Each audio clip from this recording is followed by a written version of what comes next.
trying to depreciate the shilling. Inflation declined, so this is not the first time we are having high cases of inflation. That time it moved from 100 in 1980 down to 30% in early 84. Now we are still below 7. We might hit 7 at the end of this month, 7 point something. But that does not mean we have been there, we should go back there. This is what Musevenomics is about, to make sure how do we consolidate the future based on the present. Overall budget deficit declined. This is something we really need to bring back to declining, making reductions in the budget deficit. And then the trade and current accounts were all overvalued. The overall balance of payments turned positive. So there are quite some positive things in that period, but very, very fragile. Next, please. Fragility of that period. Now, that particular year, and we are following fiscal years, not calendar years, had a lot of events. One is the recovery was quite fragile and short-lived, given the increasing political and civil insecurity, which escalated military spending. We all know what happened in 1984 and 1985. We had expenditures and weakening fiscal and monetary controls. As growth happened, expenditure overruns led to an increase again of the budget deficit, and that fueled into the inflation. The exchange rate again became very, very significantly overvalued as the authorities intervened to keep it low and slow the depreciation of the shilling. Some of these things don't require deliberate government interventions. They are market-driven, they are market forces. You want to manage them through the market. If there is a problem, fix the market rather than trying to fix the prices or some of these kinds of things. So the economic growth became negative in 84-85, and the situation was worsened by escalation of the civil war. We cannot all forget that yesterday was one of those anniversaries we don't celebrate, but there was a coup on 27th of July, 1985, and that partly informed why we chose this phase. Yesterday we began to remember that coup that changed a few things. So those who are older will remember that many of you had forgotten that yesterday regimes changed many years back. So the real GDP at factor cost declined. So I'm saying the politics and the economics were blended together. And some of these things, if you do not spend well on security, a regime can change. But also, as you spend more on security, you might undermine the economy, and still a regime will change. So either way, that's where the intellectuals need to come in and make a contribution. How do you balance the two? Sri Lanka has not recovered from some of the mistakes they made in the last 10 years. Next, please. The transport network, of course, was spoiled. Manufacturing plants were either closed or operating at very low capacity. We still have some of those happening today, not because of any other pressures, but mainly because of the economic conditions on the demand side and high cost of doing business. Official exchange rate reserves had been reduced to a mere 24 million. Now, I know we have reserves of about 4.5 to 5 billion dollars, but at this point, the reserves were only 24 million dollars, equivalent to 2 weeks of imports of goods and services. You will appreciate that today where we are, we have imports equivalent to about 4.5 to 5 months of imports. That time it was only 2 weeks. And I have seen people saying, why can't we use our reserves to subsidize some things now? Reserves are reserves. The word is reserves. You don't dwell on them unless you need to get on your reserves. Treat them as your spare tire. You don't use it until you have to. So let's protect our reserves. And these are conversations I want to bring in. Jen, I'm very sure you'll find a seat. There is always a seat for a general.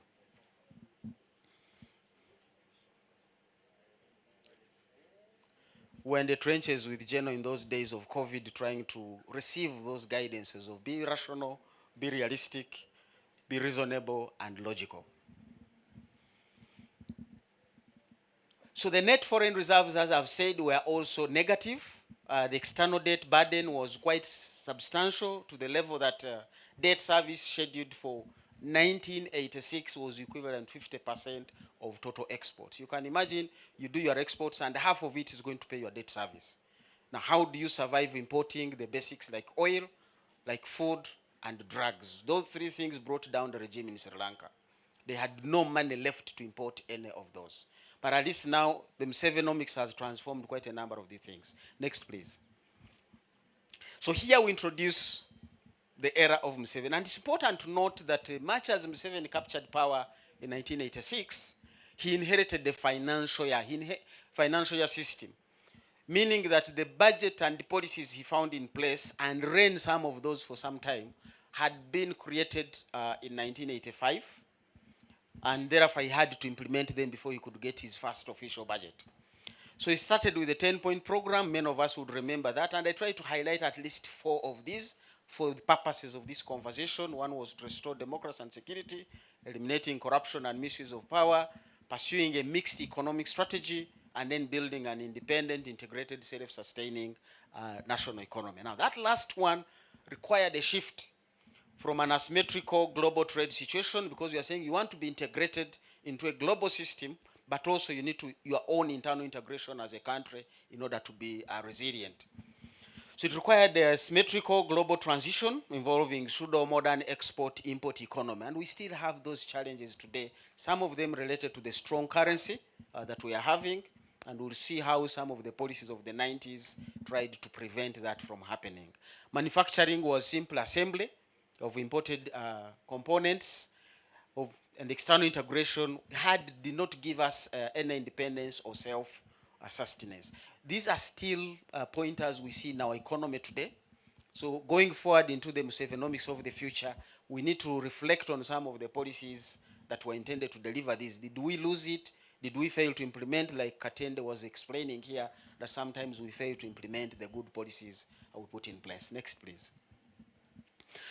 One of the things we remember about Mr. Museveni was a shift from the East to Western-leaning policies. Not necessarily that he was in the East or in the West, but leaning policies. Ideologically, we know he was leaning towards the left, much as that did not seem to be a hard stance that he had taken. But of course, given the polarized Cold War world of that time, it was easier for the guerrillas to find sympathy and support from East or left-leaning countries like Cuba. You had Libya, you had a lot of other non-aligned movement, but which was more or less leaning towards the East. So you can understand it was a strategy, as we said, being rational, reasonable, logical. You analyze the situation and become creative, design your policies and response and stance to that.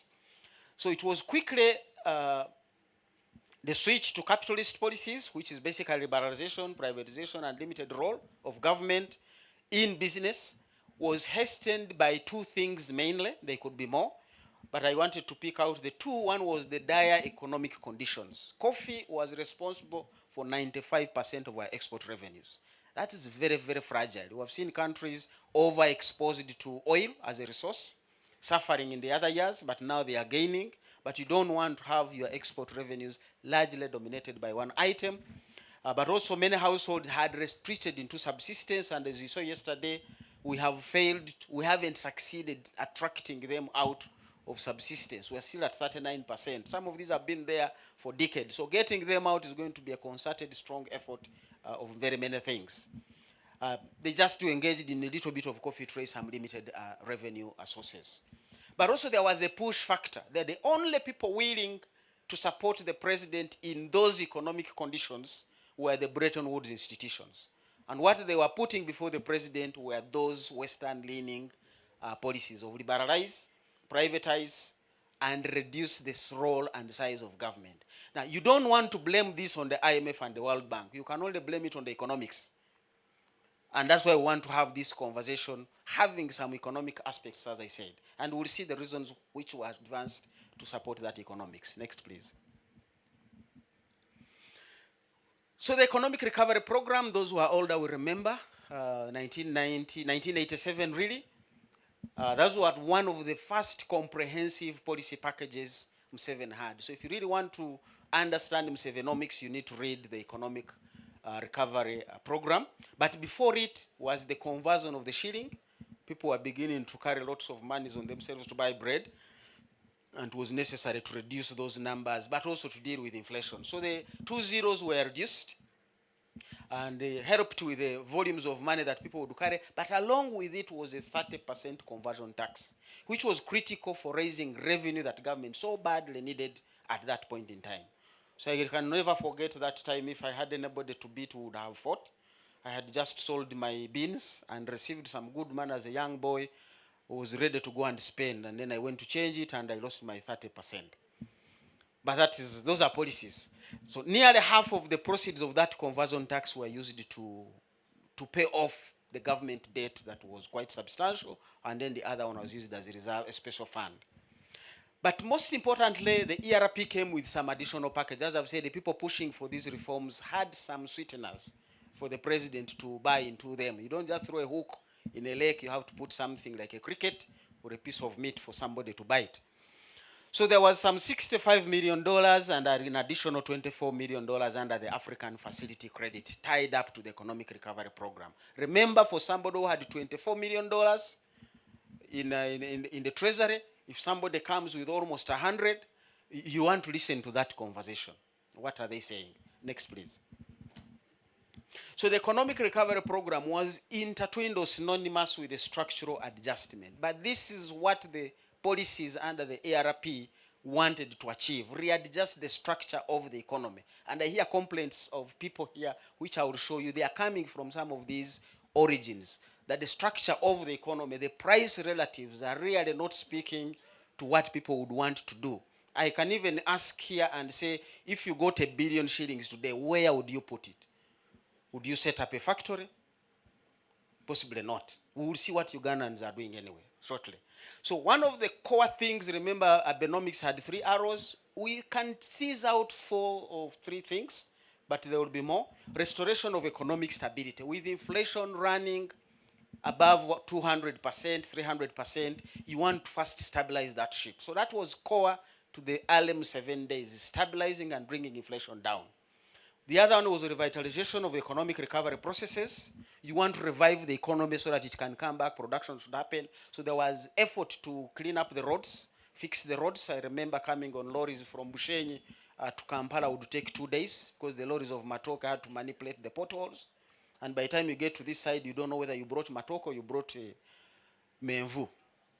And the market would have a problem with that. So these challenges were there. You have to stabilize and then revitalize the production process, but also set the pace for future growth. Now, the structure of the economy, as we said, needed to be adjusted. And we'll see what that meant. Structural adjustment was the word, to increase production of tradable commodities. Now, tradable commodities, we're talking about goods and services that can either be exported or imported.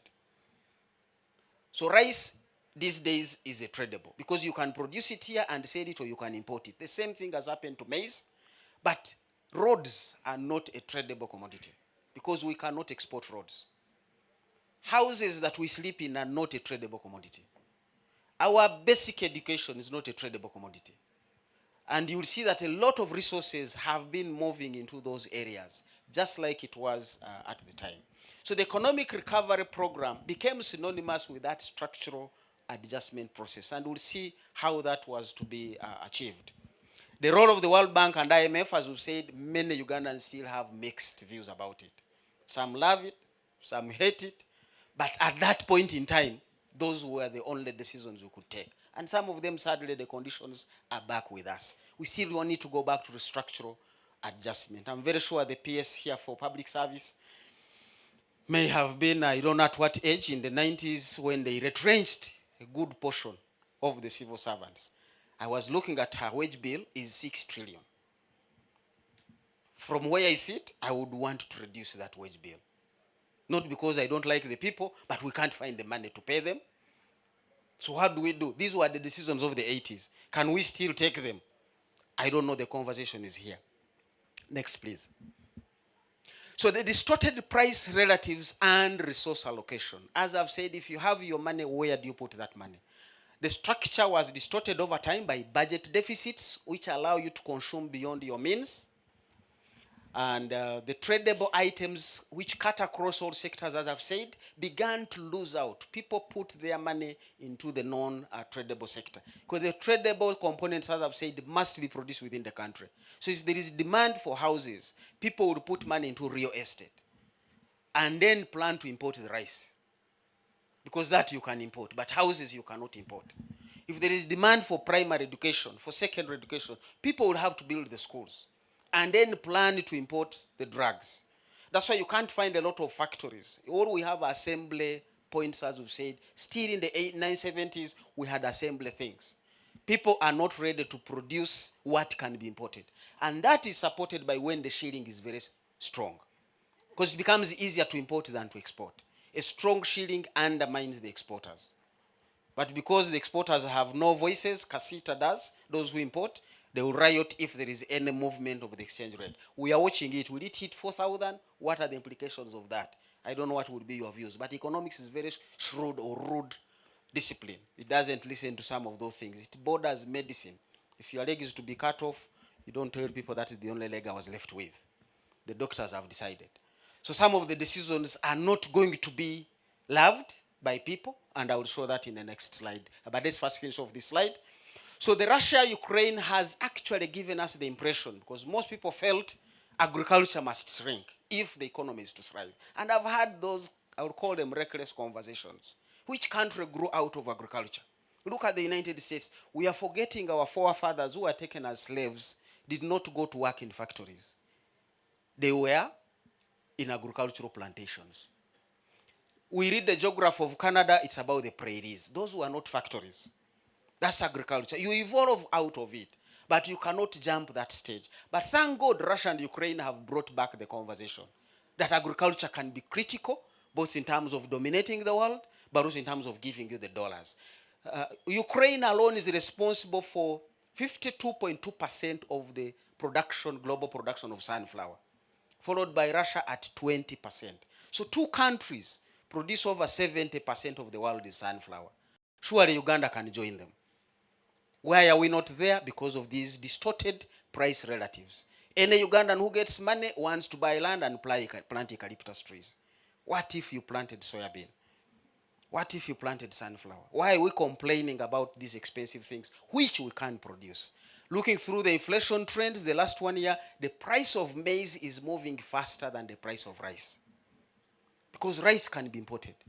Maize has to be produced here, and remember our neighbors also feed on that same maize. So why aren't people investing in maize? I hear we need tractors, we need irrigation. That's another conversation of elitists. Some of those things, not at this point. We might need them sometime later.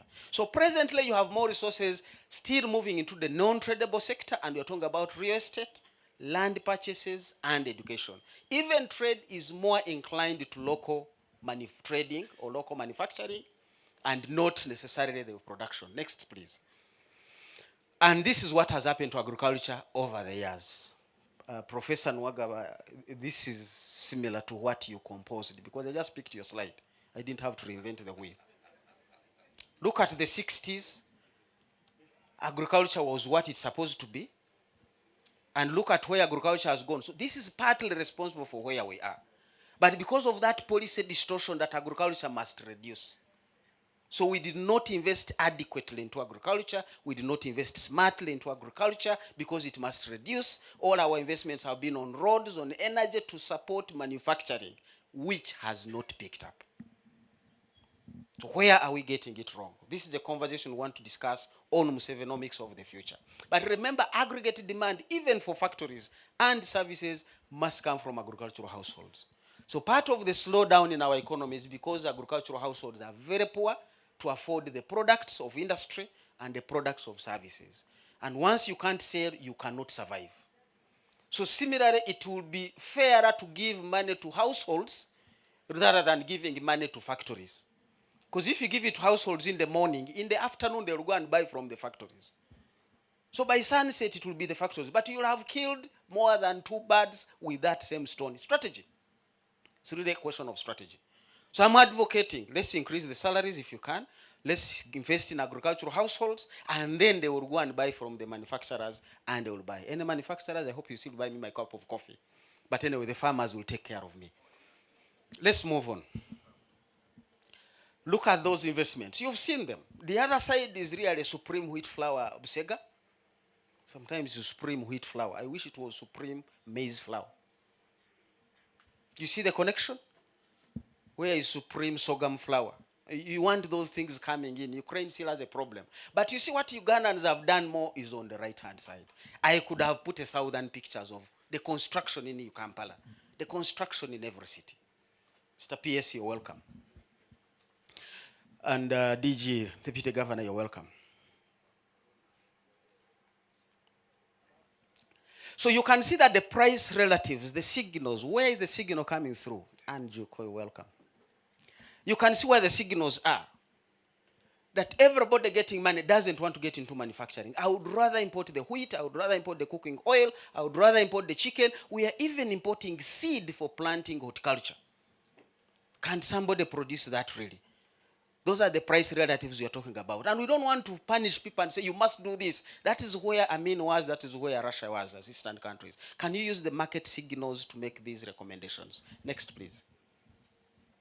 So the core objectives of the Economic Recovery Structure Adjustment Program was to improve public sector resource mobilization and allocation. Not just mobilize resources, but how do you allocate them?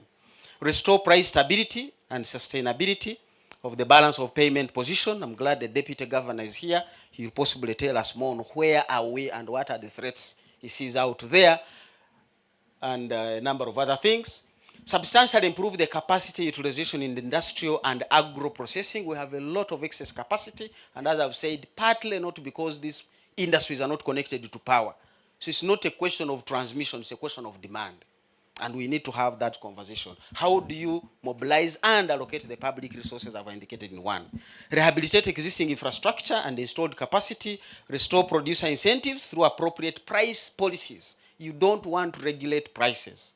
You want to go through policies that will restore those incentives. People will begin to see it makes sense to grow sorghum, grow simsim, and sunflower rather than import it. But as of now, those price incentives are not there.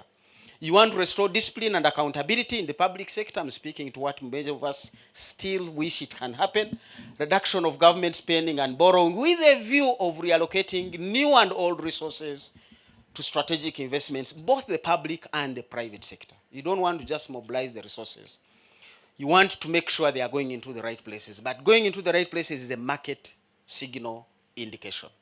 You don't want to legislate. I'm seeing a lot of legislation of public resources being dished out to individuals, not based on market fundamentals. Next, please.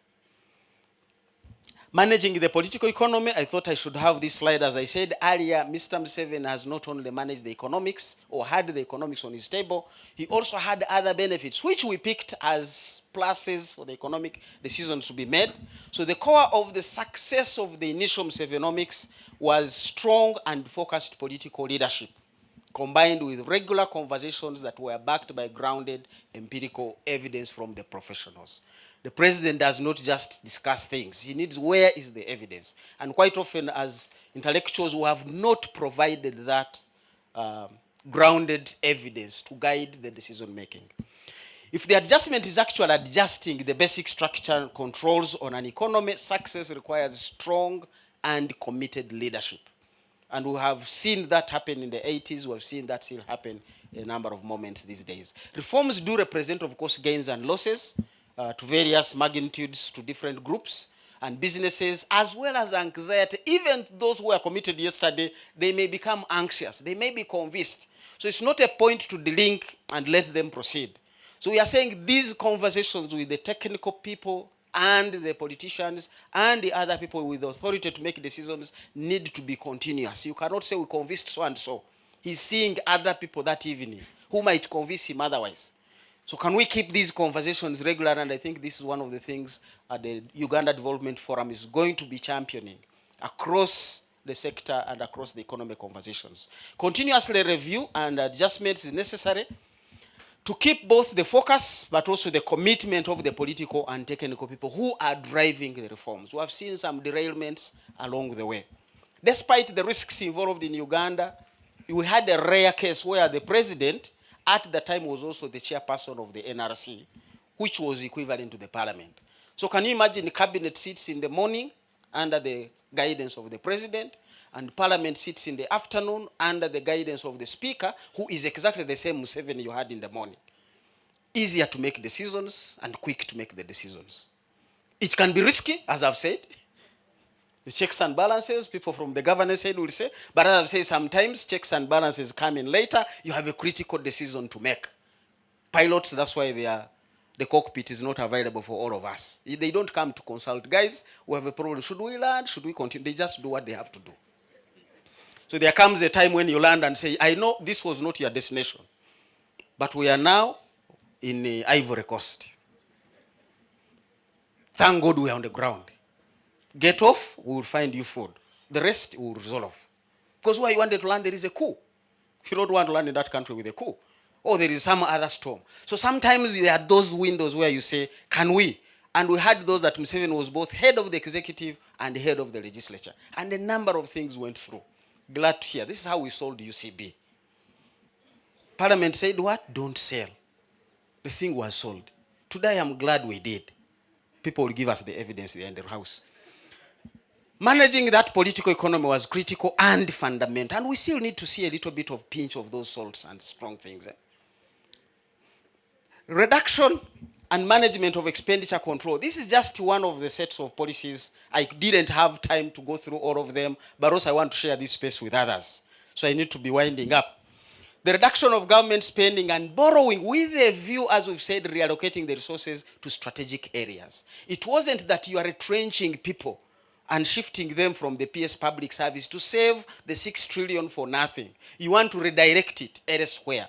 But you must come up with evidence. How do we reduce the civil service? What part of it is excess? What part of it is redundant? What part of it is duplicated? That conversation on rationalization of agencies needs to conclude. But now you can't conclude it. The reason I have just shown you in the previous slide. The decision can't be taken. Cabinet says this, Parliament says this, and we continue. And in the process, another 6 trillion is going to people that we sometimes ask, what do they exactly do? We can't now even hire intern doctors. We can't hire doctors. Yet we have a very bad doctor-patient ratio. I would be happy to remove some of the resources in those areas. But these will take tough decisions. Very tough. And they will annoy some people. They will please some people, but I'm working for the population. What is the view of the Ugandan population? What is the view of Uganda in future? So besides restructuring and downsizing government through the retrenchment and mobilization, privatization helped to reduce the hemorrhage of public funds. Government was spending a lot of money. Uganda Airlines at the time, Uganda Commercial Bank, I don't know which other entities, they were taking money and bringing nothing back. The regime that was removed yesterday, is it 37 years ago? That regime had a minister in charge of supplies. I remember Moses Apiriga, I think, was the minister in charge of supplies. You needed the cheat of a minister to get an allocation of soda, funded by a government entity. So why don't you remove that hemorrhage? So not only did it reduce the government hemorrhage, these parastatals now attracted private capital. They put up goods and services, reduced inflation, employed people. So there were many benefits to come in. But for the people who were losing out from these parastatals, they certainly were not happy. And some of them will want to remind us of that bitter pain they went through. But for the good of the economy, we survived. And they too survived, by the way. So the changes in the banking and telecommunications, transport, university education are all part of that liberalization and privatization agenda. And the bankers here people saying we need to bring back the bank, Uganda Commercial Bank or its equivalent. What is the problem with ourselves? What are we missing? Do we know how much the private sector has brought into the banking sector? You set up a government bank, you have to borrow to fund it. But here we are, people are bringing in their own money and spending it. And I hear they are taking away profit. What's wrong with taking away 50 billion when somebody brought in 15 trillion? Why don't you look at that entry? Do we know how much money MTN has sunk into this economy? What would it be without MTN? So we are going back to some of these liberalization.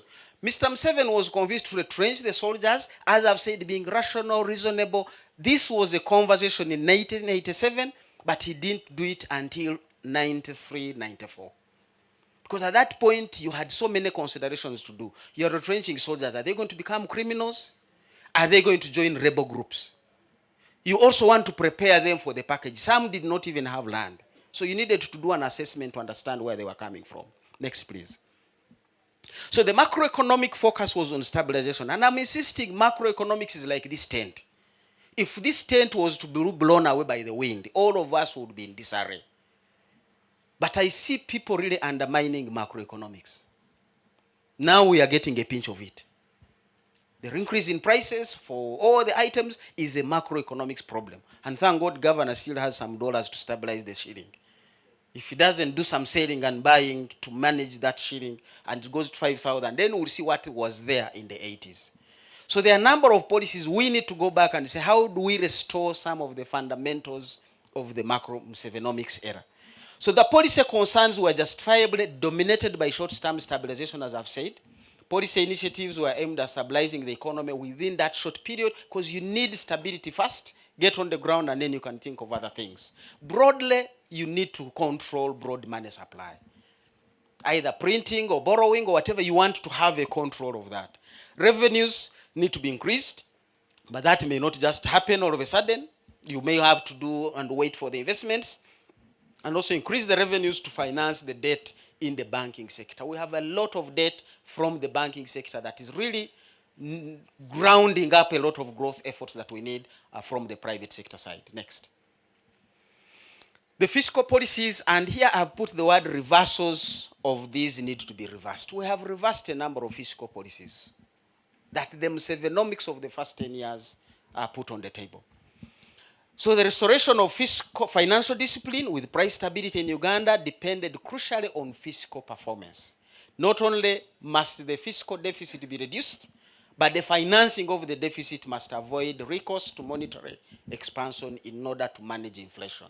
The current inflation may be imported, but there is that underlying pressure that can easily trigger it if we continue with the current fiscal tendencies. In 87-88, the overall deficit of central government was limited to 4.5 compared to 6.2 in 86-87 in order to reduce the bank credit to the government to 38% from what was 56. Tax collection, of course, it also needed to be increased. It was only 3.5 of GDP and that first year, excluding the currency conversion tax, but was expected to increase to 8.2 in 87 and 88. Next, please.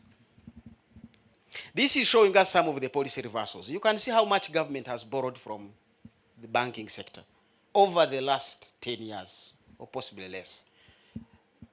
And yet in the 80s, we were speaking a different language.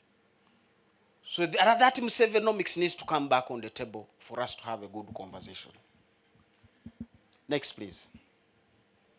And this is the cost, really. Madam PS here for public service would want to increase the salaries.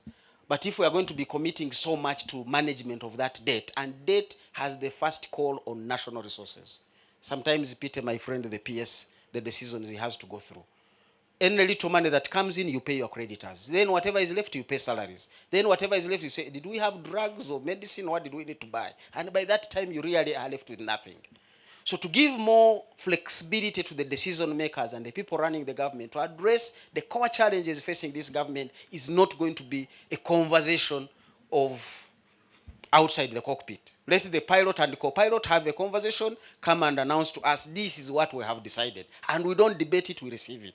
Sometimes I see the president's letters, I'm like, maybe I should draft some 5 of them and also take them and he signs them. Directives. You need a few of those on the economic side. Next, please. So grounded economics was necessary to inform policy, and I'm glad for those who were involved in generating this evidence. Taxes on coffee, because that time we were taxing coffee, remember it was contributing 95% of revenues, but people would have said, don't tax exports, don't tax the coffee, the people would die out. But there was evidence that the liberalization of the coffee sector had already given a good benefit to the coffee farmers, over 130% in real terms. So that counteracted the increase that was expected to come out of taxing coffee that was going to be only 27 to 51% between those years. But that evidence needs to be on the table. Now we make a lot of things out of emotions. We need to irrigate. And then people invest money into irrigation. Where is the evidence? Who knows the underground water systems and the surface water systems? Can they support irrigation? You just go and buy things. We need tractors. Average Ugandan holds 2.5 acres and it is shrinking. Do you need a tractor for such a person? But you'll be blaming the hand hoe. The hoe is all there. Actually, the hoe is even more efficient.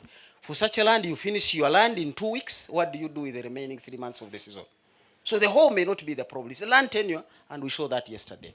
So to increase the tradable sector, government also said we need to convert some of the former non-exports to become exports. That's how we came up with things like fish, things like maize, things like beans. These were not non-traditional exports. So they were called non-traditional exports. Remember, you want to increase your tradable category within the economy. And to support these processes, there was an agricultural secretariat, policy secretariat inside the Bank of Uganda, not in the Ministry of Agriculture. But because who needed the export revenues most was the central bank. And now the central bank cannot sit and wait, or should not sit and wait for what happens out there. We need to bring back these conversations. How can the central bank support agricultural production, as we have seen? Because we will be the beneficiaries. So I'm glad the top people are here, honorable, or we have honorable ministers, we had them yesterday. We'll pass on the message, exactly, that we need this conversation between agriculture and the Bank of Uganda. How can we support that? What were they doing primarily? One of the key things they were doing, as I've said, was trying to track domestic resource cost. How much does it take to produce fish, a ton, to produce maize, a ton, to produce beans, a ton, and is the dollar sufficient to support that export? Because if they support and there is a strong shilling, then they will not make a gain.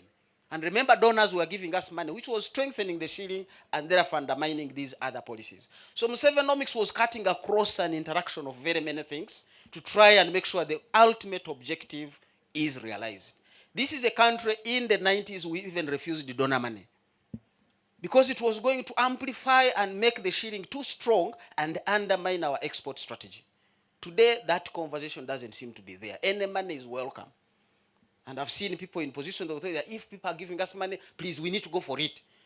I'm like, no, foreign money distorts the price relatives. Foreign money undermines your export base. And you need to convert that. That speaks back to why we're importing rice and not planting it. So a surge in donor resources can be dangerous for some of our efforts to promote export-led growth. Next, please. This is the success, and I went back from 1994 up to about 2001 of strictly the non-traditional exports. Remember, in the 80s, these were not considered as exports. Items like electricity, fish, hides and skins, simsim, maize, beans. I would have loved to see sunflower here, and that simsim and soya bean. Now that Ukraine has shown us, and Russia, it can be done. Now, is that one of the structural breaks in the economy? We have power, but here we are running a generator. Now you can imagine if this was a hotel and you're waiting for a client to come in and they want you to put on the generator and you're occupying one room of 70,000. And the generator takes all of it. So these are some of the challenges that we still have. Next, please. Now, this is the conversation on interest rates. I hear Uganda's interest rates are high. Relative to what? Things must be relative to, I mean, I am short. Relative to average height of human beings. But I can also call myself tall as long as Muvawala is far away. And Atingego is not next to me. So interest rates in Uganda are high relative to what? And I hear people just talking, Kenya is on this. These are different contexts of the economy. And Juko will be here to tell you how much money is locked up because of legal issues that banks are facing. That's a cost. The cost of mobilizing money, banks lend to other people. And I put some of these here. Look at the blue line, that is your lending rate. But what is driving it closely? The bank rate to commercial banks. If you go to borrow from the central bank to lend, that line is sometimes going above your lending rate in some of the periods we have seen. And by the way, forget about the figures down that you can't see. I put them for you up there. From January 1983 up to June 2022. That's why it condensed my figures down. But I wanted the trend, not for you to say what was where. So we have been there when rates were above 50, and rates have now come down to 19. So if you look through, and they have been declining over that period. But there are structural issues within the economy that impose some restrictions on the banking sector that you cannot entirely blame the banking sector. And managing that condition will require cutting across. We require cockpit decisions, as I said. Time deposits, if you are going to mobilize money for 12 months, which is good money to lend, and remember, do you lend it for 3 years? When you have mobilized it only for 12 months, but the cost is already high. Look at that orange line. But also look at the other alternative, the treasury bills. And I didn't want to put the bonds here, which are even sometimes higher. What is the alternative? As I ask you a question, if I have $1 billion, where do I put it? In a manufacturing plant or in government papers? As of now, I'll go for the bond. Because there I go and play golf, go and sleep, and wake up, and my account is credited. No employees, no nothing, no NSSF, no medical leave, no nothing. So those are the signals we are saying the price relatives we need to change. If a Ugandan gets money, where should they put their money? They are going to look at the market. And the market will tell them where to put their money. And as of now, it's not speaking to growth. So fragility in the economy, which you saw in 84, 85, is coming back. Next, please. And I think I'm about to finish. That's total credit. It has been increasing despite the increase in high interest rates. And it's only commercial banks. We know Ugandans are borrowing from everywhere, money lenders, abroad, and wherever. So it's much higher than that. Next, please. But where is the credit going? Again, you come back to the market signals. And I just totaled up here only the months of December and added the April for 2022. So I just selected the months of December and totaled them up to see a good picture of some random sampling. I could have picked July. I could have, so don't ask me why December. That's where the calendar year ends. Look at how much is going to agriculture, but look at the sectors we talked about earlier, the signal that even those who are borrowing, where are they putting the bulk of the money? And you can see the colors, they will show you where the money is going. Places like building, mortgage and construction, real estate. That's where personal loans and household loans. What do these speak to an economy that needs to grow at 8% and then 10%? These are conversations we need to have. This is the Muxevenomics in this era, no longer in the 80s and 90s. Next, please. This should be my last slide. Biased on those or mixed messages from the money markets. Look at the lending rates, as I've said, and then look at the numbers. The 365-day in March was 8.8. Time deposits, 8.6. Bank rate to commercial banks, 10.5. 7-day interbank borrowing was 6.8. These are very high rates of mobilizing resources. So you cannot just come and say Uganda's rates are 19, Kenya is I don't know at what level. Can we cap? Those conversations, we need to rethink them. You cannot change the market by addressing some other things. I've been vulgar in other areas. But look on the opposite side, where if you invested in a 2-year bond, February 2022, you would get your 10% or 10.5.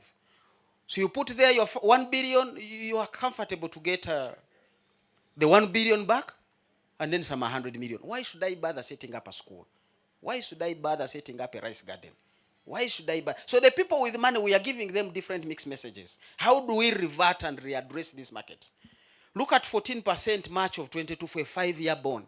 By then, a factory is not yet even complete building. And you are not even sure the land title is still yours. All those risks, you throw them away, come to governor and give him the money and go and sleep. We need to change those messages. So land reform yesterday became a fundamental conversation. So there are structural issues. We cannot debate the icing on the cake, whether it is yellow or green or I don't know what other colors. Is there a cake to begin with? That should be the conversation. Presenter, do I have a thank you to the people? This is the trend of the economy. In the last few months, the economy is recovering, but still the trend line is downward sloping. So there are still fragilities. There are still risks in this economy. I want to thank you very much, and this conversation is going to continue. We are working with the Mobs Economic Forum, where the PSST was, not to come and replace his office, but to give him as much of the information he needs to take the decisions. Thank you, PSST, for backing us up, and we're looking forward to more partners to generate the evidence required. Professor Hisari will be coming in next. We are in the academia. We really want, through Uganda Development Forum, to bring the evidence so that decisions are not emotional, are not based on short-term issues. I thank you very much.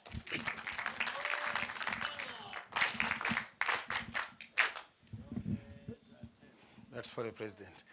Thank you very much, Dr. Fred. At this moment, we are supposed to have a panel discussion. But I think I want to get your agreement whether you actually come and make your own presentation. Okay, you don't have a presentation. Fred, don't go away. Come and lead this next panel.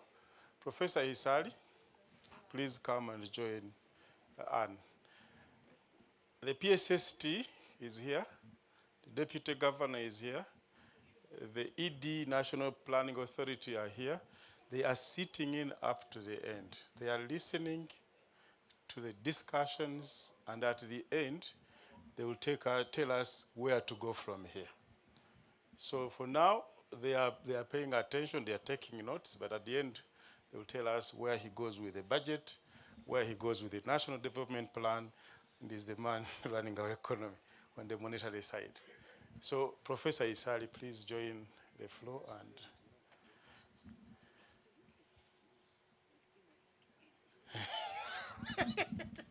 oh, sorry.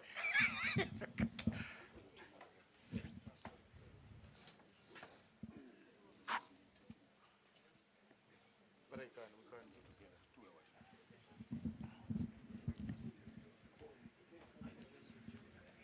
You join them, I can ask.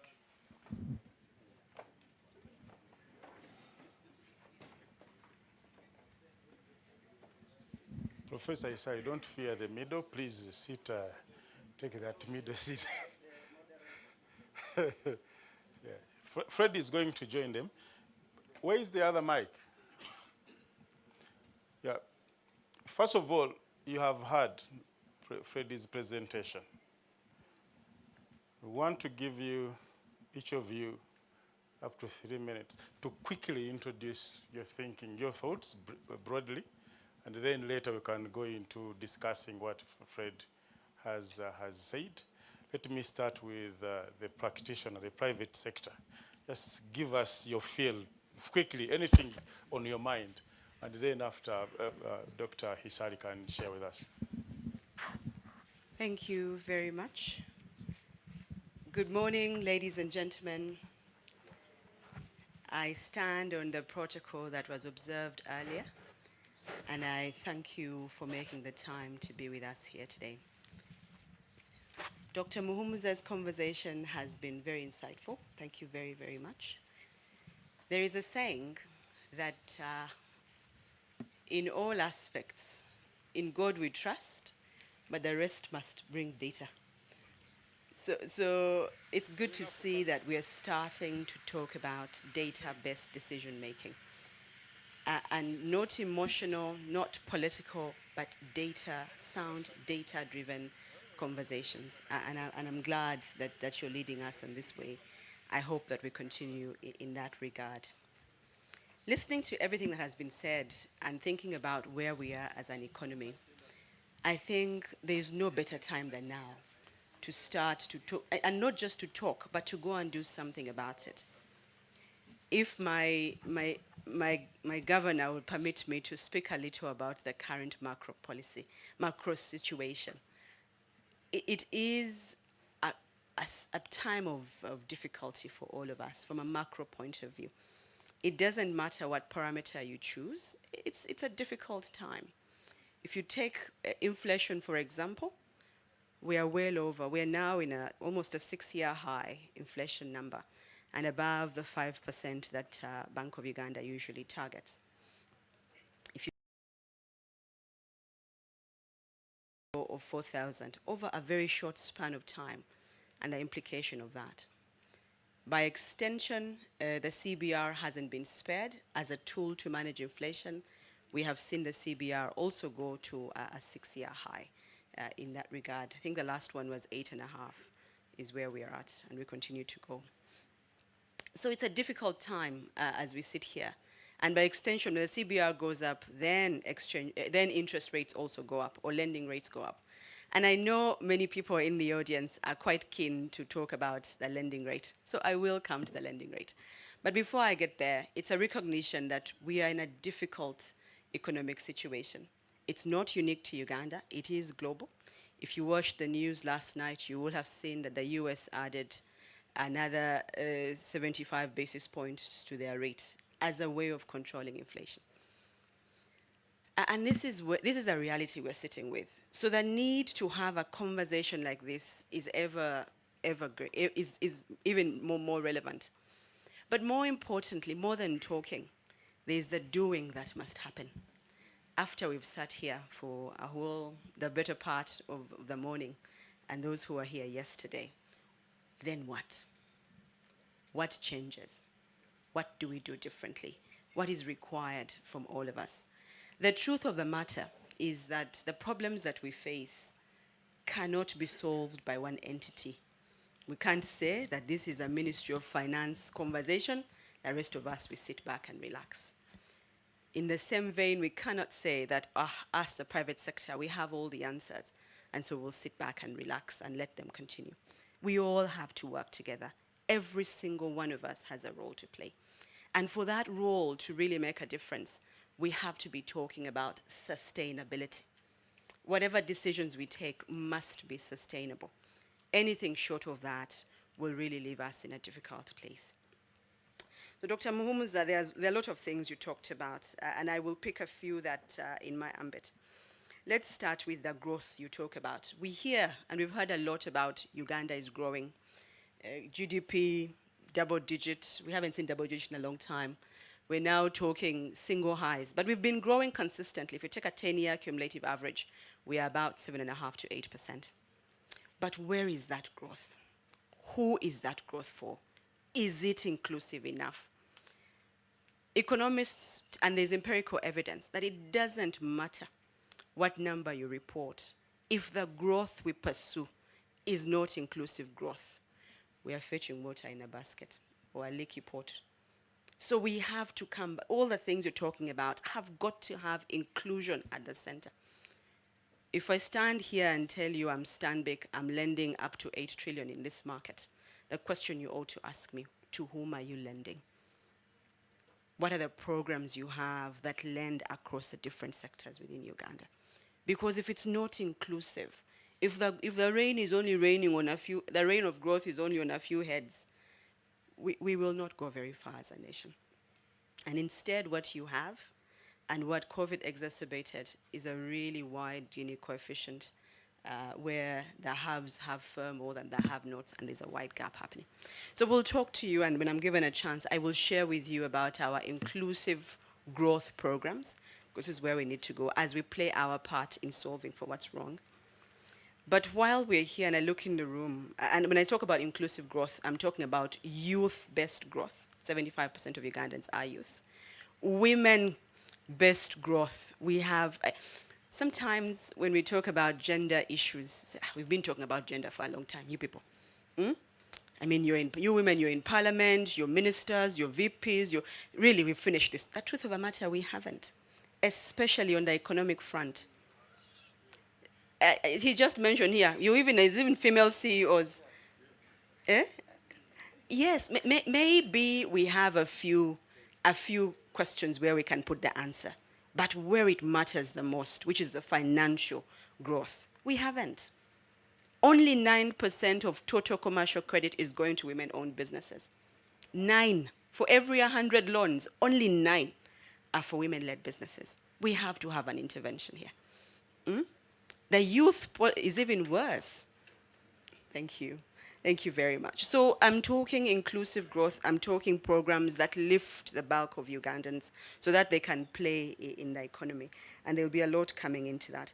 You gave me 3 minutes. I want to pause here and answer more direct questions. There is one on the cost of debt, which I shall come to. But I want to give my friend a chance so that I don't steal all the thunder.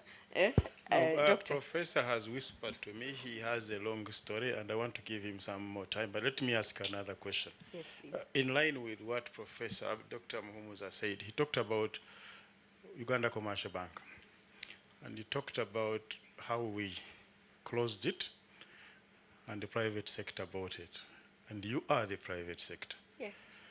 Tell us your journey since the acquisition, what you have done right, challenges you have found, and where we are today. Sorry? Oh, my name. Oh, sorry, I thought I was introduced. Apologies for that assumption. Friends, my name is Anne Juko. I work for Stanbic Bank Uganda. I don't know what else I think that's it as far as introductions go. I want to answer that question. I suppose the debate has long been going on about UCB and Stanbic and the transition. Was it the right decision to sell Uganda Commercial Bank? Or if you take a broader spectrum, was it the right decision to privatize a lot of the entities at that time? The answer is a resounding yes. Resounding yes, without any doubt. And it doesn't matter what sector you look. You know, it's hard to explain to the young people. If you've never lined up outside the UEB office for 7 months to register for power, you can say we should, you can question the wisdom of what's happened in the power sector, right? If you haven't, I don't know, there are sectors where privatization has, without a question, been successful. And the power sector is one of those. The second sector is education. 57% of all your children go to private-owned schools. This is a policy coming out of privatization. Before that, if you didn't get into Budo, the other choices were few, right? But you now have an array of well-advanced schools that you can go to if you don't get into a government school. That spirit is also true for the financial industry. That if you look at the statistics, and I suppose we should publish, because we're now talking about data. If you look at the spread and the impact of what UCB was, I mean, we like to remember things fondly, and the role it played vis-a-vis what we are doing now. There's a world of difference from the number of people we are touching, from the level of credit we're putting into the market, from the new innovations that we're able to do, from the financial deepening, from the taxes we pay, from the people we employ, from the, the world, it's endless. But I'm very conscious not to make this a kalango for Stanbic. Yeah, but I want to talk about the broader privatization conversation. There's no two ways about it, guys. If you remember, and we can do an economic history of where we've come from and where we are, the ability to bring international practice into our market is not something you can talk about. There was a time, and I want you to, if you talk about just the human resource factor alone, there was a time when you could not find a single Ugandan leading a commercial bank in this country. Do you remember that time? But here I am before you. And many more. Kaketo is here. I saw Michael coming in. This is because we have decided to privatize. And the human resource that's running the government enterprises is a product of the training and investments by the private sector. So when we start, amidst all the problems we have, when we start to pull each other, no, I'm private, no, you're... No, we must come together. There's a role to be played by the private sector. There's a role to be played by the public sector. And only when we do this together do we win. I don't know if that answers your question. I can go on about this topic for a very long time, but I'm conscious that there's several other people on the stage who ought to be given a chance. One last one before I come to Professor, and I'm just looking at Dr. Muvawala, because he recently hosted us at Serena, and there was a debate for a case for a government-owned financial institution. But coming back to the role of the public sector and the role of the private sector, what do you see as the role of a government-owned financial institution, for example, in this case, or the role of government? To my mind, there's a room for, like I mentioned, everybody has a role to play. And the stage is big enough, because Uganda's problems are big enough for each of us to take a part. I don't believe that the existence of strong private sector banks removes the room for government banks.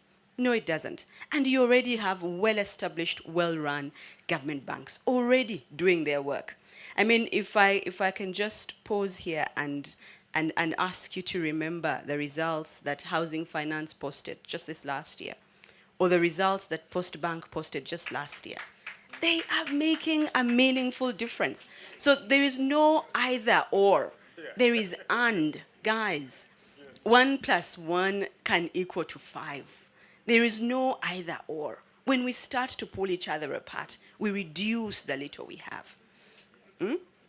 So there is a room for everybody to play to their strength, and we can all collectively build Uganda.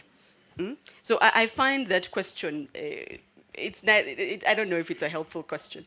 The answers are already being demonstrated. Yeah? We need to get to a point now as banks where we are syndicating and collaborating. We do syndications, but we do them mostly with international banks. And yet we can. There are spaces where I can't reach that my friend Julius can, and the Post Bank. And we do that collaboration to reduce the cost of banking to Ugandans. Let me share with you one example that we're doing that is reducing the cost of running business in this country. A few years ago, because we all have branches across the country, you would find a CIT truck driving to Gulu, half empty with cash for Stanbic. Along the way, there's another truck coming from Gulu, half empty with cash for Centenary, right? And of course, all this cost of operation gets passed on to the customer. But when we get together as banks in the synergetic working together mind frame, we then do the balancing in Gulu. Then I don't have to charge you for depositing cash in an account, and neither do they, because we are balancing it out, right? So the mentality that just because you have, I don't have, it's a scarcity mentality that doesn't take us very far. I firmly, firmly believe that you can do, and so can I, and together we will drive Uganda to the next level. Thank you very much. And let me now come to Professor Isali. He's a professor of economics at Makerere University, Cobhams. And I know he doesn't want to talk about it. He has done a lot of history studies on our economy since 1850 to date. You have heard what Fred has said. What is your response? Okay, thank you so much, the moderator. I recognize the protocol led by our Honorable Minister of State for Veteran Affairs. You are most welcome. I see Your Excellencies, ambassadors, permanent secretaries, heads of government agencies, all of us in the audience. A very good afternoon to you. I'm happy to join this conversation, and I wanted just to use a few minutes to provide some insight on how I understand Demsevenomics. But also, before I do that, and it's a point I'm going to come back to fully agree with Dr. Muhumuza, Fred, my good colleague, on the distortions that still need to be addressed, that are inherent in the economy, and I am going to be coming to that in a moment. So when we begin this discussion, which Dr. Muhumuza has already alluded to, what is the Musevenomics discussion that we are trying to put out there? There are about 3 things that we need to pick as we embark on the Musevenomics discussion. Number 1, where does he see the future of this economy? That is one important aspect of the discussion that we should be having as we embark on Musevenomics. Number 2, how does he understand economics and the economy? How does he understand economics and the economy? Because even when you give advice, professional and otherwise, it is building partly on his own insights. He has his own way he has understood this subject of economics and indeed the economy. And then number 3, what has influenced his thinking on the economy? So these are some of the things that we need to be giving answers to. Dr. Muhumuza touches on a number of them. I am going to re-emphasize 1 or 2 things along the way. So how does the president, how does Mr. Museveni then understand the economy? And you pick this, which is very easy to do from his policy actions, but also very interestingly from his own writings. There is no other way you can pick that information from. What message does he send out there? So one, how does he understand the economy? To him, and that is at the core of the Musevenomics we are discussing now, is that an economy will only be as good as how the factors of production are allowed and enabled to work.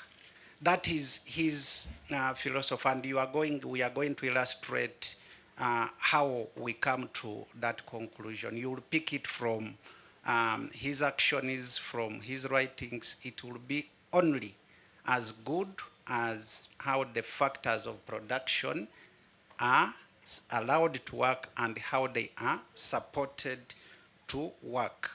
And the factors of production, just for emphasis, and he has expanded the list. He has talked about, of course, we have labor as an important factor of production.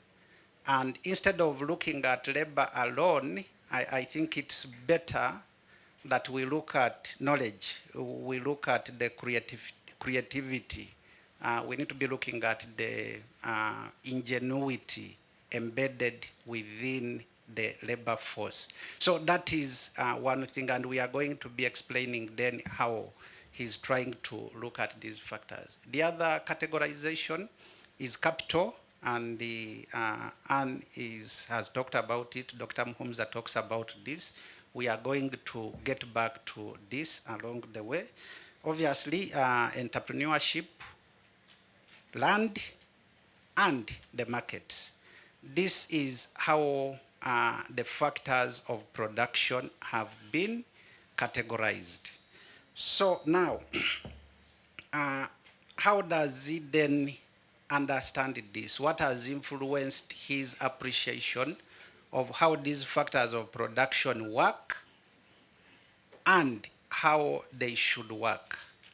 He has a very strong leaning on the historical evolution of how these factors have been managed. When you read his writings, some of them go back to the year 1400, and then it follows all through. So when Ndugu Katende says that we have been doing work from 18 something, that is completely nothing. We have someone that taking this way back to 1,500 plus. So that is what is shaping his evolution. He has tried to understand how each and every one of these factors of production, whether land, whether labor, whether capital, he has gone on to try and understand how these have evolved over time.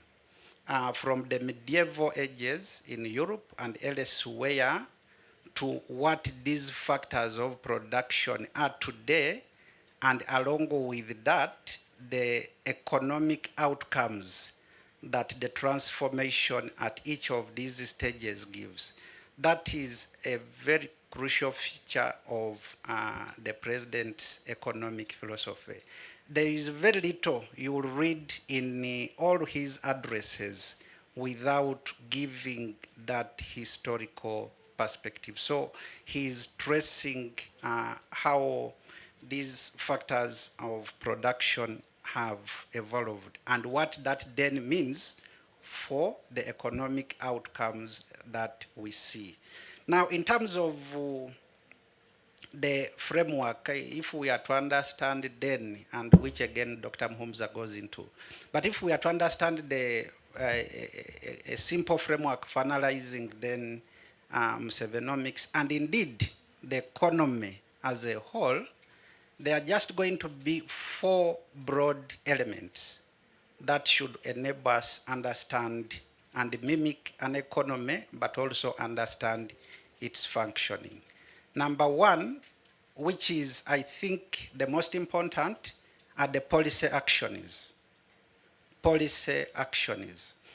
Now, these policy actions can be disaggregated into two. We have those policy actions that directly target the factors of production, how they are managed, and how they evolve. What you would call the fundamentals of the economy.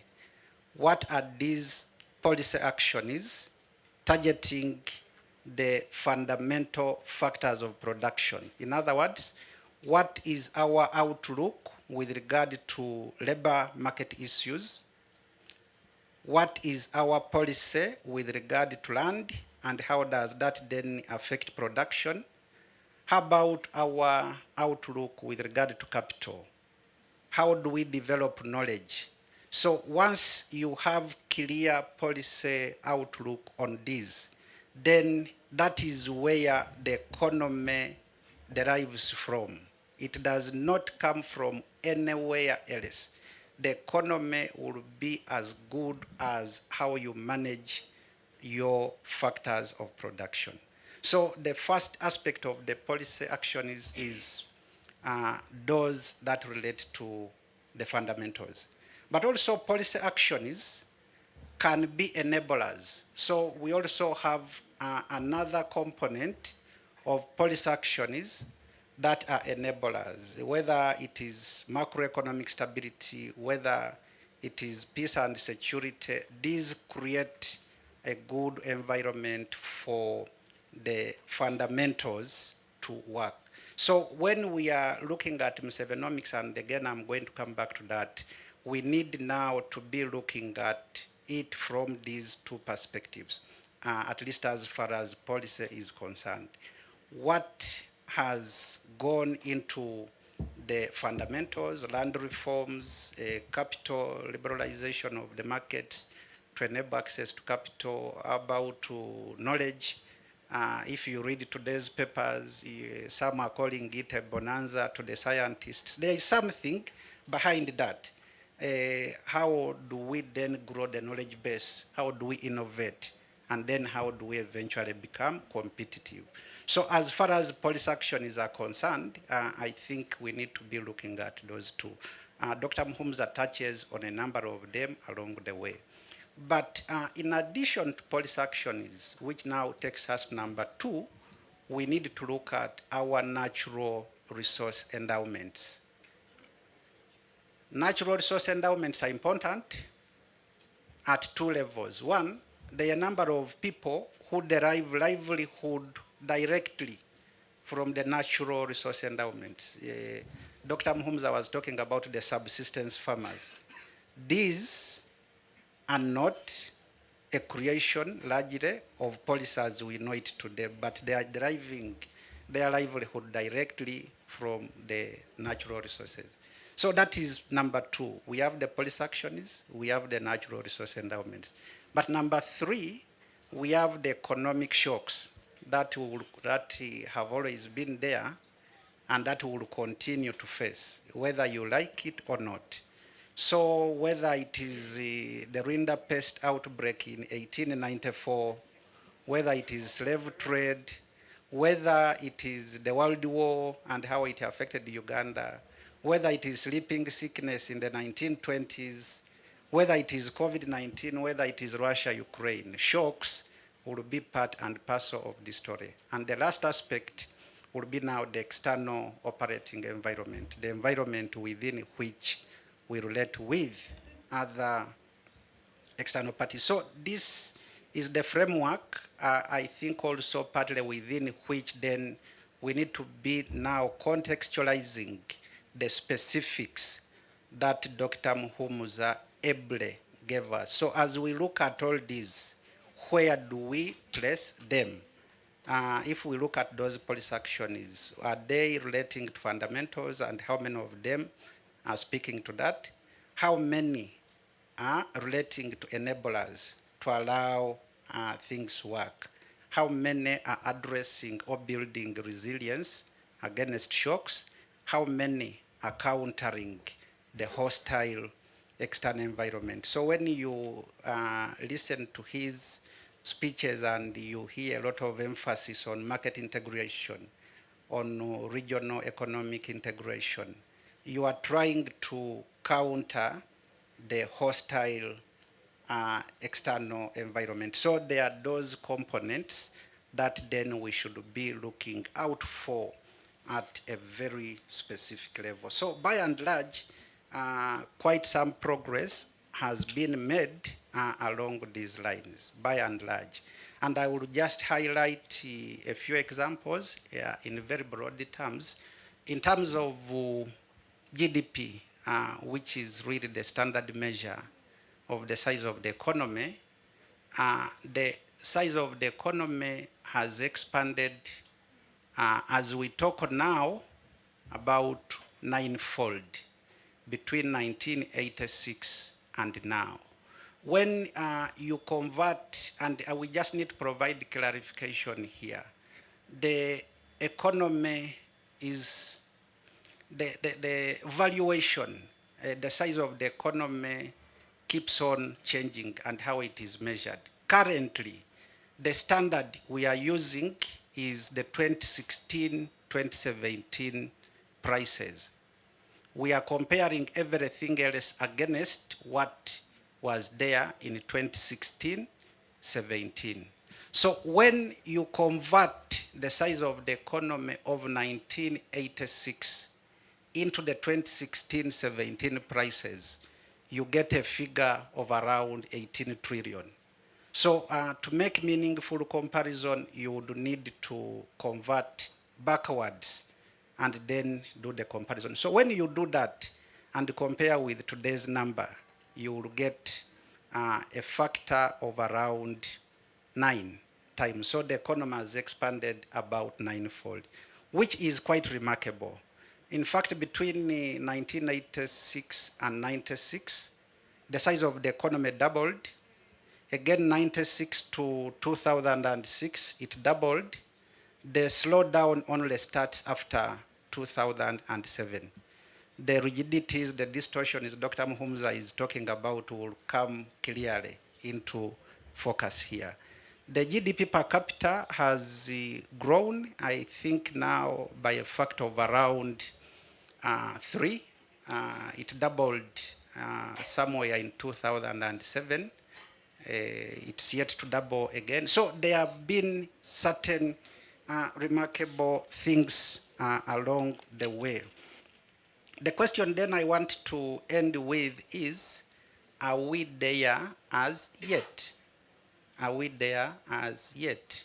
Progress has been made, but are we there as yet? And what I want to really say is that there is some work within this framework that then we need to do. And when you look at now, because we started by saying that his focus, if you look at it carefully, is around the factors of production and how well they are supposed to be enabled to work. That is at the core of his economic philosophy.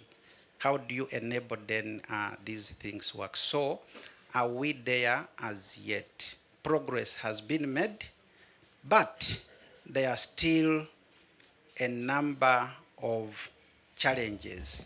And that's a point that Dr. Muhumuza makes very ably. Where are these challenges from? These challenges are technically what Dr. Muhumuza was calling the distortions. There are a number of distortions across these different factors of production. These distortions have to continually be resolved if we are to realize the full potential of the economy. We can give some examples of these distortions. The cost of borrowing itself can be looked at as a distortion for now, maybe. But going back to our boss here, the PS for the public service, the distortion is in the labor market itself are quite many. The last time we checked, the share of labor payment to total value added had declined from over 50% in the late 90s currently to under 23%. That is a huge distortion in the labor market itself. That is happening in this, when the productivity of labor has been increasing on the account of improved the health outcomes, on the account of education, on the account of an increase in the hours worked. So there are a number of distortions. When you go to the market for land, again, which Dr. Muhumuza talks about, possibly before you finish with the construction, maybe the title might not be yours. There are many distortions along all these factors of production. It doesn't matter whether it is capital markets, the distortions are still enormous. So where then does the economics then go? Because that's what we started with. Where does it go? And how does it then build an economy of the future? It proceeds by addressing and targeting directly the distortions that are inherent in the different factors of production. The distortion is in the labor market. One has to deliberately target them, not to interfere with the labor market itself, but there are those that are distortionary. You allow the markets to work, but the role of policy then is also not to allow the distortions to continue. There are distortions that cannot self-correct. There are those, and that's why policy then is put in place to address certain distortions. So in the labor market, in the market for capital, we know how many challenges we have with regard to land.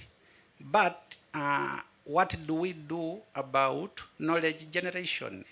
How come that we can only produce so much using our indigenous knowledge? So these are things then to think about. So to my brother, I think it goes back to Dr. Muvawala of the National Planning Authority. How then do we begin aligning our planning towards resolving these distortions directly? Thank you so much. Thank you very much. We want to open up the discussion with our audience, but Anne, I want to come back to you. First, before inclusive growth, I want to look at the effective demand in the capital market, because we have spent a lot of time talking about the supply side, that where is the money, the cost of money, blah, blah, blah. But is there effective demand if I had 40 trillion to lend in a population of 43 million Ugandans? Is there effective demand? The answer is no. And as the PSST will tell you, we have absorption capacity issues, which we have had for a very long time. But while we're on the question, I'll take you back to the other part of the equation about the cost of lending, because it seems to be an unanswered question, which I will try to. So we've heard in various fora that Ugandan rates are very high. The lending rate is very high. Dr. Muhumuza, in his instructive conversation, says relative to what? But I want to take it from a different point of view. And I want to break it down for us. There are three components that make up the cost of debt. You have the cost of money itself. You have the cost of intermediation. you have the risk premium, and then you get to the cost of debt, right? The cost of lending, or the cost of money itself, will start with if you take a macro view, you'll take the CBR as the basis. That central bank rate will be the first place that you lend. When a lending decision is being made, there are two concepts, and I'll break it down in the simplest of forms. There are two things we worry about: ability to pay and willingness to pay, right? So the ability to pay, we can ascertain with your balances, your statements, your historical record. We can say, I know Mr. Katende, I know where he lives, I have his background, and therefore I can satisfy myself that he's able to pay. So that's one part. The willingness to pay becomes a character issue, right? It's a character issue. So some people have the willingness, but they don't. And therefore we rely on the broader judicial system to enforce. To say that when you sign a contract, the willingness to pay is secured by the contract you have signed. And this brings me to a problem that you mentioned earlier, that the willingness to pay will inform the risk premium that we add. If I think Dr. Muhumuza is going to pay, I will then assign, and is able and is willing to pay, I will assign a lower risk premium to him. And therefore, the total cost of debt then becomes lower. But where I have doubts that he may not pay me, the risk premium will go up, right? And even when it does, it is grounded in the contractual part. So when you have a breakdown from a contractual point of view, there is a problem. As Ugandans, this should concern all of us. When you hear that there is 5 trillion Uganda shillings, 5 trillion Uganda shillings of value locked up in the judicial system. Now, whether the bank wins or the customer, either way, it's value that's locked up. It's value that we can't deploy. It's a factor of production that you cannot deploy. It's earning zero. So there is a part of one of the things that you will want to solve for is the reason, any one of these components that inform the final cost.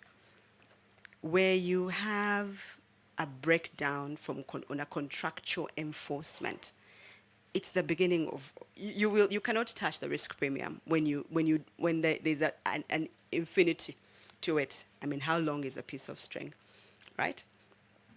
So the other part is the cost of intermediation. It's a 3-part formula. You have your cost of money, you have the risk premium, and you have the cost of intermediation. Intermediation is how we collect your savings, put them all together, and then lend to the next person. That is the bank's role, to intermediate. That cost of intermediation has come very, very low because it's still there. We still need cash as an economy, but it's lower. With every intervention in technology, the cost of intermediation comes down. So that's not a concern. The single biggest concerns are two. One is the cost of debt, with interest rates going up, with the CBR going up to control inflation, rightly so. The second, and equally important, is the risk premium. And on this one, as an action point, I'm hoping, we don't have people from the commercial courts, but I think it's a big point. Solve for it. Give the lender comfort that when you lend, the contract against which you lend will be enforced. The premiums will come down. The premiums will come down. And that one is, there's no we're waiting for rains. It's within our power. There's no external force. It's here. If it's funding, the man with the wallet is there. If it's, it's all within us to solve for. But once it's solved for, one, it unlocks value, but two, it reduces and gives comfort for capital to continue to come in and for that capital to be deployed in the factors of production that a good doctor has just been articulating to us. Minus that, it becomes very difficult. I'll share with you two statistical points. And because we're a publicly listed entity, this is public information. In 2020, we wrote off 98 billion unpaid down the drain. in 2021, we wrote off an additional 70 billion of loans gone bad, right? And that is just one institution. You can multiply that across the rest of the industry. That number is aggregated and put back into the cost of lending today. Because the question says, if I lend to Muhumuza, will he pay? And if I aggregate the rest of the market, have they paid in the past? So we really, really do have to solve for that. And we really, really do have to get the reforms that are needed so that we can move to the other side. The question you ask on the other side about absorption capacity, it's there, but that one is not something you can solve for overnight. It's a step-by-step, brick-by-brick building. For me, what is important is how quickly we get credit at an affordable price to those who have the ability to absorb it. I think that's a more constructive conversation. If I have a piece of land, can I be given seed money to till it and create a production? For me, that is a far more constructive conversational point. That's very good, but I'm still coming back on the same question, because in this room are people, yes, I know the releasing the 5 trillion is immediate, but working on the bankability of Ugandans should be medium, long term. In this room, we have permanent secretaries who actually touch on almost all components of bankability. What advice or request can you put before them that they, as they go back to think about their plans, they can put this into consideration? Because over years, even if you reduce the risk-free rate to 0%, you still have many Ugandans who will not be able to borrow.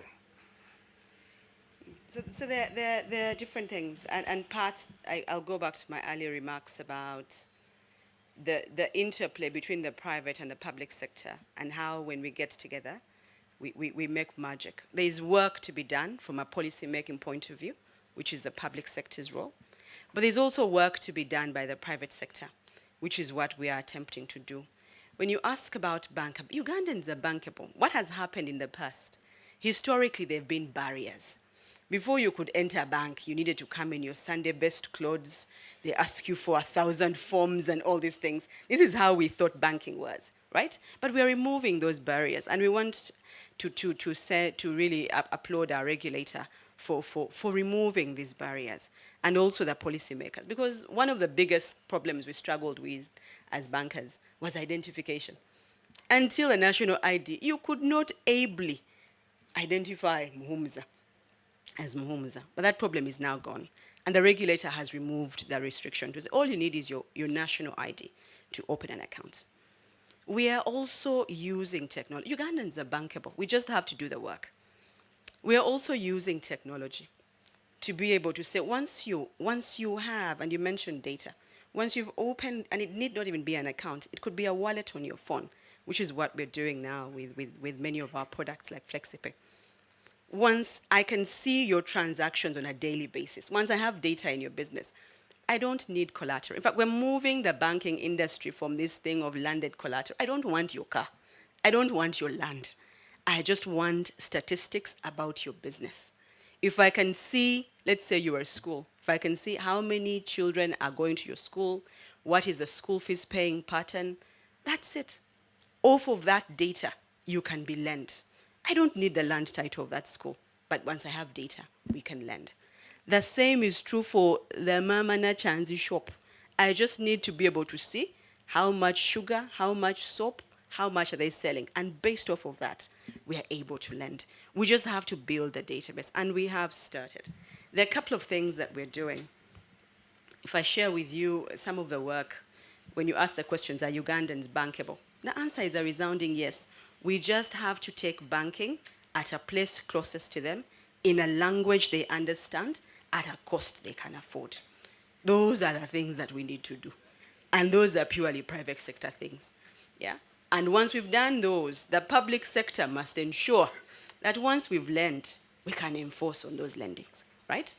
That the contracts that we sign with our borrowers are enforceable. So there's, all of us have to play our part. I'm sure you've all heard that Stanbic is lending to circles. We've now lent to over 4,000 circles. If you're in agriculture, at a rate of 10%. You just have to be in a group. And as long as you're registered and we can see your economic activity, there has to be an economic activity happening. And because we know this is not a role we can do by ourselves, we have invited several people on the other side to sit on the trustee board. NPA is one example. They sit on the trustee board of our SACCO proposition, so that we can do the work together. So to summarize, yes, Ugandans are bankable. We just have to change the way we are doing it. Thank you. Professor, probably your final shot. It seems none of you has disagreed with Muhumuza. Did you connive? Because how come you have nothing to disagree with? Your final shot, please. I thought, thank you so much. I thought we made it very clear. What we are doing is we only added that broad framework within which you would capture his points. But one thing you will not run away from, regardless of now whether it's the question of whether Ugandan is bankable or not, is a question of the distortions that exist. The only debate then is how do we now identify all of these and what do we do to gradually resolve them? There is, I think that's what it is, but maybe just demand for credit and whether people are bankable. I agree with what Anne is raising. The only thing is we also need to take into consideration that this market is highly segmented. We have so many people out there craving for this credit at favorable terms, as she rightly says, but they are borrowing money at 60%. There are very many. I think if the statistics were to be compiled correctly, you would possibly, it would possibly be a very good percentage of what the formal banking institutions give. People are borrowing money and paying interest on amounts as low as 50,000 shillings. And there are many out there. They are borrowing 500,000. They are borrowing 2 million shillings and paying at a rate of possibly up to 60% per year if you annualize it. So the issue of effective demand for credit, definitely there are people out there who want to run their enterprises, who want to improve their livelihoods, and credit access to capital still remains a very big challenge. So I think to have the complete picture, we need to discuss the formal banking system, but there is a very big segment out there paying to distort the language a bit through the nose. So how do we identify these, how do we resolve these distortions? And that's where if you do the discussion in a very structured way, then you would not have to disagree because the message remains the same. How do we address these distortions? And Dr. Muvawala, it goes back to the planning. How does then the planning clearly identify, gradually identify these and plan in such a way that we are gradually targeting solutions to these distortions as we implement the plans. And even the budget, I'm sure in the last 1 year or so, there had been some discussion of aligning the budget to factors of production.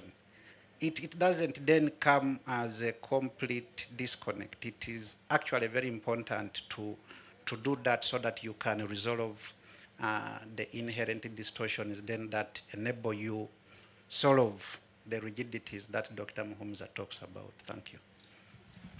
Thank you very much. And I think just to add, that segment that is borrowing at 10% a month or 7% a week, and those who actually cannot borrow at all, those are, since we are talking about Musevenomics, that's where the parish development model is coming in. That's where the EMIOGA is coming in to provide affordable credit to our people. But we still need more work to be done in solving the distortion, but more work needs to be done because those two models are driven heavily by the public sector. So we now need to bring in the private sector, and then non-state actors. And just within 1 minute, your shorting per note, and then Fred can finalize. I have nothing new to add. In the interest of time, I'll say thank you for this opportunity, and that we will achieve more when we work together. There is no Uganda that belongs to the private sector and a Uganda that belongs to the public sector. We're all together in this, and together we will do far more than if we insist on each playing in their own lane. Thank you very much. Thank you. Fred, within 1 minute, you have heard what is to, I thought we are going to be the critique, what they have said. What is your final shot at this? Yeah, I think we are wise. I want to thank everybody who has been a part of this conversation, and as we said, the conversation continues. But I would like to really underwrite what Anne has said, which I said here.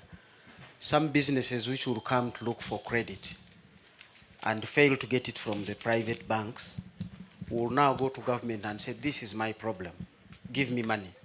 But Anne has literally said, if you could source yourselves, which speaks to what I said earlier, if households are empowered to help this school generate its cash flow, because the school is surviving on households paying the tuition.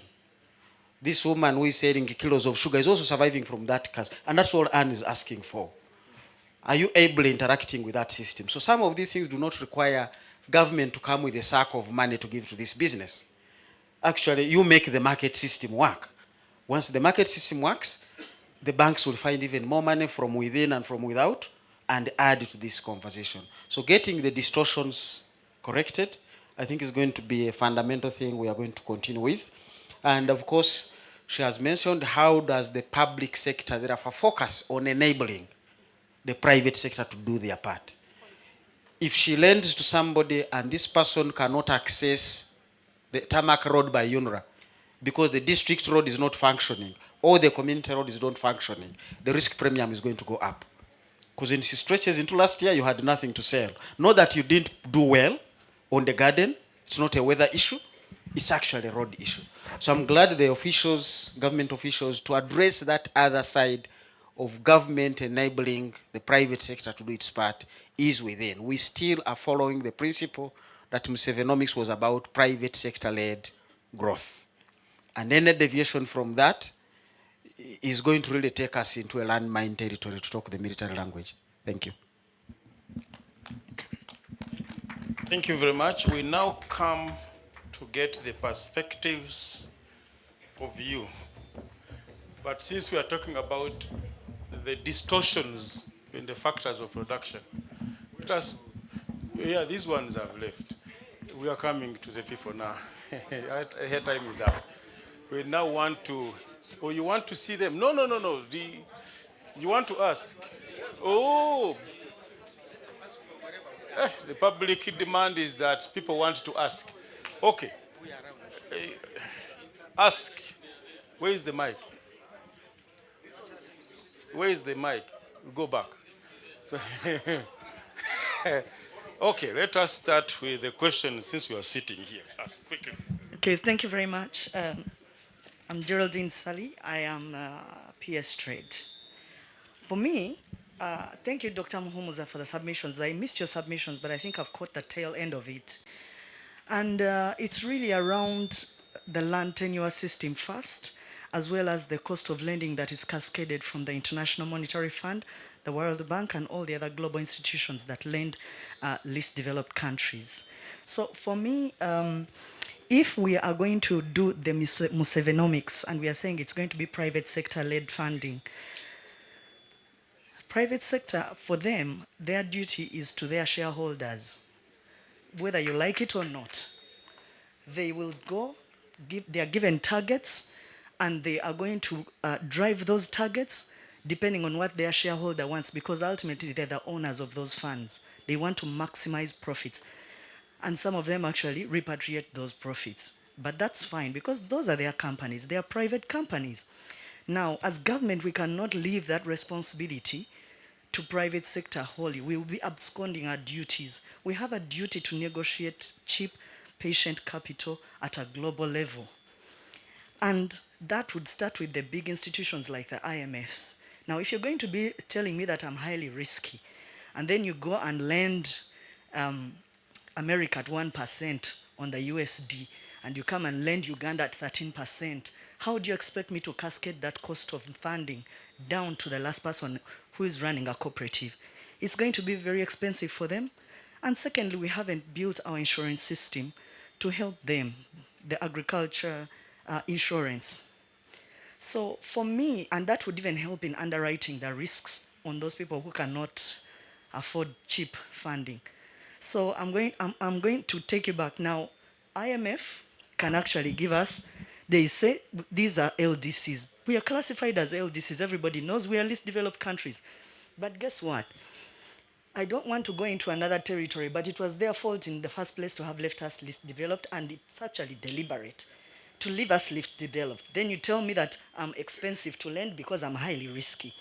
But when you are taking my gold, it was okay. Because the gold is what you're using to underwrite your currency and inflate it and make it look very expensive, and it has to be the global currency. So for me, the problem was started a million years ago, but we should not dwell on that past. Those countries must specifically design funds which are geared to least developed countries. And you say in Africa, we are going to lend them at 1%, 2%. That patient capital is sent to the development banks. And development banks have a character of behaving like commercial banks because they also lend at a very high rate. But Africa Development Bank, Uganda Development Bank, East African Development Bank, they should actually get those funds and lend at rates which are affordable for our cooperators and agriculture sector. The land tenure system is also a problem because it's highly fragmented.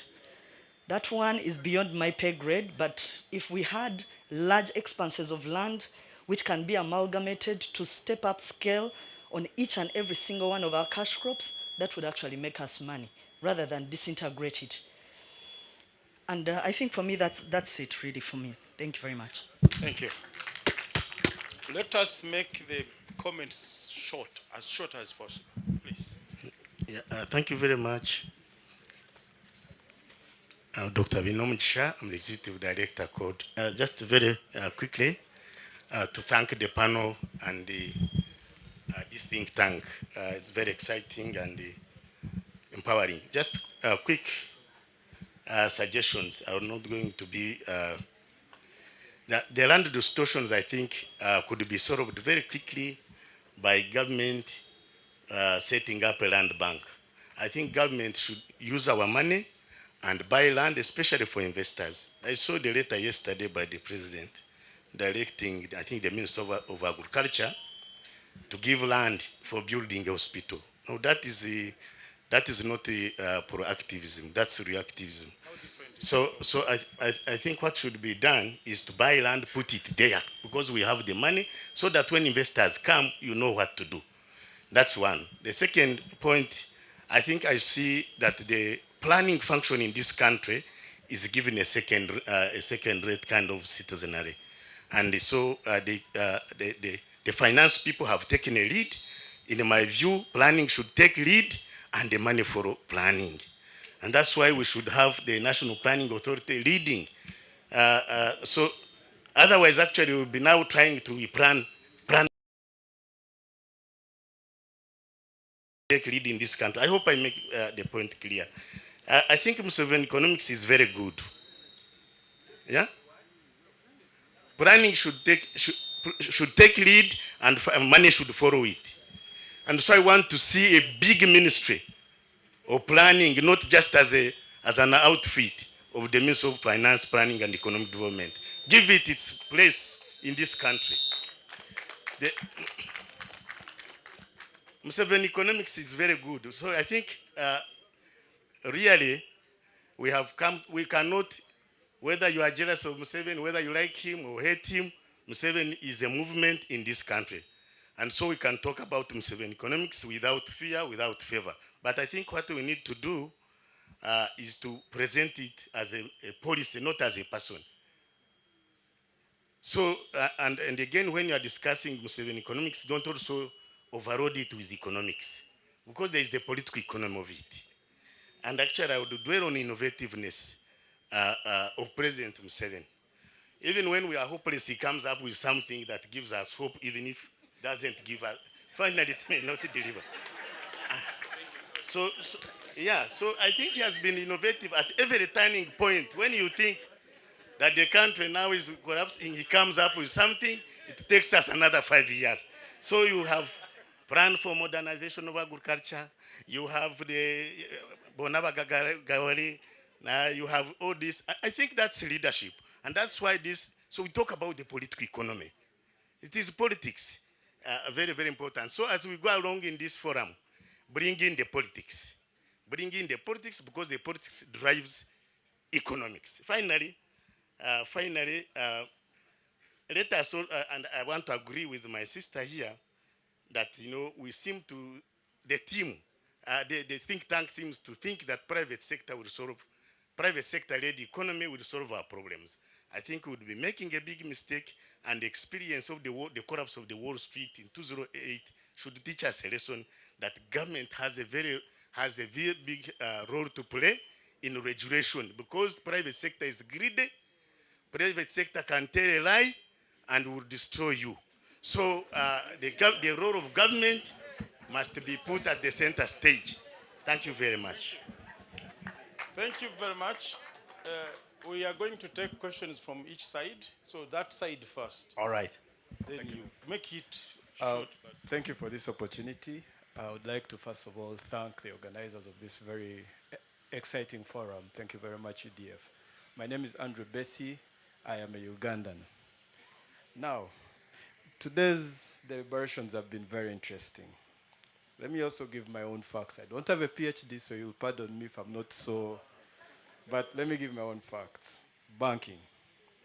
In February 2019, court found that a client's mortgaged properties were sold to a company formed by 7 Stanbic employees.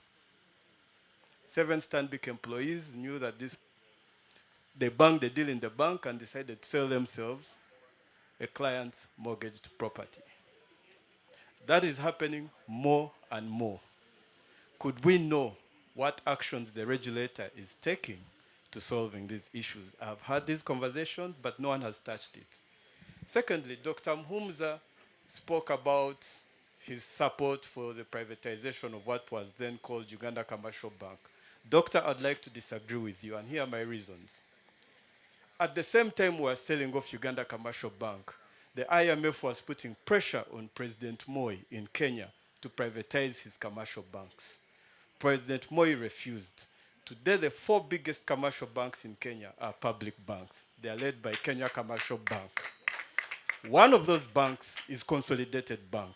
Consolidated Bank has as its shareholders teachers in Kenya in government schools. He got the PTAs, they formed themselves into groups, gave them shares, and today Consolidated Bank is bigger than Stanbic Bank, Kenya. So Dr. Mhumza, I beg to differ with you. Number 3, it is true, foreign money distorts the export base of a country. Today the signals we get about Uganda are that it's only foreigners who are given incentives. We have Nelson here, Coffee City, okay? If Nelson was to walk to Stanbic, and I advise you don't go to housing finance, but if he was to walk to Stanbic to borrow US dollars 1 million, they would ask for everything he has. everything he has. Now, at what rate is the coffee sector growing? At what rate is it growing? And at what rate are we lending our people money? For me, that is where the biggest problem is. We're lending money very expensively in an economy or in sectors that are not growing at the same rate of lending. You'll borrow money at 18% in a sector that is going to grow at 7%. The numbers don't add up for me. What are we doing about it? Thank you.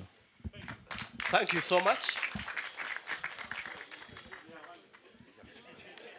Yes, good afternoon, everybody. Shortly, I am called Mutasa Humphrey from the Green Council of Uganda.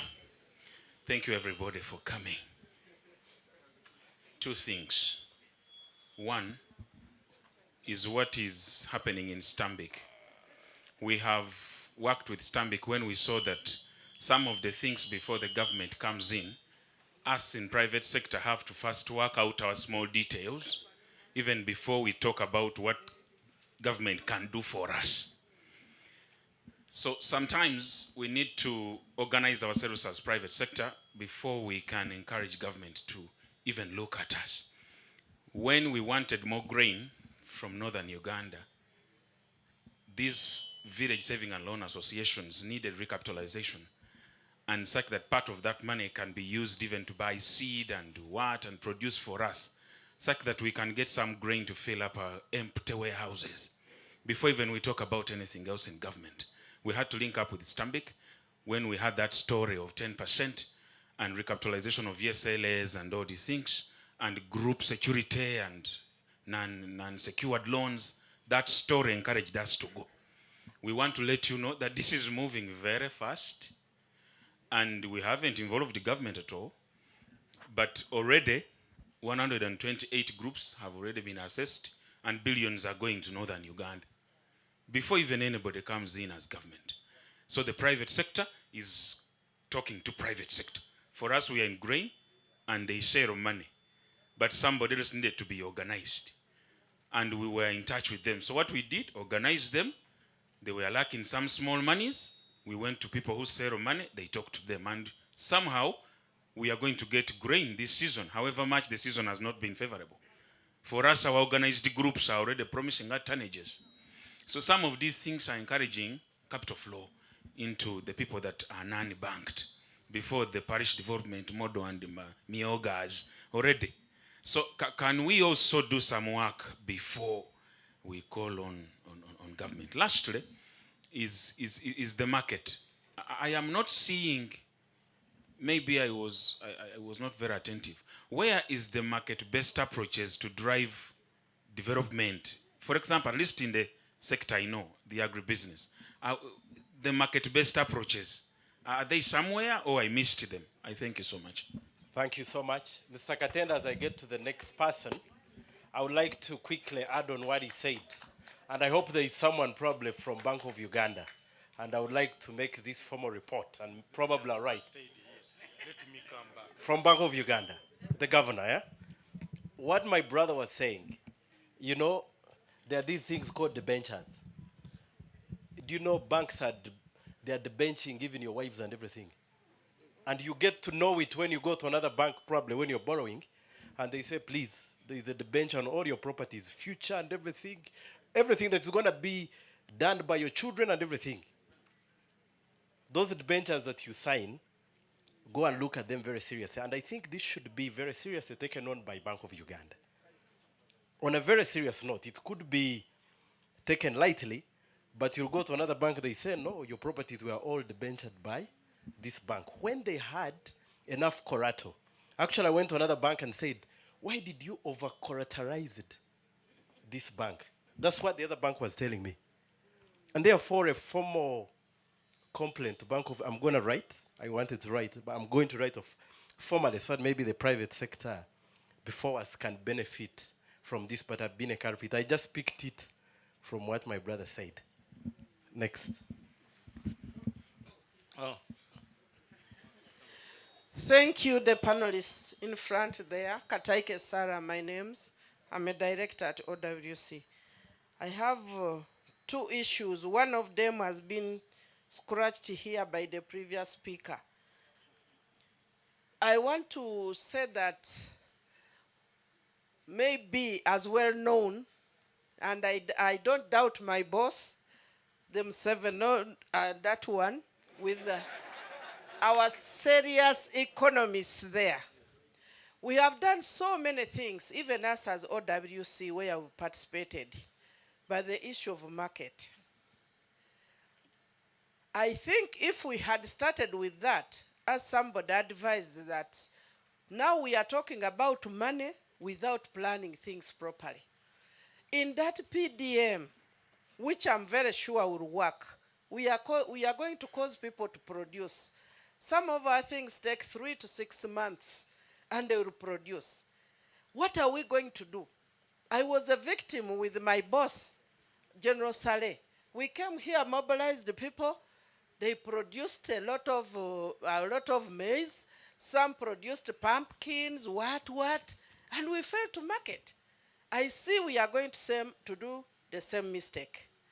I leave that. And I really cheered you so much. I think you even saw my cheer to you. Thank you so much to try to address the unbankable, the youth and the women.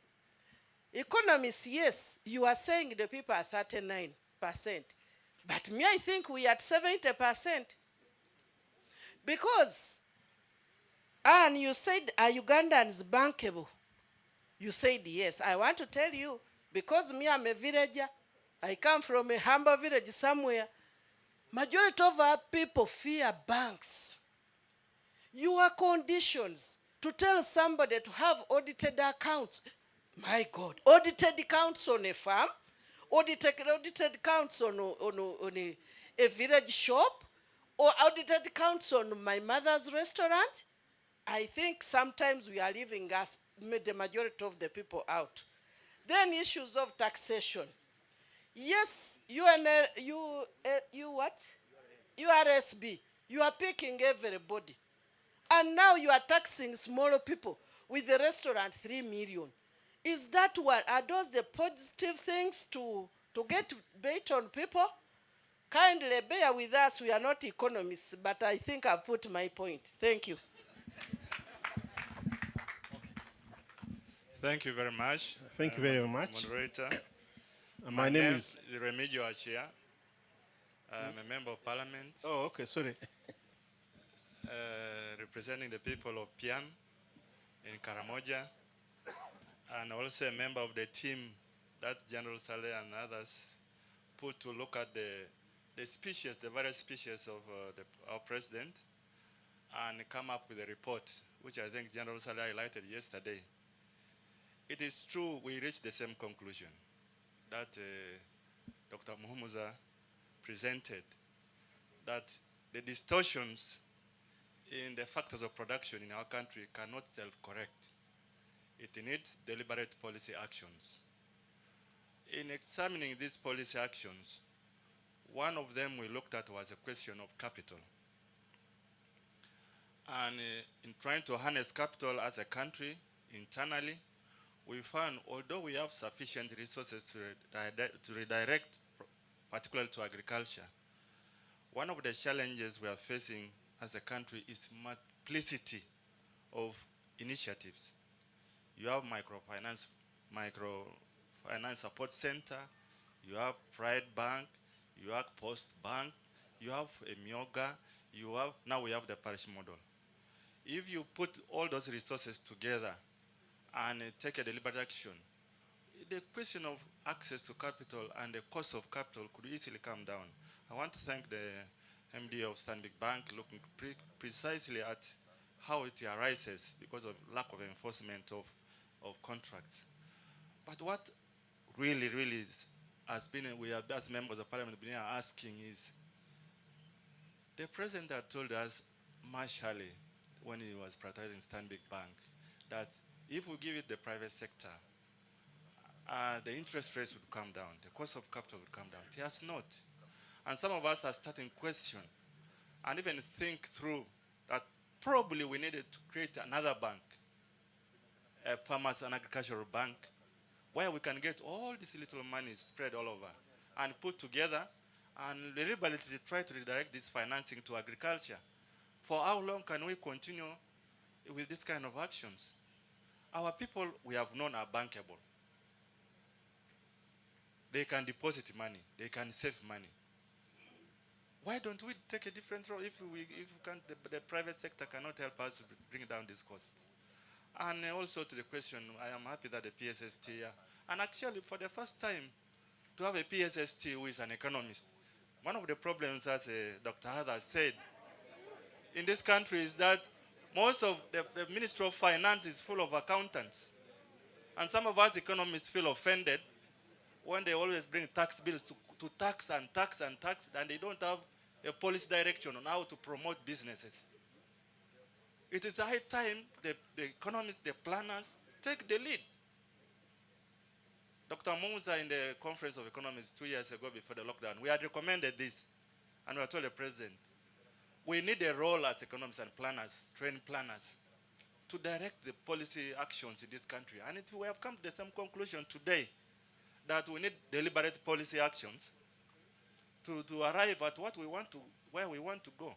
It cannot only be bookkeepers to run the country. Let them be in the Ministry of Finance. We want a partnership with the fiscal side and the monetary side, together with the private sector, to see how we can move forward. Right now, as you see, the interest rates are going up, inflation is going up. Tomorrow, my brother, the Governor Bank of Uganda, is going to come and tell us, you know, I spent so much money, the cost of running the monetary policy instrument. It's going to us 200 billion, 400 billion.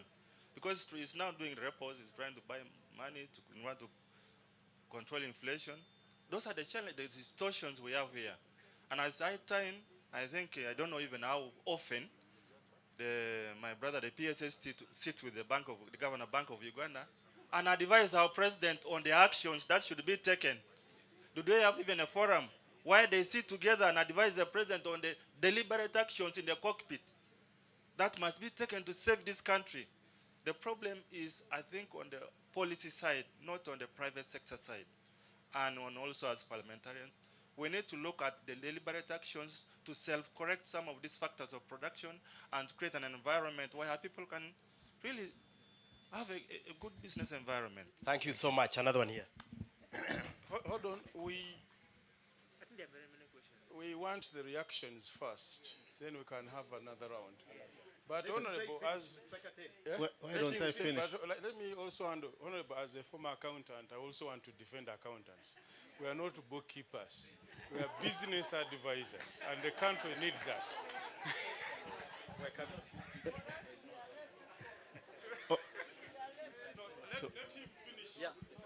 Okay, ladies and gentlemen, my name is Johnson Kuhe.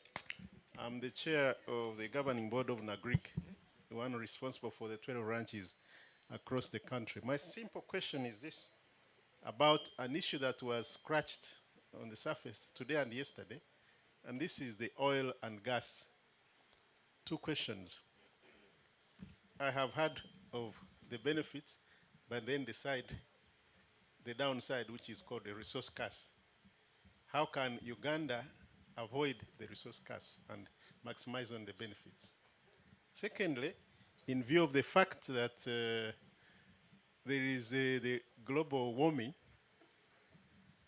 what should Uganda do to prepare itself for that, or to minimize the effects of global warming that are due to oil and gas? Thank you very much.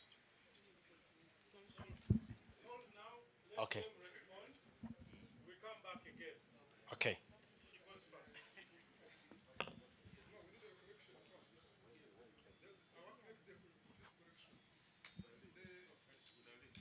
But now you're talking. No, I just want to make okay. The Secretary to Treasury, who was there before, is Keith Mohakanizi, who is a graduate of Manchester University and is one of the great economists with us. So please don't, when you stand on the floor of Parliament, have information. That's what I said yesterday. Please have information. Secondly, the current Secretary to Treasury is called Ramadan Gobi. He is a member of board of Bank of Uganda. He sits on the board. So he's with Michael every time. So there's absolutely no reason why we should said that now we need to get further information. Thank you. I thought you were going to talk about London School of Economics. Thank you. Thank you. Thank you very much for, I think we must commend the organizers of this forum for creating a space where we can share openly, debunk some myths, but also put forth some truths that must be appreciated. I will start in no particular order, but I think one of the things that are important, Honorable, the need for a bank that will answer to Uganda's needs, the farmers especially, right? So you can build the bank, but until you've solved for the structural issues, you will end up exactly where we are. So there is a better way to do things. We know what the problems are, right? And this question will also answer another question about debentures and mortgages and all those things. The reason why the lack of data on agriculture makes it difficult to lend. And that's either whether you're a commercial bank, whether you're a government bank, or any other institution. What we can do now is to solve for the structural issues. Yeah? It is that we will end up exactly in the same space. And you have seen many banks again and again start, and if you look at the history of banks that have failed or have had to be closed, it is because of poor lending practices informed by lack of information. If I open the door today and say lend to everybody, which is what we want at whatever rate and whatever, we will close in the next 24 months because of that. So let's solve for the structural problems. Let's teach our farmers. Let's start to collect information. Let us make it easy. Madam, you mentioned about Ugandans not being bankable. And you're right, for a long time, banking was elitist. It was for people who spoke and understood English, and you had to write, and you had to fill many forms, and you had to have, in some cases, audited accounts. All that is going away. We're now saying, with a simple phone, as simple as a cartouche, and in a language you understand, we'll start the translation in October, you're able to open an account with your national ID. That's all you need. And once you open the account, you start to collect information. Without information, guys, there's nothing we can do. This is true whether you're a government institution, whether you're a private, and things like titles will go away. He will bear me witness that for the VSLs we are working with in the north, we're not asking for audited accounts. No, we're simply saying, show us where you buy the seed, show us where you're farming, show us where the market is going to be. That's all we need. So I think let us separate. And I like how the professor is bringing us back. Data-based, informed conversations will take us very, very far. There was a question on Stanbic mortgages. Mr. Busi, where is he? I want to address myself. Bessie, yeah, it is an active court case. It's ongoing. But I also, you are an eloquent person, and I want to invite you to read everything else that's out there. We have a loan book of 8 trillion Uganda shillings. And in every organization, one or two things may go wrong. Ask me about all the others. One may have gone wrong. We are in court solving for it. It is one. That is the only example that's out there. Yeah. So let's use data for what it is. If you're looking for criticisms, you'll find 1,000. Yeah. But let's look at everything else in totality and measure for materiality and then come back. On the matter of, there was another matter for the cost of loan lending. That it's the same thing, and we've covered this ground. We also have to wonder, we keep saying, I think commercial banks make it, we are a big target on this one. Commercial banks, commercial lending. But the truth of the matter, we operate with the savings in this country, right? That is the basis upon which we lend. The banks in their current construct cannot bear the burden of development financing. They're not structured to do that. There are different organizations and institutions that can do that and should do that. And I've seen the Uganda Development Bank of this world. They have long-term balance sheets. That's how they're structured. Because this is what happens. When you put your money on a current account, a typical Ugandan doesn't last more than 5 days of your salary on a current account. You have deployed it, it's all gone. So we are operating with very short-term capital. So if you ask a commercial bank to take on a 30-year loan, you're not technically, you're deeming them to fail. So there are different organizations, different institutions that are set up and structured for that sort of thing. So that the role of the private, I mentioned earlier, the role of the private sector and the public sector come together. That the banks do the short-end things, which they are structured and able to do, and the long-term finances by somebody else. But I want to emphasize the point about contract enforcement and foreign capital. What you mentioned, Geraldine, about foreign capital coming in at this point in time, I can tell you and I can share with you that I have over $100 million of contracts awaiting the current judgments before they can be deployed. If we are considered a society that doesn't enforce, a lawless society in the financial terms, there is a huge cost, huge cost. Up to now, we still don't have a ruling on some of the landmark issues on contract enforcement. So whatever capital we seek, whether internal or external, has a question on it that must be solved for us to move forward. And as I close on the matter, I don't know if this was to me on oil and gas, but I can share with you what we're doing as a bank on oil and gas. And first of all, it is the best written law, which is the local content law. And I want to applaud our policymakers of that. But unless we do the work to get local Ugandans to be ready to participate, it will remain that a law on paper. So we are doing the work on local content.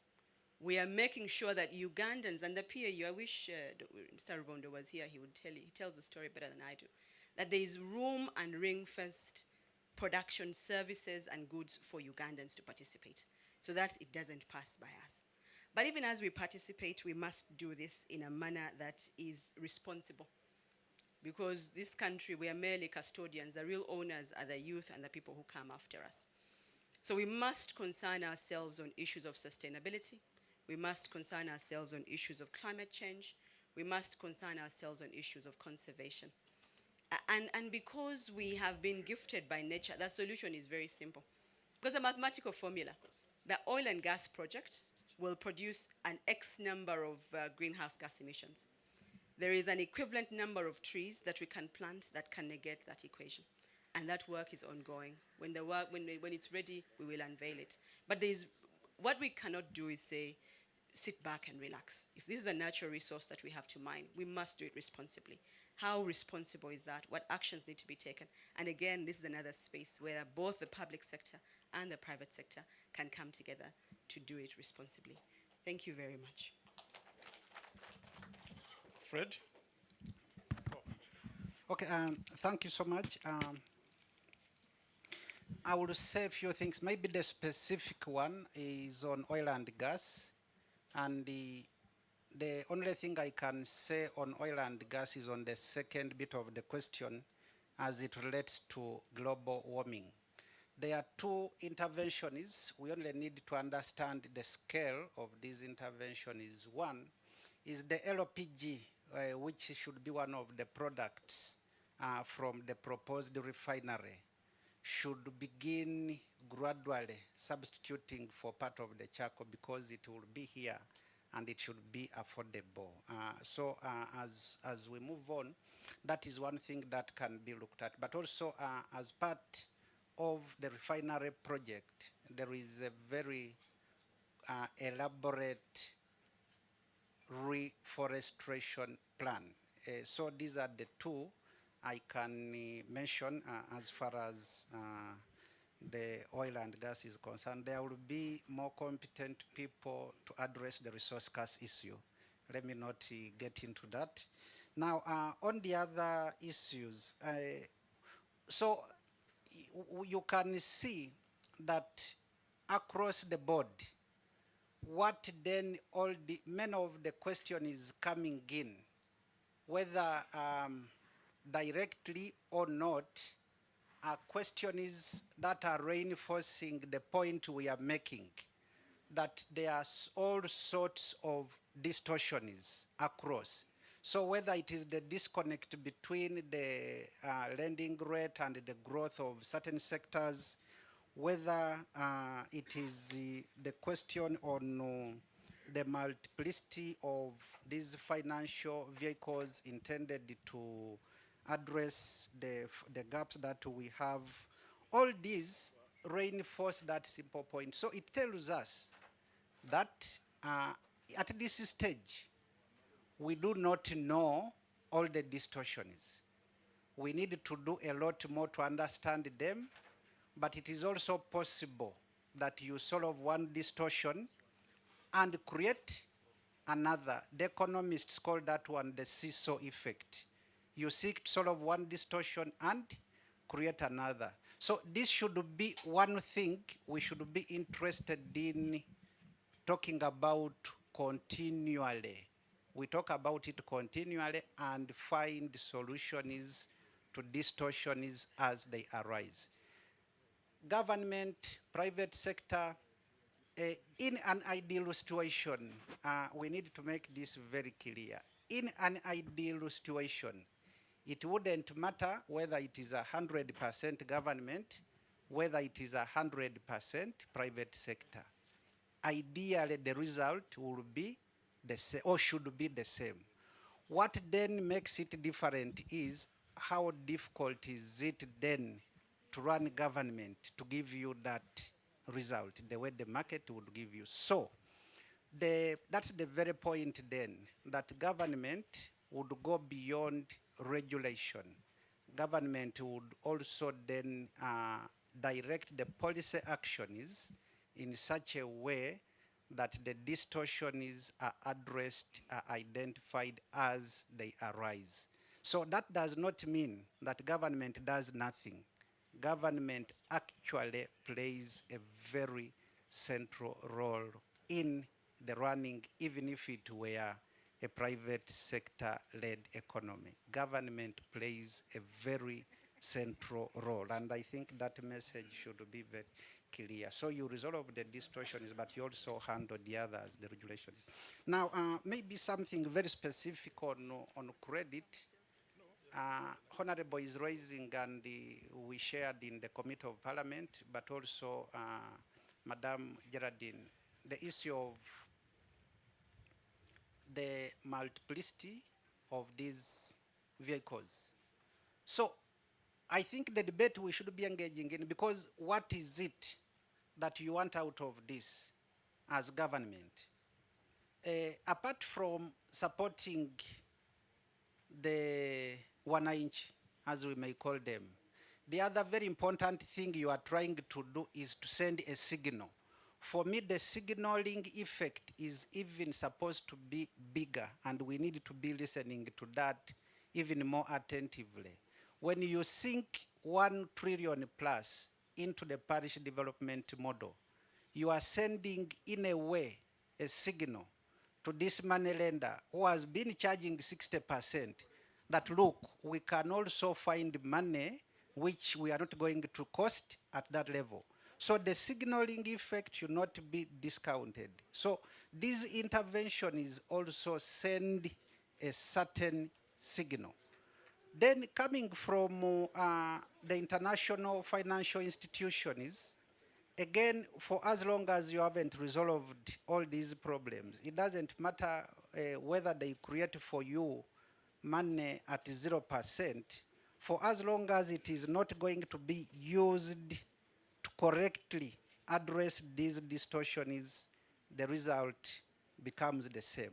For as long as you don't use the money to do the right thing, it does not matter the rate at which you borrow. You will not achieve the goal for which that money would have been intended to achieve. So, Honorable Kataika will only tackle one of the questions on whether the subsistence economy is 39 or bigger than that.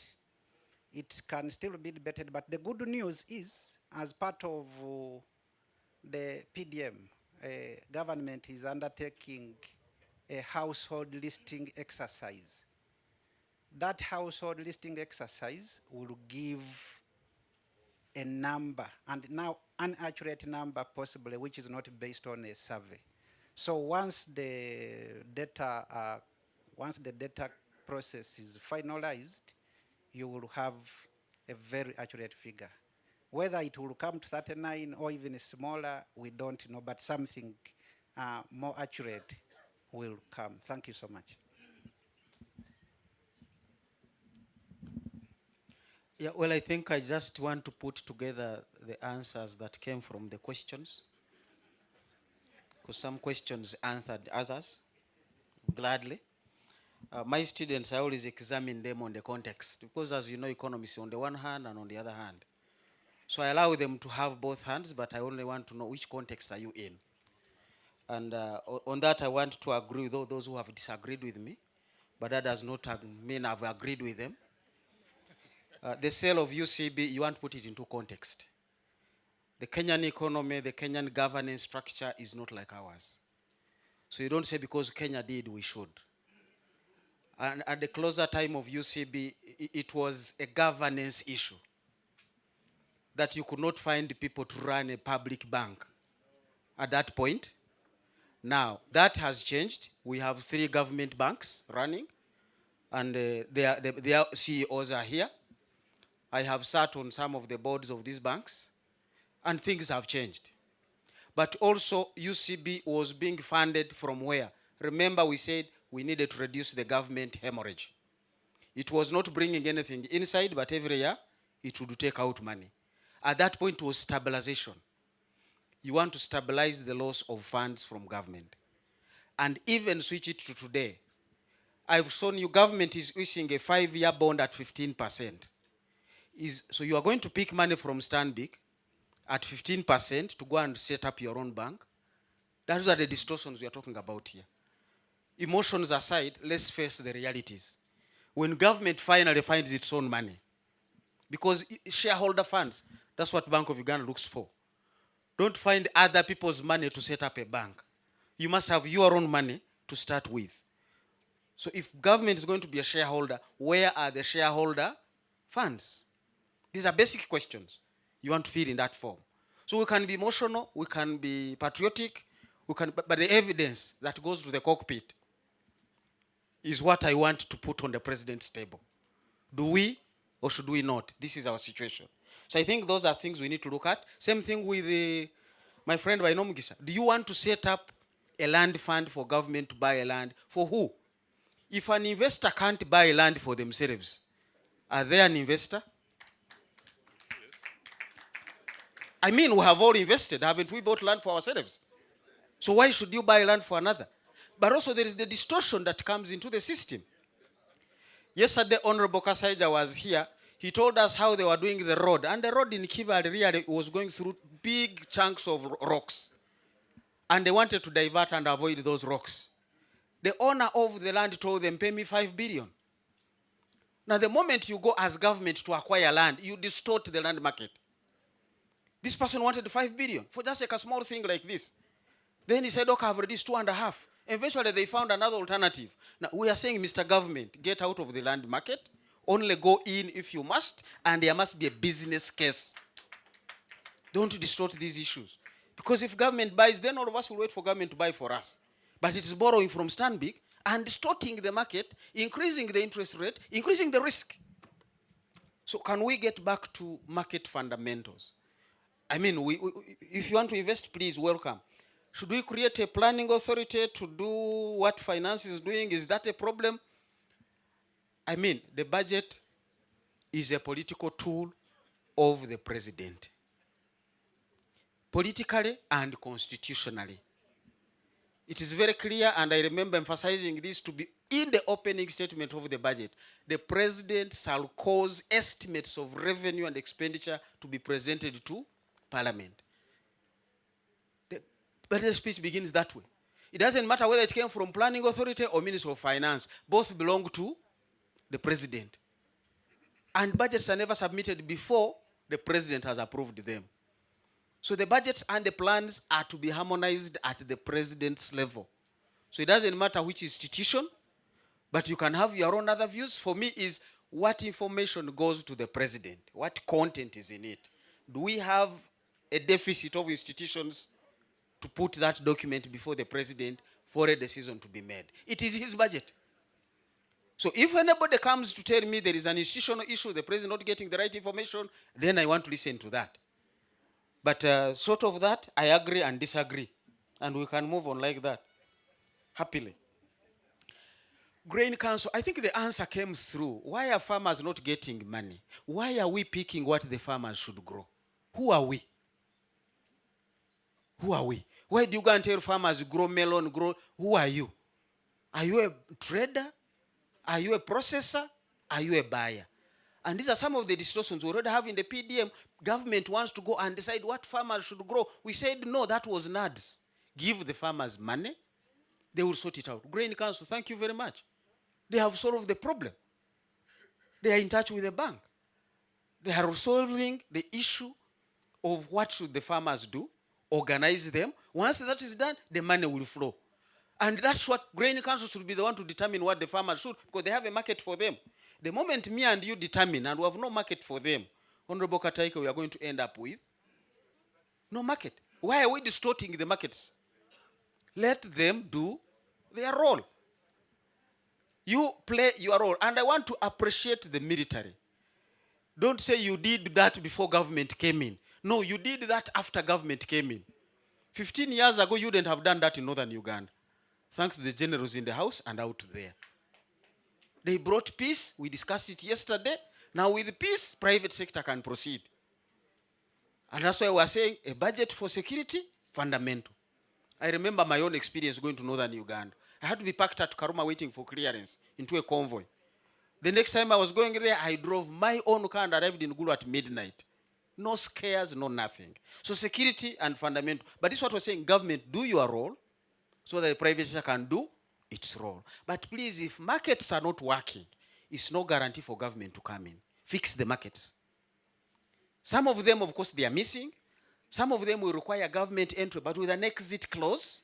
Some of them, government can come back like the banks. The government is running banks in this country. But the market has been sorted out. We had issues earlier, regulation. But now the regulation is clear, sorted out. Anybody starts a bank, you just need to follow the procedures. So I think let's not get back into some distortions. And there are mixed signals from government. Government has given money to MSCL to lend to SACCOs. Now government is also directly lending to the same SACCOs. MSCL is a government agency. So what signal are we giving to who? You see, those are the things we need to sit those and resolve them in the cabinet. Do we want to lend directly or do we want to work with MSCL, which we have created? So where is the problem? I think we shall provide the evidence, as I said, and things will be working out. So quite a number of answers have come out of the questions, and I'm very happy the conversation is going on very well. I would have touched the issue of, I think the judiciary, we have issues. What do we need to do? You don't want to speak about judges' space, because anything you say may be used against you, as lawyers tell us. We need to open up that conversation, and I'm glad that they are reachable. They are reachable. We can have a conversation. We need to unlock the 5 trillion. But also, most importantly, not only the 5 trillion, Anjuk has talked about $100 million sitting out there. I sit on a board of a bank. We have all held money out there. We are waiting for those rulings. You can't enforce. So we are shooting ourselves in the foot. How do we resolve these issues? Structural issues, the market will roll. The markets are ready to roll in some of these spaces. Even if government comes, you will face the same structural issues. The distortions must be addressed. Thank you. Thank you. We are coming for the second round, but lunch is also almost ready. But for, Fred, you talked about context. I want to also challenge you again on land. In the whole of Nakaseke district, land is owned by 7 landlords. Yeah? In Kapeka, 2 villages, our farmers there, even with the parish development model, cannot use that money to do any serious business because the land is a challenge. For those who have, they can use their money. For the poorest of the poor, does government have a role to play in the land market to ensure that the poorest of the poor who could not access a factor of production, that we are getting a factor of production called capital, but another factor of production is not ready to make the other one work. So that's the context we wanted to talk about. And I think the question on the land bank is still as valid as possible. Thank you. We'll have Moses and then we go the other side. Okay. Thank you. I'm Moses Biarhanga, Senior Presidential Advisor on Political Affairs. It's coming to 2 p.m. It's good the Deputy Governor Bank of Uganda is here. And the economy of Uganda is going to sleep. Because if you want to send money, because I don't know about the bank, if you want to send money out of Uganda, you go to a bank, they will tell you, if it's at 2 p.m., they say, oh, we shall send it tomorrow, starting at 9. Then you say, but as it is 2 p.m. here, it is 7 a.m. in the New York and other places. So, Governor, why do you allow the economy to sleep? You can't send money. They tell you, wait for the afternoon, tomorrow morning. In some of the banks, yes. I can see Anna is shaking her head, but maybe her banker is different. But if we are, then we are not in the same banking sector. I have evidence on this. They will tell you, it is 2 p.m., wait for tomorrow at 9. That's one. Two, we are talking about expanding the economy. We need export markets. Yesterday I had lunch with one of the big shareholders in Lato Milk. From 2018, we have failed to export milk to Kenya. We have failed to export sugar. Nowadays, sugar is going to Kenya, but for about 2 years, we're not able to export sugar to Kenya.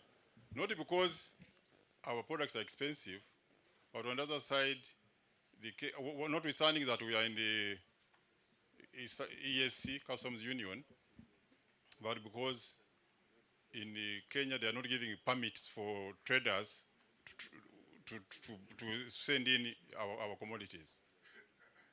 That today, you cannot invite an investor today to invest in the processing of milk in Uganda because we have no export market. And what is good, the PS Minister of Trade is here. They launched the Continental Free Trade Market. How does the Uganda know the progress so far reached? Which commodities now can be traded in within the continent without being taxed from the receiving country? Maybe we need some progress report, because all what we are doing, even with the PDM, where are we going to export these things? The Ugandan economy is still small in terms of, like in the milk sector. Our consumption of milk, as the President has been emphasizing, is still low. We need now to export what we call the excess production, but otherwise we would be consuming it locally. So how far are we going? Are we going on the continental free trade area? Maybe the PS can brief at a later stage, so that people know that if you are investing in this, the Ugandan economy can take so much, but the regional and the continental economy can take the rest. Otherwise, we're going to starve ourselves of investors. Then the other issue related with banking, somebody asked, is the Ugandan economy bankable? I also participate in the milk business under Mega Milk. We buy milk from mainly Ankole area, Kiruhura, Kazo. If you look at how much the older companies spend on a month basis to purchase milk from farmers, it's about 15 billion monthly. The money going in those few districts, in that cut corridor. But how do we pay the farmers? They have an association, farmers association, which maybe you say in the month this personal association, you have bought milk from them worth 30 million. You put money on their account, they go collect the money, one person or two goes and signs for the money, then they go and distribute it to the people in cash. None of these people have bank accounts. I know Anna is saying part of what raises the cost of lending being high is the money available to lend out. But the money is there in the people's homes. I always look at these people and say, they have so much money because we pay them. The banks just as a transit. Money reaches there, the following day, the account is zero. People just have it in their homes. Dr. Yamureme is here. The same thing, I'm sure, with coffee. Yesterday on TV was telling us in the last financial year, coffee earnings were $862 million. According to Yamureme, had ever told him before that 80% of the export price goes to the farmers, at least at the level of Kase. Now, when Uganda's exports have gone up, thanks to OWC, which distributed these coffee seedlings some time back and continues, when that money goes to the coffee farmers, where do they put it? Most of it is also in the people in the homes. So what is it can be done for the banks to extend and collect this money, have more deposits available, then maybe bring down also the cost of lending? Sometime back, I think in 2015, when we were writing the manifesto, I sat down with then Juma Kisame, who was MD BFCU. We discussed this issue of agency banking. I'm happy now. We put in a manifesto, it has not been implemented. But is agency banking enough to penetrate the people here in this parish of Mawale? So that the person who sells coffee here puts the money on the account. Even at that time, we discussed with Juma Kisame that he told me then it was about it cost about $250,000 to set up a branch of a bank.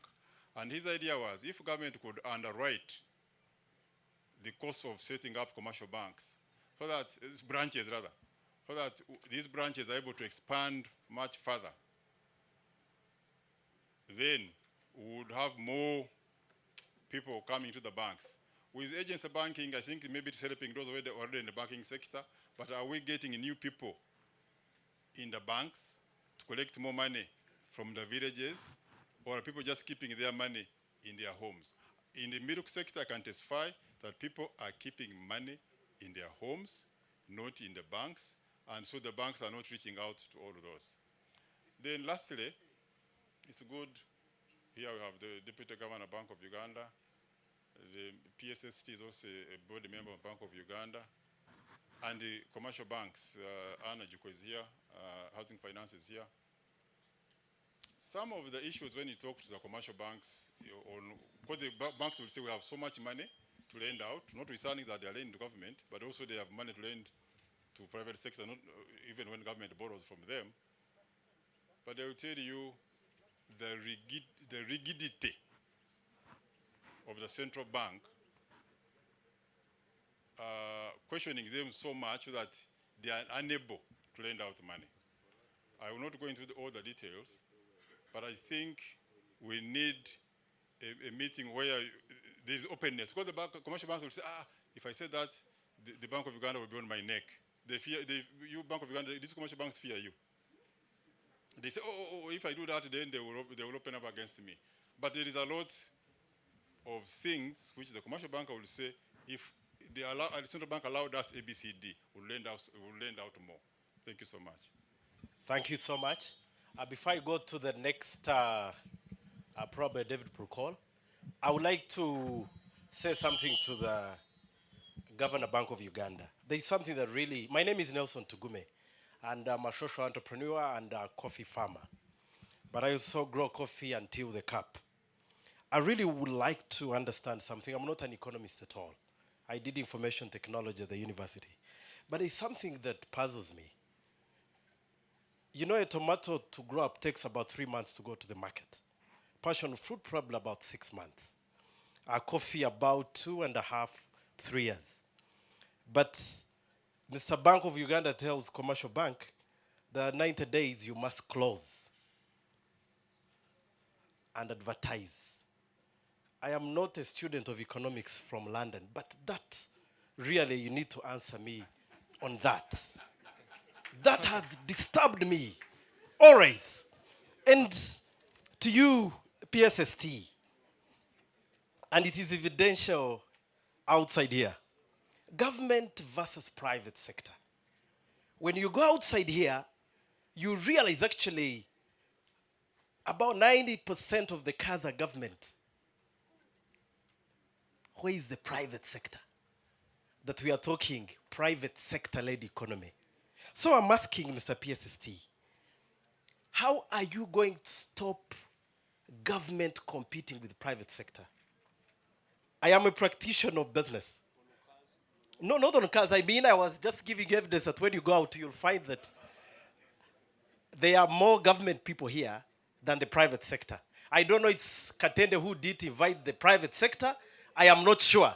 But what I'm trying to say, Mr.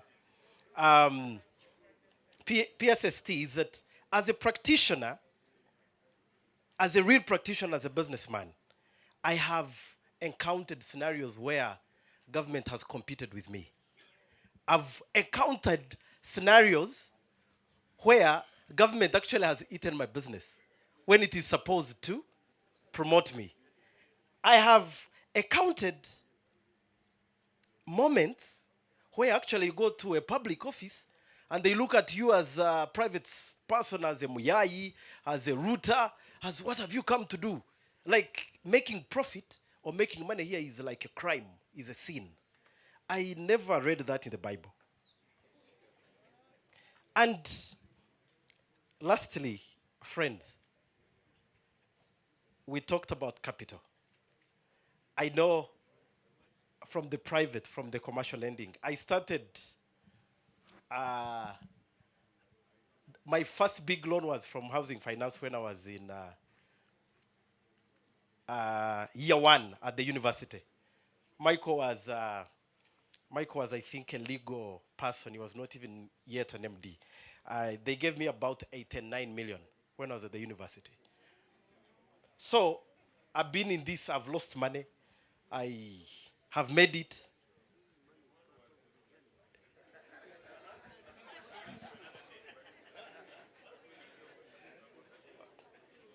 Quickly, about the commercial banks. I'm just giving you a line that I've been in the commercial banks for such a long time in lending and borrowing, and I think, Mr. PSST, you need to put more monies in UDB, but also you need to tell them to use some speed to make sure that money is accessible. Because some of these projects that we do, I think commercial banks, as Anjuko said, cannot be managed by the conditions that they have. Lastly, friends, I think it's Muhumza who talked about markets. And I've seen many people say, we have the markets, our coffee has markets. Let me tell you a true story. I've traveled to 29 countries marketing our Ugandan coffee. Even at times, I go with packets of coffee roasted and I come back with them if I don't give them for free. So when you say you have market for coffee, what do you mean? If you mean that you have market for your raw material of coffee, then you're right. But if you want to say you have market for your coffee where you're going to add value, then as a country, we must do something. And what am I trying to say that we must do something? You've been talking about value addition.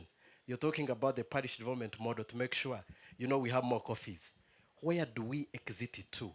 I happen to be a practitioner by, if you've seen these small bikes called juicers, we have 50 of them in town selling coffee at only 2,000 shillings. But I can tell you, friends, our market is very, very small. That if you go to Anjuk and borrow money for that project, I'm sure he'll take your property. I'm very sure about that. Our market is very, very small that what we may need to do is to export. But if we are to export, I had a yellow bag there, if someone can get it for me there. I can share something. If we must export value-added products, we must be present in the market. I just brought something here. You know, I always go with Amemtembea. These are some of the body creams that we're making out of coffee. Please, the ladies, the lotions. And this actually will cut your age by half. You know, coffee this is a body scrub. These are the coffees that we are talking and value added. We have 28 products out of coffee. But I can tell you that if we and the government doesn't come in and say we get this product, I can tell you if this product gets on the New York market, everyone will be looking for it. It has anti-aging products. Coffee has 97 compounds. The scientists, you can prove me right or wrong. So, and I'm going to start with you. Please, go ahead. Thank you. Okay. So, what I'm trying to say is that I'm just giving that one example of coffee. I know there are many others, cocoa, sim, and many more. So, Mr. PSST, in your budget outline, in your policy framework, I see we are putting money in seedlings, in value addition, in processing. Where are we exiting these things if we are not putting money into the market? I thank you. Thank you. I promise I'll make my intervention very short. My name is Dr. Isoba and Moses. I'm from the NGO Forum. I'm not an economist and none is any of my close relatives. But I'm just wondering how we can insulate policy from intellectual gymnastics. I remember a couple of years ago when I think the World Bank required us to prepare our poverty strategy paper, the Minister of Finance undertook the Uganda poverty assessment process. And the idea was to collect voices of people, voices of Omuntu Wawansi. Because the Omuntu Wawansi are rational individuals. They know what they want. Poor people save, the rich invest. There is a reason why the poor people save and the rich invest. Now, I have just two quick questions. The first one is, perhaps both of them are to Dr. Muhumuza. And he said, you know, it is having both hands and putting the context in place. As a non-economist, I hear you demonizing the non-tradable versus the tradable being canonized. Now, the non-tradable, as you took us through a very instructive session on the relative prices of the tradables versus the non-tradables. And you know, the non-tradables, you know, talk about in the investment in education, the investment in the real estate. And I want to be persuaded that the people who do that are rational individuals. And I think at the beginning of the presentation, you did make a mention of what His Excellency was pressing emphasis on. Being rational, being reasonable, creative, innovative, and being adaptable. Now, the poor people, the reason they're actually investing in education is because I want to quote the Honorable PSST a couple of years ago when he made a statement that I remember, that education is the equal opportunity equalizer. The reason why I know we invest that is because that is it, and the people know why.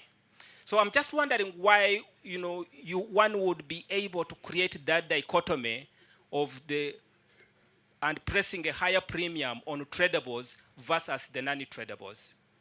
My last intervention is a couple of months ago, we were at the National Planning Authority, which kind of like the clearing house. The Deputy Bank of Governor was there.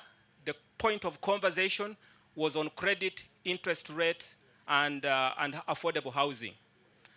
And I think the conversation was that, banks, government banks like the housing finance, have gone away from what was their core, which was providing housing loans and affordable housing. And I think the key recommendation from that conversation we had the National Planning Authority were three. Do a bank policy review. And in particular, there was a need to do a policy reversal. And that was to cage, restrain housing finance from doing what it was not supposed to do. Because I think when Anne praises the housing finance for having done good posting, I mean, one would say, but yeah, they have done the good posting, but we remain as a country with poor housing, no affordable housing. And yet that is the core of this bank. And that's the need for actually being able to do the policy reversals. So I think as a country, we definitely need to be able to address ourselves to this.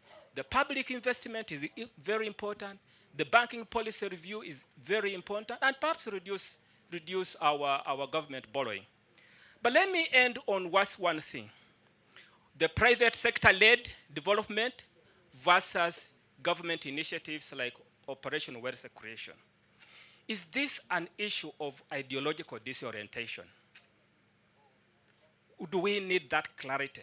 Because when you are talking about the private sector-led growth or private sector-led economy, and then at the same time we're doing programs like Operation Wealth Creation, as though the economy was centrally owned, which it perhaps isn't, I think it creates an issue. And my question to either Professor Isa and Dr. Muhumuza, is this what you would consider ideological disorientation? Would we need the president to actually orientate us so that we can actually be able to know where to put our attention? Thank you. Colleagues, we are... Thank you. I am... Hold on. Okay. Honorable. We are in Kaumu. The main source of energy is firewood. Our food has been ready.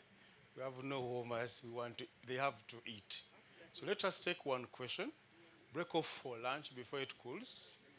Then we eat, come back and continue with the conversation. So, Honorable, thank you. You have the floor. After you, let's break off for lunch. Then we come back in 45 minutes. Thank you. My name is David Pulkol. I also double as Executive Director for Africa Leadership Institute, where we think the problem, the bottleneck is really at the top of the bottle. It's a leadership question. So once you sort it out and get that clarity that my colleague was saying, then everything will fall in place. Like my colleague and former student, Professor Nwagaba, I know he came to me and asked how he could go to London School of Economics. I'd been there 26 years and came back as a lecturer in Makerere University and marked their scripts. He knows for a fact that at London School of Economics, we are contingency theorists. Everything else is contingent upon the obtaining situation and reality, and we use facts as they are, bounded rationality, and take decisions. So we are not prescriptive like Chicago School or other schools. Okay. So from that perspective, therefore, is there unclarity in the economic policy we are pursuing? I think it's very clear that NRM government is pursuing a mixed economy model. That one is as clear as day and night. And therefore, is it in contradiction to see the state trying to uplift? The question we must ask ourselves, are we here in leadership today to make a majority richer or only a few richer?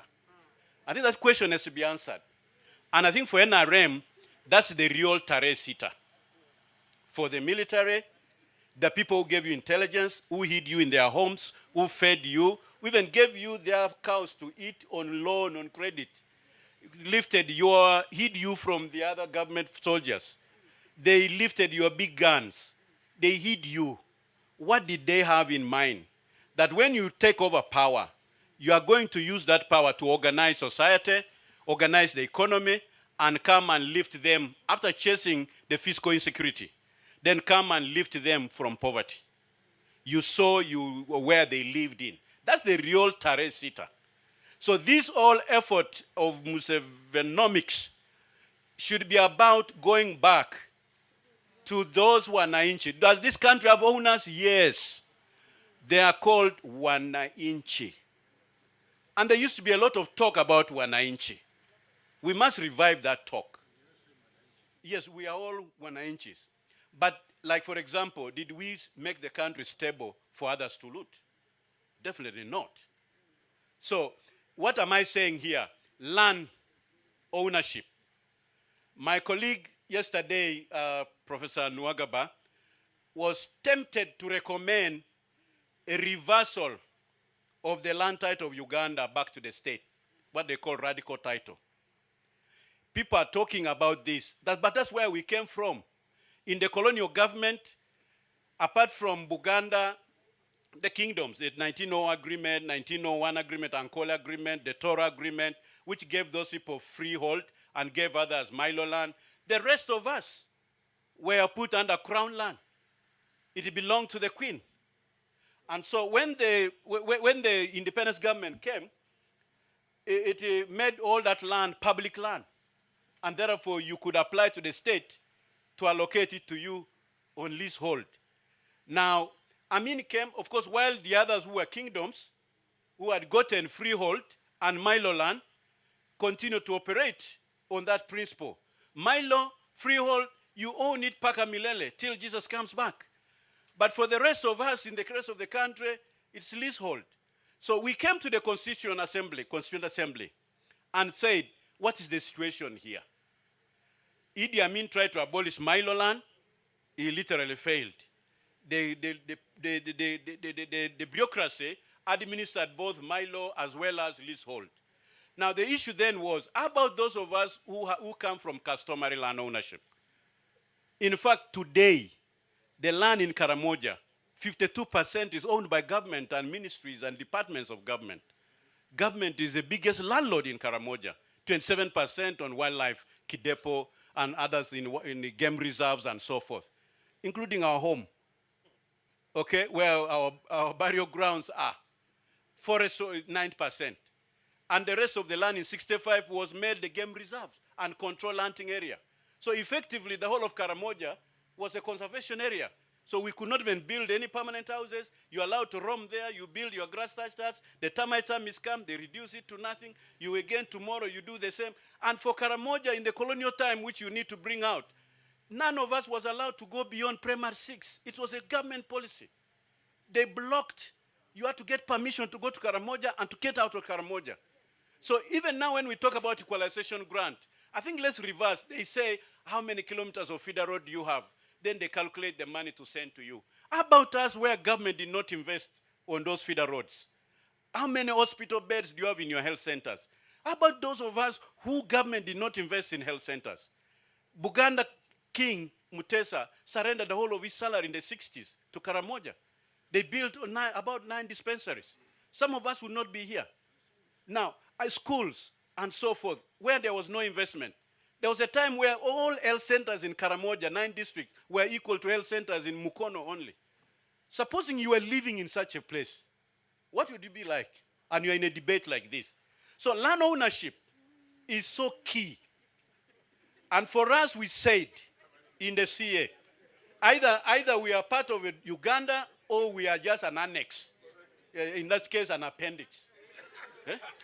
So, and for you, like I said, to come from that to survive the famine, the rustling, the diseases, malaria, diarrhea, and then you end up in London School of Economics and be a Director General of External Security of Uganda. It's not simple. To grow out of that place. It's one of the difficult places to grow up as a child. Because even now, who's dying now in the famine? The old people and children and lactating mothers. They're the ones who are dying. So this is the question I'm saying. We gave government a role.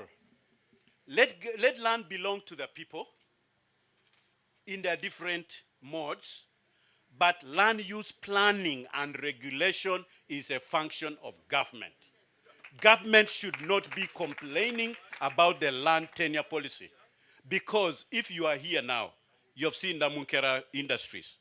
Okay? Where is the plan for this area? Where housing estates will be, where commercial banks will be, where the supportive services, including an airport here. Because now if this is the only place where they manufacture some of these ceramics in East and Central Africa, why should they go to Entebbe? They should fly here straight, pay in dollars, go to Central Africa, go to Rwanda, go to where? But where is that land? Now, what is stopping the investor, even if you're government, to partner with the owner of the land and give him shares? Whether 1% share, if you look at MTN today, when you say Charles Mbire has got 1% shares in MTN, can you imagine? So what 1% can do if you gave communities, if you gave families, if you gave so investments, yes, but benefits shared. Okay? So let's invest in mechanisms for benefit sharing. Now, when you want to take away land again and invest it in the bureaucracy, the civil servants, they will take bribes. They will enrich themselves. So you are dispossessing the local people of the opportunity. Land could be an entry point to the emerging economies. So how can we use land strategically? So that's what we had in mind. So that's why we said, now, for example, in Karamoja, you find wildlife authorities leasing even land, giving concession to miners to take marble and so forth. But we gave you land for wildlife. Now, when the land use changes from wildlife to mining, then that land must revert back to the people for whom you are holding it in trust. I was a baby. You are a trustee. When I grow up, you as a trustee, let's talk. So these are the injustices out there.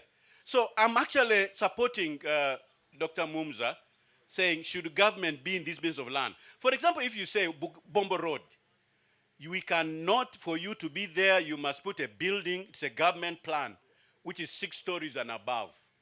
So if you are no owner there, you are given time within which to put it, or enter into a joint venture with somebody who has money to put it up. It's a government plan, government regulation, you must comply. So that's what it should be. And that's exactly how many people will share in this growth. Let's talk about shared prosperity. Let's talk about inclusive growth. And land is one of those equalizers. Now, about privatization, yes, and we agree with you. We should have privatized.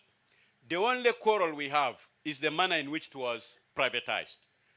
Did UCB have assets? Did it have land? Yes. Did it have buildings? Yes. A network throughout Uganda? Yes. Was it costed and valued? And does UDC now hold shares in Stanbic Uganda on behalf of Ugandans? Can we ask UDC now to float those shares to Ugandans so that we can now share in the growth of Stanbic Bank? Where are we? Where are we? So, this is the question. Because you have Stanbic International, and so who did we sell this bank to? Why did it change its name to Stanbic Uganda Limited? Who is the Uganda in it? And really, these are questions. And therefore, in terms of when we privatize, I'm not saying it's already done. I'm saying we need to go into these things with our eyes wide open and be strategic and put citizens at the center of this decision making. But the good thing about Anne as MD is not about only your employment as a Ugandan in that place as MD. We laugh, we really thank God that our women are now managing directors in such important bank which is making business. But also not about employment, but ownership and sharing in that prosperity. But the good thing you have come up with is the skilling and incubation, is those special loans for young people. What are we doing for these businessmen of tomorrow and women of tomorrow, the young people? Are they borrowing at that high rate, or they're borrowing at 10%? That's real. I give you a plus for that. And I think everybody else should be made to come out with special programs for these young people. Otherwise, how will they become business people? If you don't allow them to enter into the market. Even if you say you can borrow 1 million to 5 million for in 12 months, they will be able to do something with it. And then they can borrow again. But make conditions right, special programs. And then I end and say, should PDM take money directly on the ground? Because we tried it also with many, Emyoga, I don't know, Ntandikwa, there are so many things. Now, shouldn't we be partnering with some banks? If Anne has got a special program, and they can tailor a program for these people we want to lift out of poverty, should it be independently done, or it should be through a financial system where they can be mentored and brought up and skilled and be supported and to become business people? This is really where the crux is. Otherwise, for Karamoja, 534 parishes. That's about 53.4 billion. I'm scared. That money will go, it might be eaten, and tomorrow you have a people who are still prone to another famine, who are still begging. So we really need to be strategic, and so that we put these resources in the best use. Thank you very much.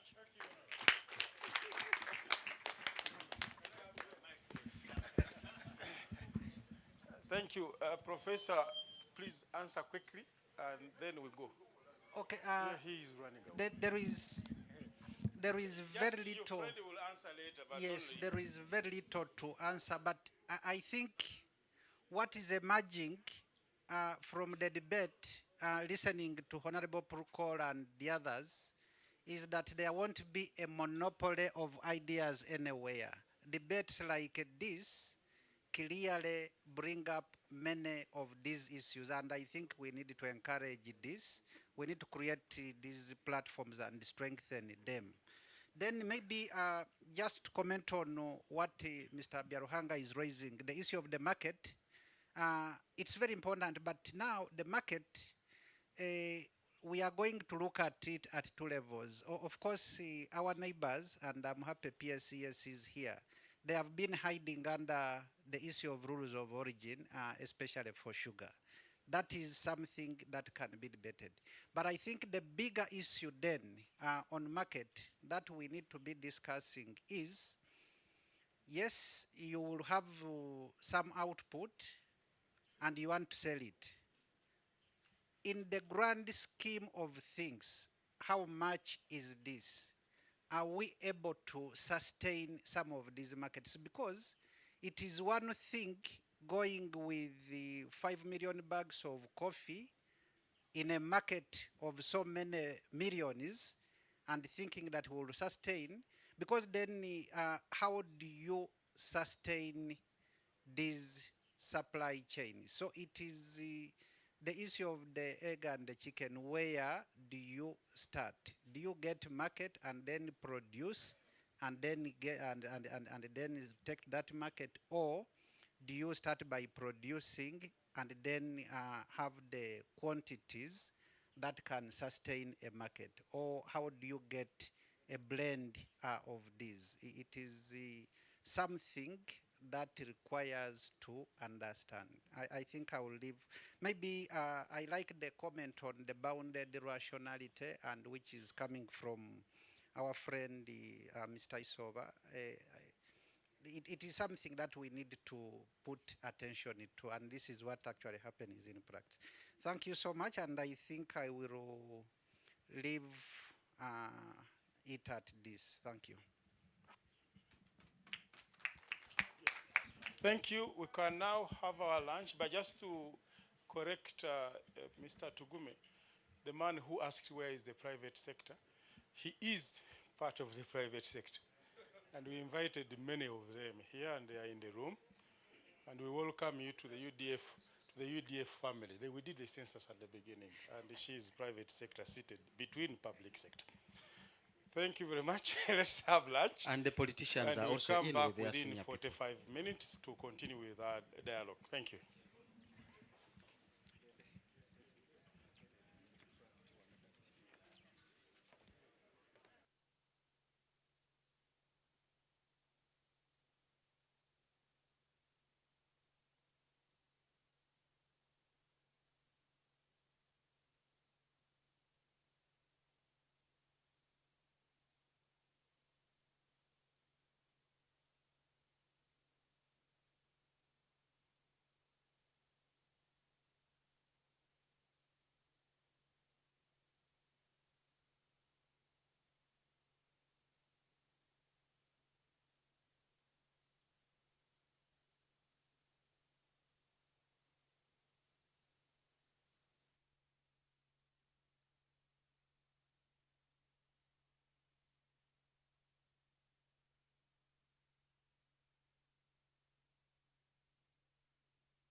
Ambassador Idro.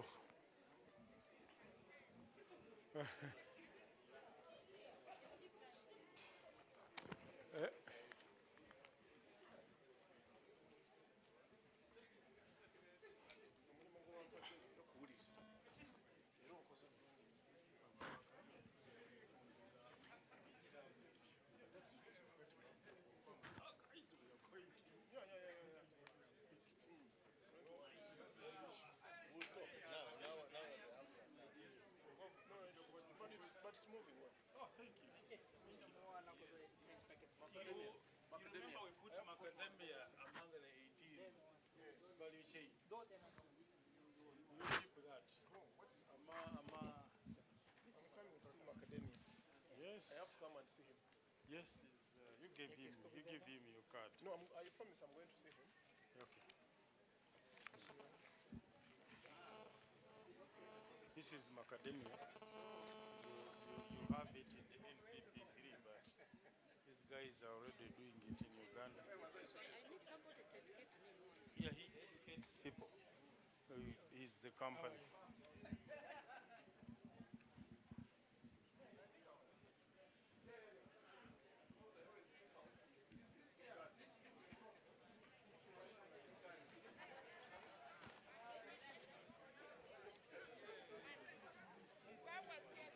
Hey, let me come. Colleagues, let's come in. You come and give your perspectives for the parliamentarians. You are on now. And I'm taking them in, otherwise.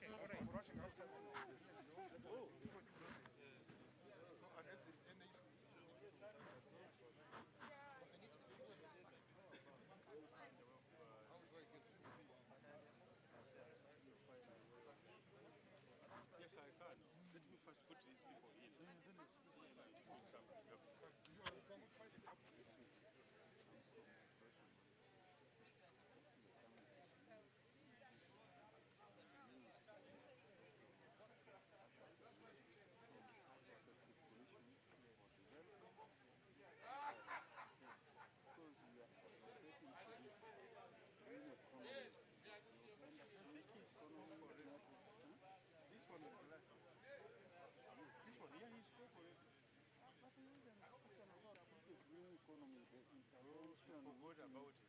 He was talking about it. Let him go back to his line of... Okay, I'll talk to him. So, ladies and gentlemen, let's continue with our day. We want to spend about 30 minutes to finish what we were doing. We call that the perspectives on Musevenomics. And we have different players in the room. So I'm going to invite Honorable Apea. Honorable Apea to share with us the perspective of Parliament, the legislators.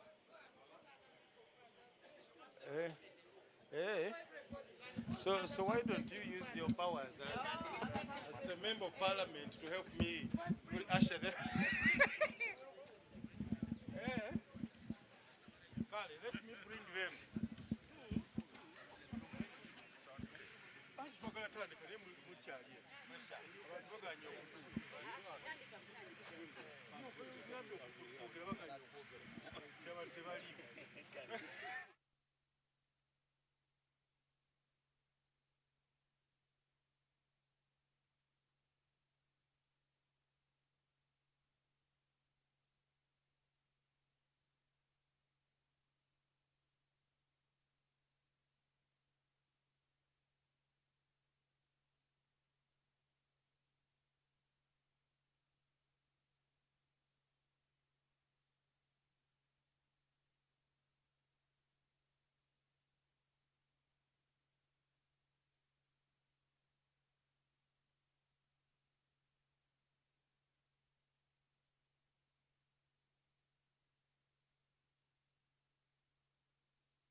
private sector actors coming with their products. So if you have your product out there and you want people to see it, please bring it to me. We've already got coffee. We have seen macadamia. These are among the 18 priority value chains of government of Uganda under the NDP3. But if anybody has their own other products, please let us know. Can I, at this moment, get a perspective from Uganda Development Corporation, which has also been, as a corporation, has been part of the Musevenomics story. A company that was, then it wasn't, then it is, now is. So, Dr. Barunji, can you please share with us what UDC has? Thank you. Thank you. Good afternoon, ladies and gentlemen. Yeah, protocol observed. I'm standing here on behalf of Dr. Patrick Birungi, the Executive Director of Uganda Development Corporation. I'm the manager in charge of research, monitoring, and evaluation. My task here is very small. We had an opportunity to have an engagement with the general. He's not around today. We were tasked as UDC also to find a perspective to give an understanding of Musevenomics in the context of industrialization. I should say UDC is a government arm responsible for investing in industrial development. Our mandate is to promote and facilitate industrial development. And so, in terms of Musevenomics, we have a paper that we have developed. At an appropriate time, Executive Director UDF said this is not the moment to share the paper with you. So another forum is going to be organized. So for today, it's just a highlight of how do we facilitate Musevenomics, or how does Musevenomics facilitate UDC? So one of the things to emphasize is that in Musevenomics, there has been emphasis that we need to bring the people in the subsistence economy, the 39%, into the money-making economy. And one of the way to do it is bring them into commercial production. But when production has been done, where is that produce going to go? There should be some value addition. And that brings us to the other thing that the president has emphasized. We need to add more value to what we produce so that we can earn more and stop exporting jobs. The more we export raw materials, we're exporting jobs. So that's one area that he has emphasized. And as UDC, there is a lot that is going on in this area. And as an investment arm of government, we de-risk investments, either in partnership with the private sector and through majorly 3 financing models. We do equity financing. In this case, we acquire shares in that business.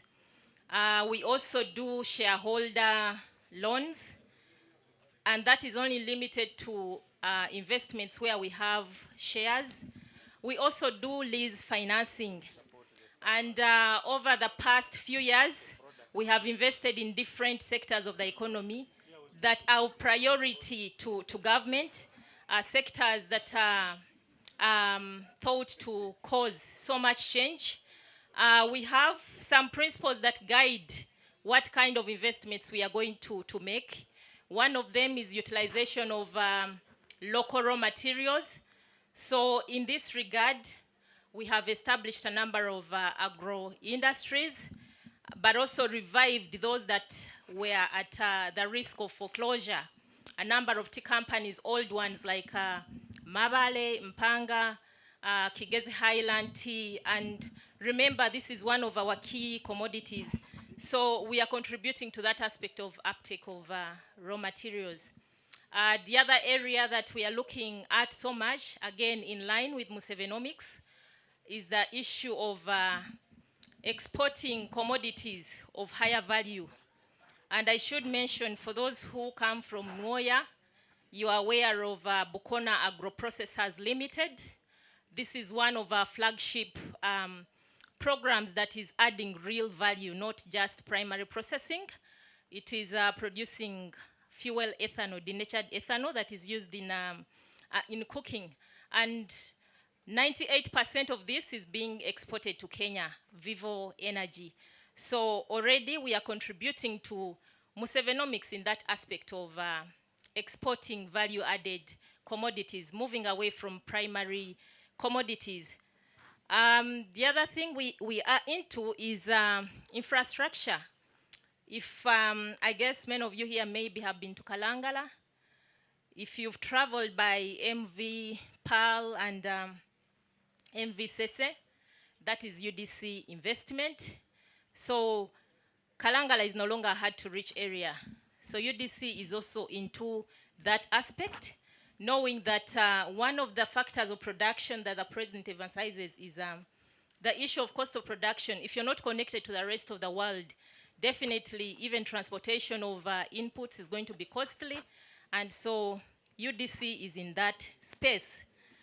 The other area where we are into, someone asked, I think somewhere, like a number of companies at one time were nationalized and privatized, and UDC is supposed to acquire government interest in those companies.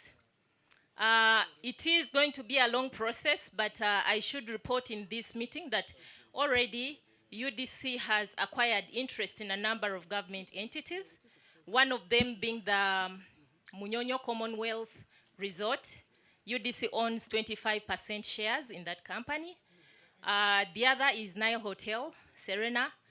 UDC owns 100%. So in the hospitality sector, UDC is there to give services, create jobs. And that is the other key motivator for UDC. It is not investment for the sake of it. The organization is working towards achievement of certain development outcomes, job creation being one of them. So a number of direct jobs have been created. Even indirect ones have been induced through those who are into transportation, distribution, and marketing of some of the products. I should say we've all learned, we all know about the Asian tigers. We are talking, Musevenomics is about, in that book, if you will get a chance to read it, the president is desirous to see Uganda transform socioeconomically and structurally. And we've seen that countries like the Asian tigers, it didn't happen by mistake. There was a deliberate effort to promote full industrialization. There were steps taken until countries moved into high technology industries, manufacturing iPhones, you know, the MacBooks that you like using. UDC is not yet at that level, but that's where we are going. A mention was made that we are importing so much of the raw materials, and yet we have some of these resources here. That is very correct. I should give comfort to this meeting that in the next 5 years, UDC has intentions to go into production of steel products. You may all be aware there are lots of deposits in Muko, in Kabale district. Was undertaken by NPA. Maybe a revalidation of the same will be conducted again. We are in touch with our sister organizations here in Uganda, but also elsewhere. In South Africa, an equivalent of UDC, it's IDC, International Development Corporation of South Africa. So their intentions to explore the iron ore, and we stop importing the billets. Billets are semi-finished product, which the likes of the steel mills in Uganda, they import it and add some little value. But now we are going to go the entire value, and that means you're creating more jobs. So in short, what am I saying? UDC is contributing to this whole Musevenomics. We have read Musevenomics book. We have understood. We are contributing to it. But also government has a role to play more to facilitate UDC. There were issues of, the president highlights issues of knowledge, innovation. We are aware some of the industries where we would want to go, we lack the capacity internally as a country. And so capacity building is going to be very, very key. we need experts in some areas. I want to end this very fast, but I cannot stop it without emphasizing one thing: dependency on foreigners to guarantee us prosperity. It is one thing the president has emphasized. We should stop it. And indeed, UDC is looking into that direction. During COVID, we saw when it came to vaccination against COVID-19, all countries were inward looking. And so at UDC, one of the things that we are investing in together with East African Medical Vitals, this is our home company here in Uganda, we are going into production of medical equipment, but also we are going to go into production of vaccines and IV fluids. So there are big plans, but as usual, there are small limitations that may slow the progress of UDC, but UDC remains committed to take the country to greater heights in terms of industrial and economic development. We have intentions to develop an industrial and economic development fund and have several other funds for youth, such that we are not limited in terms of investment in strategic areas. With those few words, I want to convey apologies from my ED. I did mention he's unwell, and that's why he's not here. Thank you.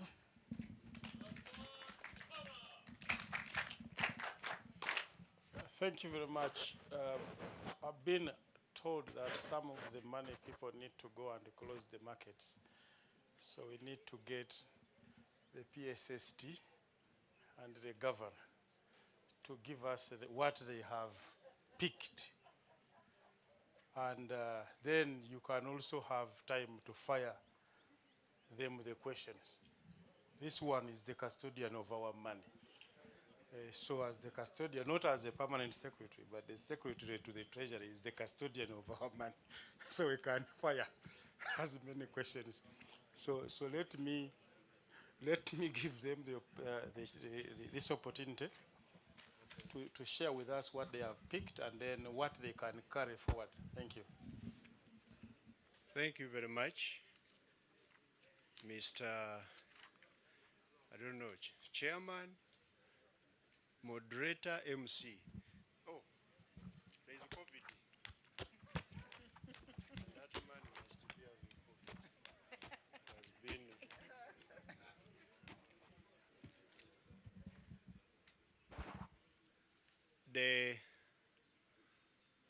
the Honorable Minister and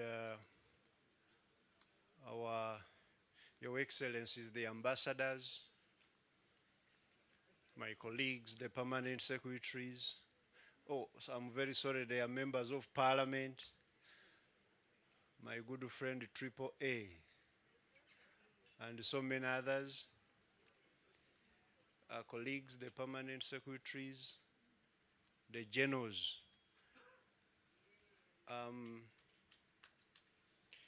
My OWC friends, the foot soldiers of Musovenomics, and my friends,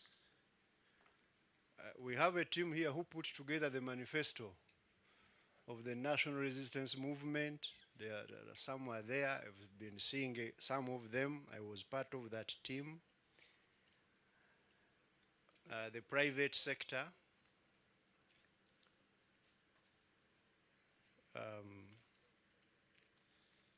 of course, I'm not forgetting my colleague here, the Deputy Governor of the Central Bank.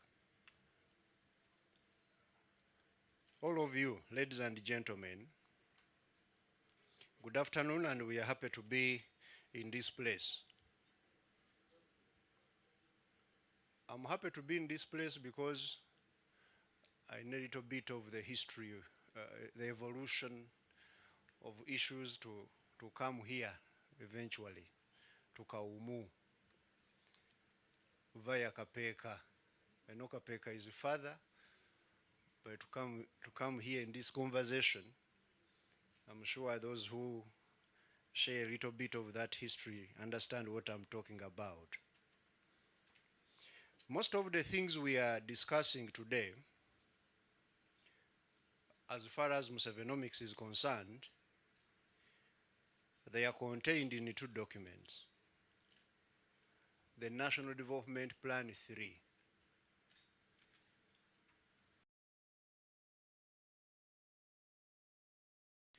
They contain all documents. So these conversations we are having in this country, I would like to tell you that they have been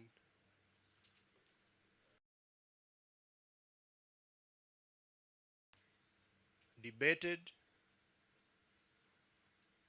with a number of stakeholders involved and put in our policy documents. The point I want to start with is therefore that what perhaps we need to do now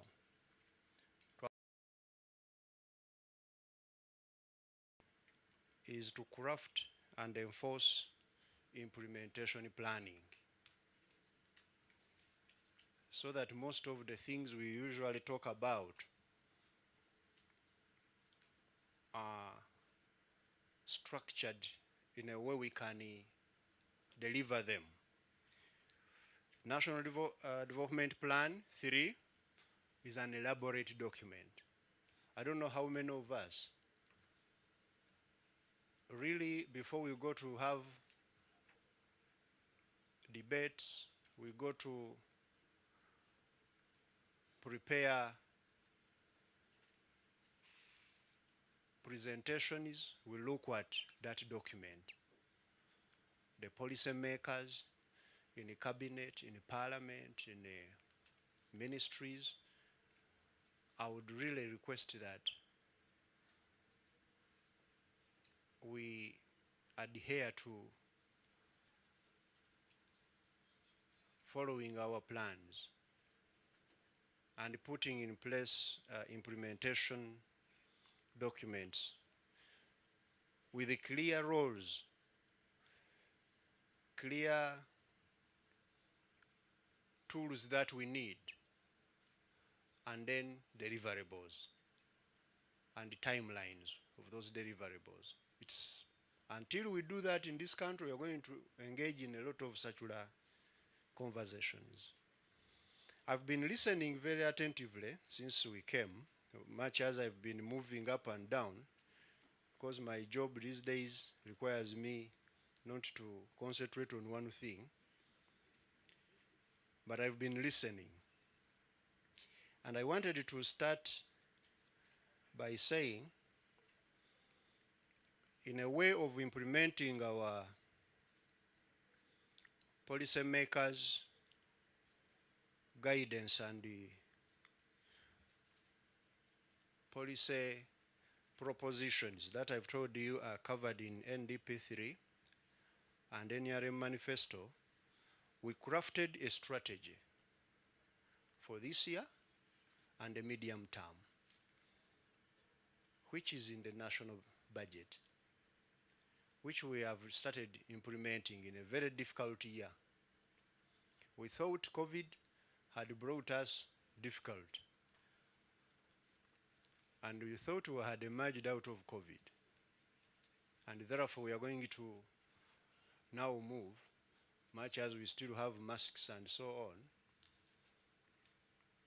But as you know, crises are like taxis.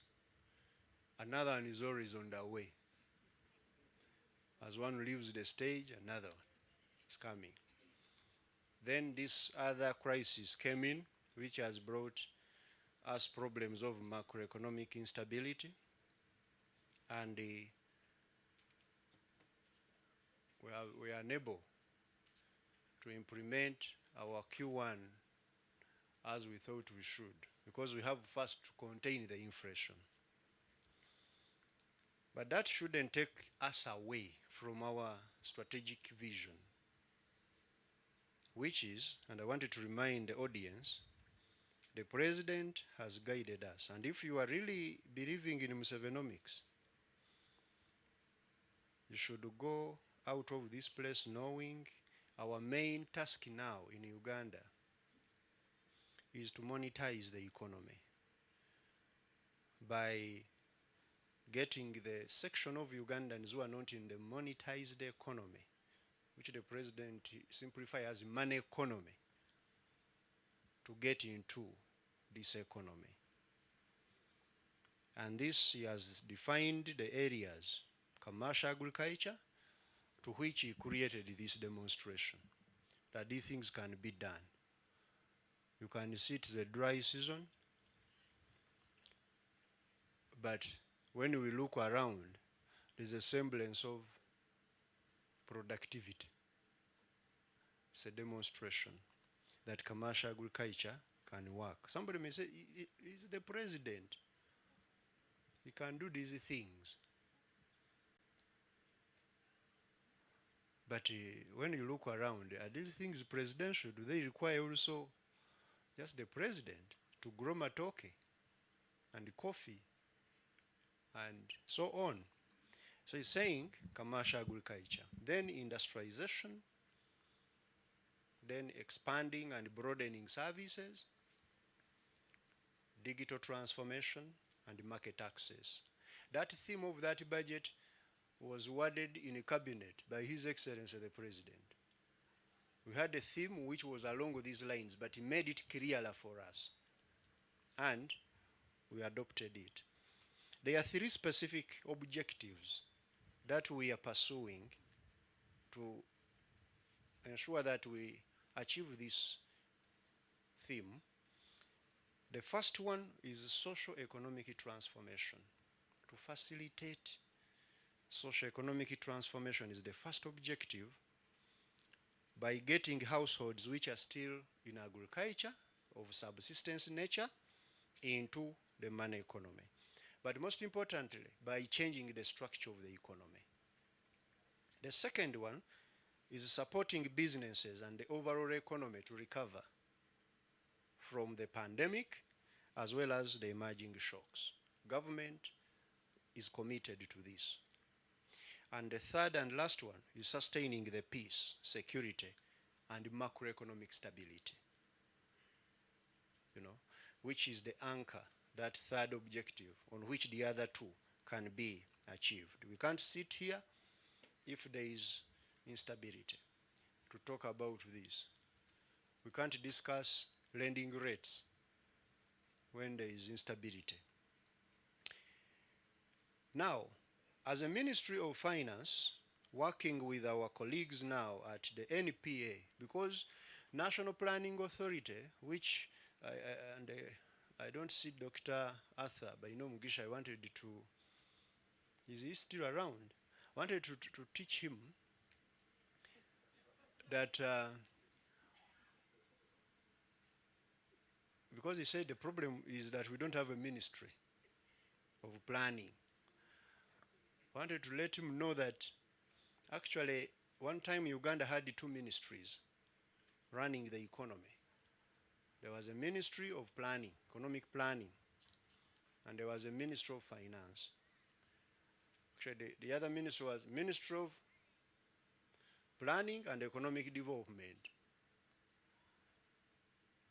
Honorable Joash Mayanja Nkanji was the minister, and the late Mutebire was the permanent secretary. There was a Ministry of Finance also.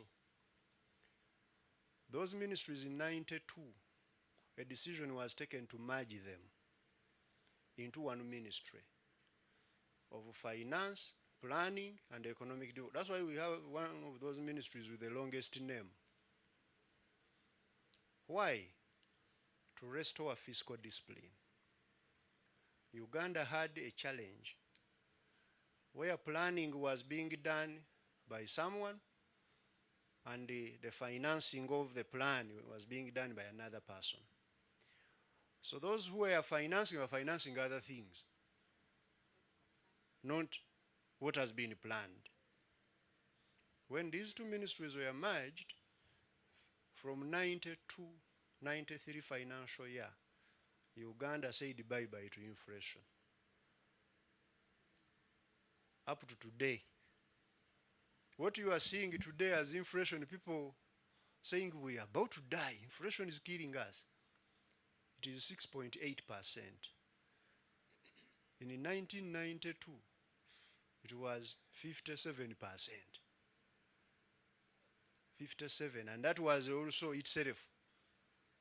I was saying at least now, it had reduced from over 200%.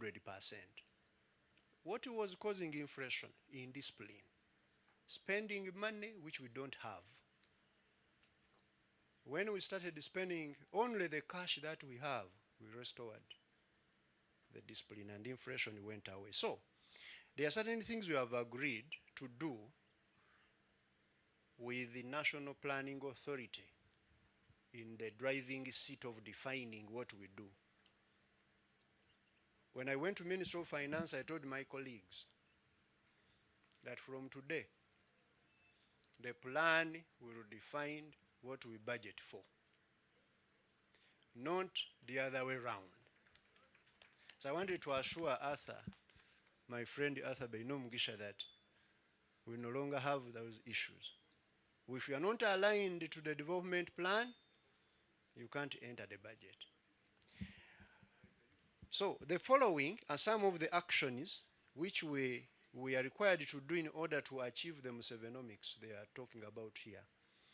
The first one is national budget reforms, so that we can make the budget responsive to the national priorities. These things which we have defined as the national priorities now, for example, getting the people in subsistence farming out of subsistence.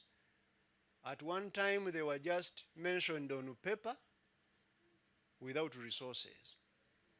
Now we want, when you define that this is a national priority, the money should go there by moving from other places which are no longer on top of the priorities. So we have fully aligned on that. Number two is enhanced fiscal discipline. This requires us redirecting spending to productive activities. And the first lesson, you know, in economics, for those who have done some economics, the first lesson we study there is scarcity.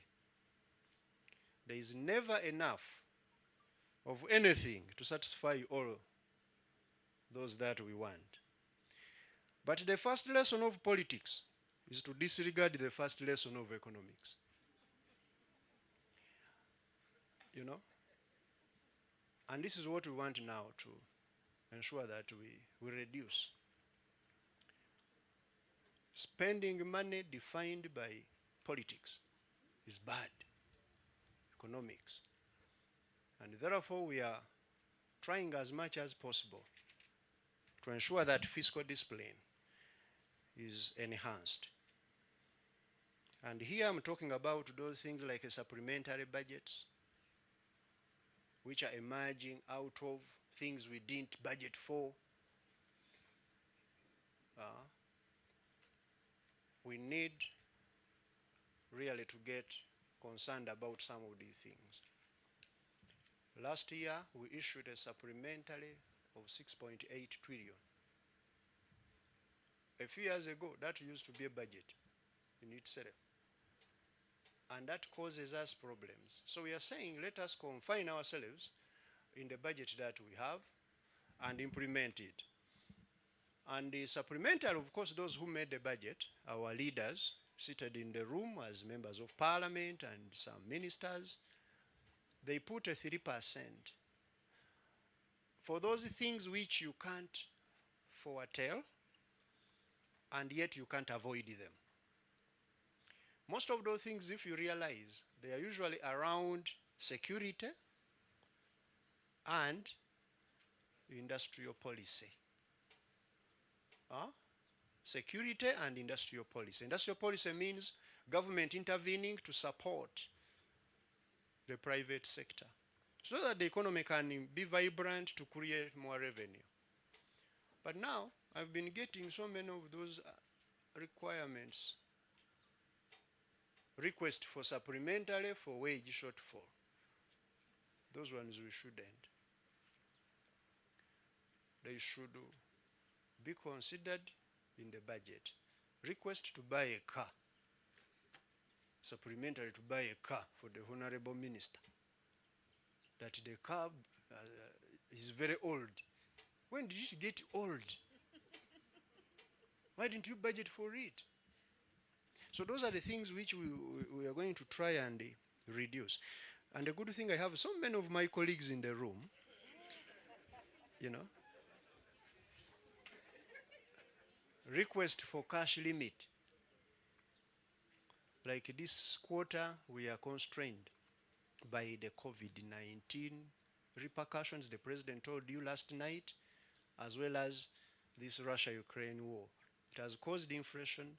We must fight inflation with my friend here to ensure that we have a life back around before this calendar year ends. We have inflation back to our target rate, and our lives get back to normal. So we are going to spend a little bit less. If you have been driving fuel of 2 million in a month, now use 1 million. So we shall go on. Private sector has cut expenditure as a natural kind of diction. Why can't we in the public sector do the same? So should we do the same? The third is enhanced domestic revenue mobilization. We need to enhance our revenue mobilization so that we reduce commercial debt, borrowing commercially to finance our development and our budgets and so on. There has been a lot of leakage in revenue. They have told you here that the GDP has expanded 9-fold. We have now a GDP of 162 trillion shillings. But we are collecting only 13% of that GDP. Our neighbors are collecting between 15 and 18. That means there's a lot of tax we are not collecting. Tax avoidance, tax evasion, the informal economy, those are the things which the Musevenomics, the other side of Musevenomics, which was not perhaps spoken about. We're also looking at making government more efficient as a way of achieving our goal.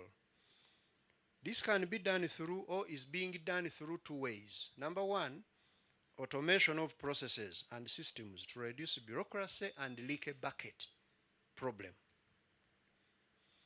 All the systems of government, we want them automated. As you know now, the money passes through a system. We pay tax through a system, and so on and so forth. Even here, when you saw me moving around, they are calling me. Someone wanted to withdraw money from the system. They want to withdraw 300 million shillings. We said, no. If you are paying any service provider, you pay through the system. You can't withdraw that amount of money. You know, once money is withdrawn, there's no security. Somebody may say they beat me on the way and they took the money. In the system we shall trace. So we are automating now even procurement. And we want all government entities to procure online. We are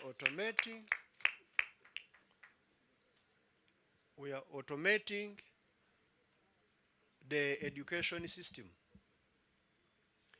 These things like inspection of schools should be done, you know, online.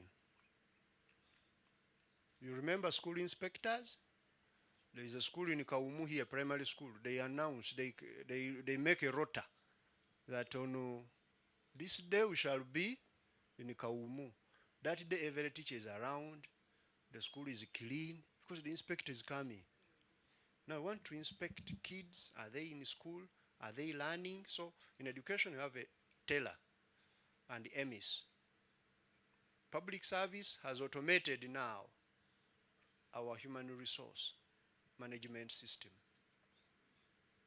It's now difficult to have ghosts. Some people have tried so much to create some of these ghosts. We are going to eliminate them. So that is one thing. But also, kindly, ladies and gentlemen, money is something which should never pass through somebody else to reach where it is going. Money, you can't allow middleman of money. Because in economics, there is someone who told us there is something called leaky bucket. If I got some money here and I gave it to my friend here, Annie, to give it to the governor will receive less. Not because Anne is a thief, but because the system of taking it through someone creates temptation. First, forget about cost. What actually the Europeans call costs, they are trying to be diplomatic. That cost, because even the system itself has a cost we put on it. For us, for example, to run IFMIS, we are paying over $10 million per year. But it is worth paying. Because if we sent this money through bags like one time it was, you would find a lot of leaky buckets everywhere. So, we are going to ensure that these leaky buckets are eliminated, but also fight fraud and other forms of corruption. The second thing under government, making government efficient, is what Dr. Muhumuza talked about, the rationalization and restructuring of government to eliminate duplication, overlaps, mandate wars, and resource wastage. You know, in government, I'm new in government, but not new in government systems. I've been teaching public sector economics, I've been doing research over years. One of the challenges we have in Uganda now in government is government people not wanting to work together.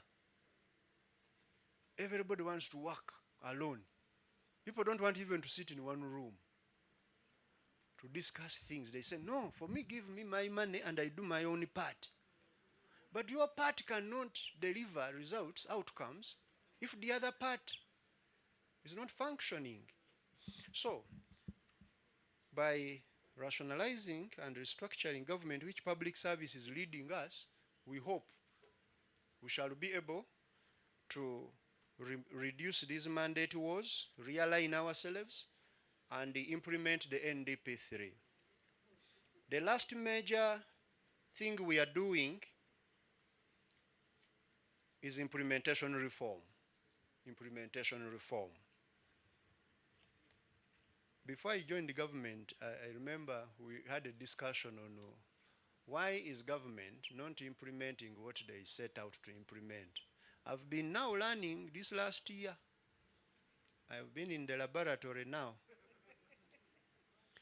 And I'm one of the specimen. And you'll find that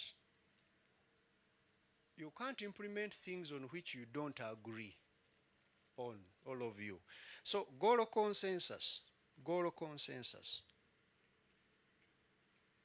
can easily cause problems if there is no goal consensus among actors.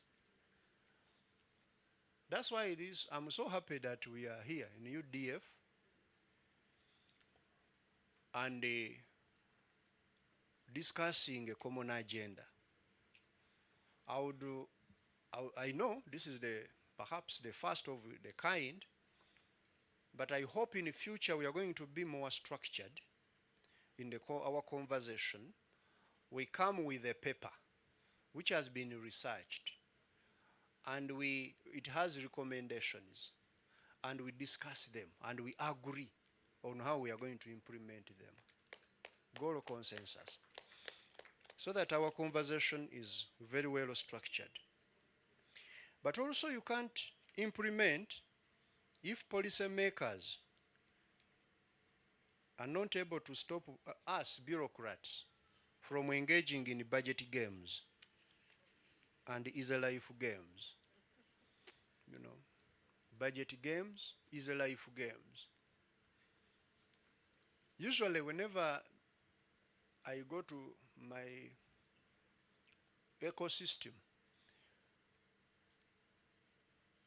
of course every entity wants more money. But I've asked my friends, my colleagues, the good thing, most of the people in government, I know them, they're my friends. You want the money to do what? You want a bigger budget to do what? Budgets are earned. Budgets are derived from certain activities with the clear outputs and outcomes. But somebody just tells you, no, my operational budget is very small. Give me more. Everywhere in the world, we have this challenge of budget games. But what is done to implement is to ensure that we reduce them. And also we need to put more weight on coordination and collaboration among actors. That speaks also to what I said already. Kindly in government, let's try as much as possible to sit in one room and coordinate our activities, especially with the private sector, the people who are going to benefit from these activities. Usually we sit alone as government, we speak to ourselves. Usually we say we need a government position. The government position should speak to the people whom we are going to serve. And especially also involve the people who are closer to the problems, to the real problems in the decision making. It is also very important. That will improve the delivery of services to the people. Ladies and gentlemen, I would like, whenever we are having these conversations, also us to declare conflict of interest in some of the issues we discuss. Because sometimes somebody may say, these banks are a problem, when actually you are the problem. You borrowed the money and you didn't pay back. You need to declare that interest, that I've ever borrowed the money and I didn't pay back. Instead of just, because I've seen there's a lot of conflict of interest in this country, in the conversations that we have, especially amongst policy makers. We need to work on this seriously, so that our debates are not hampered with the biases. I want to conclude my, before you conclude, I would like to remind ourselves that the President has always given us the priorities, and let us understand his priorities. And just last week, he emphasized to us, at least to me, that please, this year and in the medium term, make sure that the following are done. And I told my colleagues at NPA, as we do the, Dr. Mvawala, as we finalize the midterm review of our plan, the President is saying the priorities are the following. Number one, and these ones we should stop talking about them and we do them, but by properly planning for them and we deliver. Irrigation, away from sinking large dams and concentrate now on solar powered small scale irrigation across all of those water-stretched areas, solar powered. Because he said it is working, go to Kaumu and you see. Go to wherever, and I don't know whether they have taken us around and other places. They are working. Number 2, electricity. We should get electricity to all the villages of Uganda by especially building substations, specifically substations and distribution of electricity. Number 3, industry, particularly agro-industrialization and building of industrial parks, infrastructure in industrial parks. Then getting our minerals part of industry and add value to them, and then oil and gas. He also talked of rail transport. We must quickly finalize the rehabilitation of meter gauge to get all of the cargo off the roads and we put it on the rail from Mombasa to Kampala and other places. We shall save our roads but also reduce the transport cost. Then he talked of private sector development.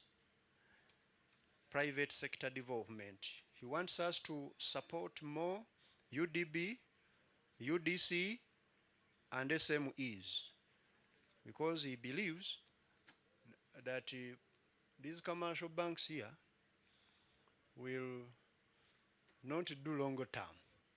And she has confirmed to you, Anne, that she can't do long term because her money is short term.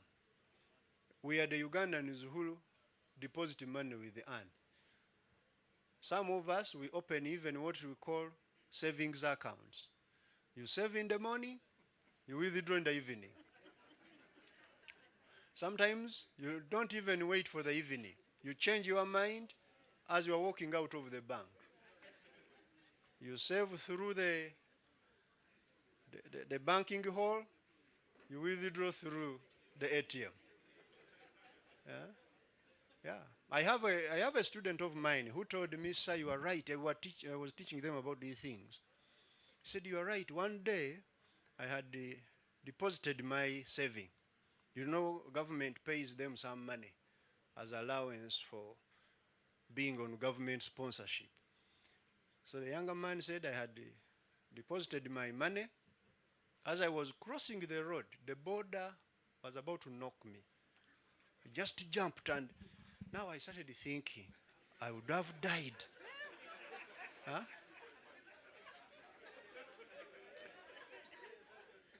So the younger man changed his mind. He said, let me go and pull out a few and I eat some. Life is short. Now, that's the money you want to earn to lend you to do agro-industry. It can't, or to grow coffee. It can't work. So, if we are serious with the private sector development, we need more money in those areas the president has told us. And the last one is security. He has emphasized the need for us to prioritize security. Those are the 6 major things he said in the next phase of our plan. We should put them at the forefront of everything else. I want to tell you, my good friends, ladies and gentlemen, that studies find that government policy depends on public opinion. A lot. How closely actual policies resemble those that most economists like Dr. Muhumuza would recommend, then presumably depends in part on the magnitude of the belief, that belief gap between economists and the public. For example, today in Uganda, people think businesses are failing mainly because of taxing them too high. too much taxation. That is not true. Empirically, Uganda has one of the most business-friendly tax regimes. But that's what the public believes, and now it has influenced us in making policy. This year, we decided not to change tax and also not to increase the rates in a view of supporting businesses to recover. But that means a little bit of debt. But also the debt, many Ugandans think Uganda is highly indebted. We are at the brink of too much debt. That also is not true. We are borrowing very cautiously. But we want to ensure that we don't border that risk which other countries have gone to. So we want to reduce our debt levels in the medium term by increasing growth rates of the economy. That's why I want the private sector to support it, because whenever we grow faster, our debt levels actually reduce, because our debt GDP ratio and our debt revenue ratios, they depend on the growth numbers. But also, we want to lower spending as well as reducing debt and contain the spending to only those critical areas. And we shall also be in near future work to retire outstanding debt. The outstanding debt, to retire it, so that we are able to remain with only the concessional debt. That's our strategy, and we are working so hard to achieve it. Lastly, I would like to tell you, as an economist, I learned that the secret to development, there are two schools of thought. The president in Musevenomics talks about Adam Smith. But Adam Smith said development is about peace, easy taxes, and tolerable administration of justice. You do that, you are there. Arthur Lewis says it is good government, adequate rainfall, and a reasonable secondary education system. Secret to development. All of the rest being brought about by the natural course of things. As we discuss Musevenomics, let us actually put those things in context. And we see how we can, as a country, get serious on certain things. And for that, I've even put it in my office. I have a small thing I put there. The lesson is, I learned 3 lessons of development. Number 1, avoid silver bullet thinking. Whenever I hear ourselves speaking, we want silver bullets. For example, now PDM, everybody is critiquing it as if it is a silver bullet. I would want to know, us to know that improving lives is the goal. We are not looking at silver bullets. All of those programs we are criticizing in the past, they have improved lives of people.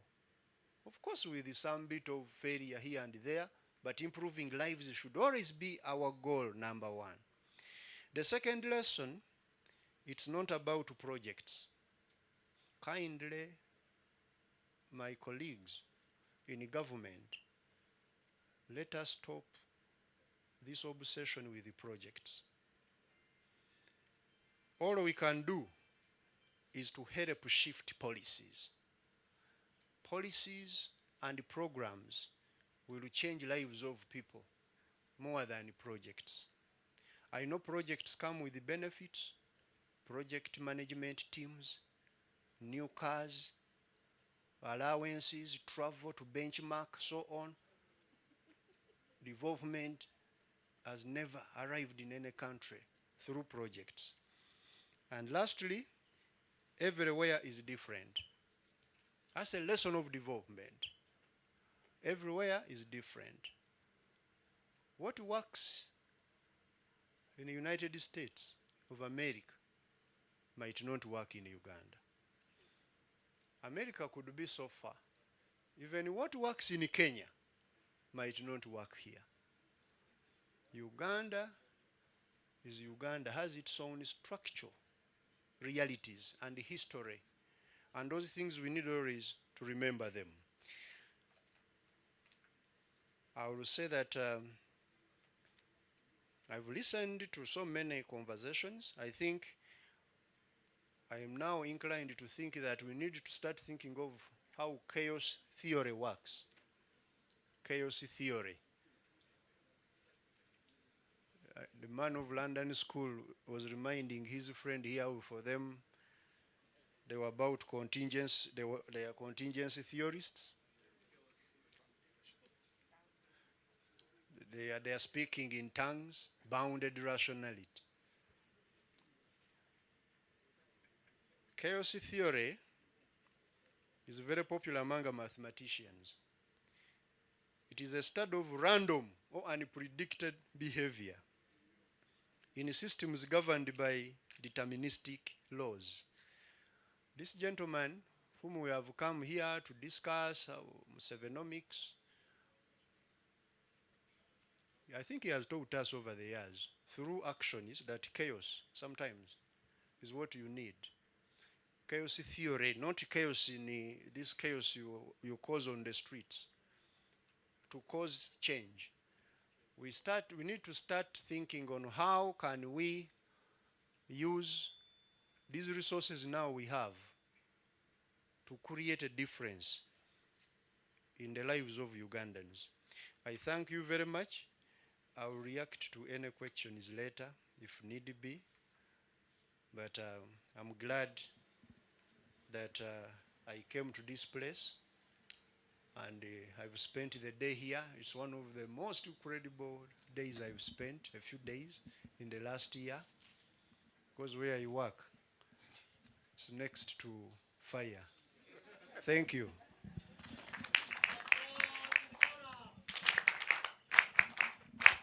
Colleagues, we are nearing the end of our day. It's about 20 minutes past 4. So we should prepare ourselves for the following presentations and we'll close. Dr. Agnes Aper,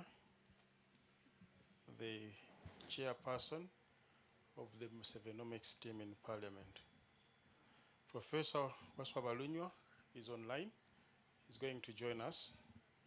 We are doing this in partnership with Makerere University, MOOBS Economic Forum, and then Makerere University in Kampala, which is my university. I'm not London School of Economics. Then we have the Deputy Governor after Professor Balunywa. By the way, Professor Balunywa was my Dean of Faculty of Commerce so many years ago in Makerere. The Deputy Governor, then General Engineer, the man that wrote the first paper to the President on Sevenomics, who will now invite our Honorable Minister under the Minister of Defense and Veteran Affairs to close the meeting. So you want the Governor to go first? Okay. Governor, you have the floor. You go first before we get in.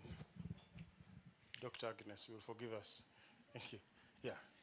Okay, thank you very much. And all the protocol is observed as earlier mentioned. And thank you very much for inviting me here to share some thoughts on creating a business-friendly economy that can withstand tides and shocks, and in the context of Sevenomics, as I've been told. So lots of things have been spoken about, and I will have a chance to comment on this towards the end of my intervention. But let's get down to the topic, because I don't want to repeat what has already been mentioned by my friend Ramadan. So in trying to identify or in trying to build a resilient and inclusive business environment that can withstand shocks, we first of all need to understand, where do these shocks come from? Because unless you do a diagnostic, it becomes difficult for you to put in place strategies and measures to create resilience in the economy.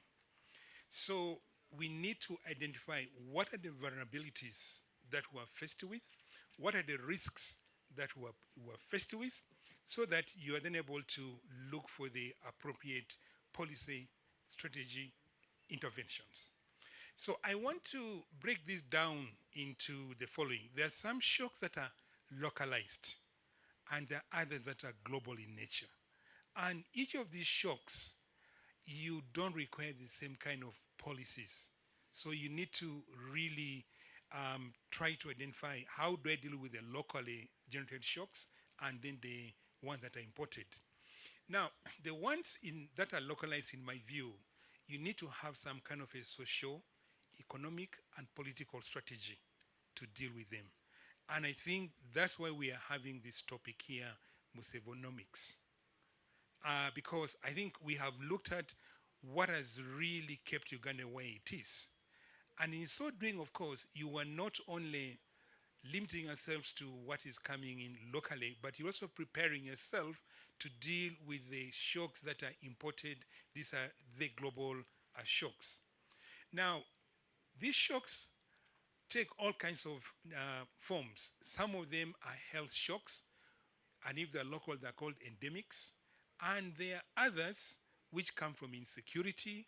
There are others that come from poor policies, others that come from just a weak organizational capability in society. So what do we need to do to address those things? And then let me now come to one of the shocks that is now becoming very, very challenging for us. And this is the shock of this climate change. Climate change is becoming a very, very big shock, and it is certainly going to affect the way that we are going to live. Why do I say it's going to affect the way that we live? Our GDP, for example, is still agro-based. If you look at the export sector, it's largely agro-based. And then if you look at the composition of inflation, what the food crops are doing in driving inflation is also quite significant. And it is affecting the well-being of society, because inflation hurts the poor most. So if most of our people are still in the poverty circles, we are not doing our people a favor by not addressing the aspects of inflation. So this has got to do with, how are we managing our environment going forward? Then, of course, the global macroeconomic shocks that affect our business climate, that affect the capacity of the policymakers also to implement policies. Like now we are facing the shocks. Some of them are, of course, externally induced. The COVID-19 was none of our making. And then now we have the Russia-Ukraine war, and that is having significant implications on the way that we are formulating our policy. Now, to be able to address the shocks, there's what we can do before we face the shock, and there's what we can do after the shock has come. So this is what I call the ex-ante policies.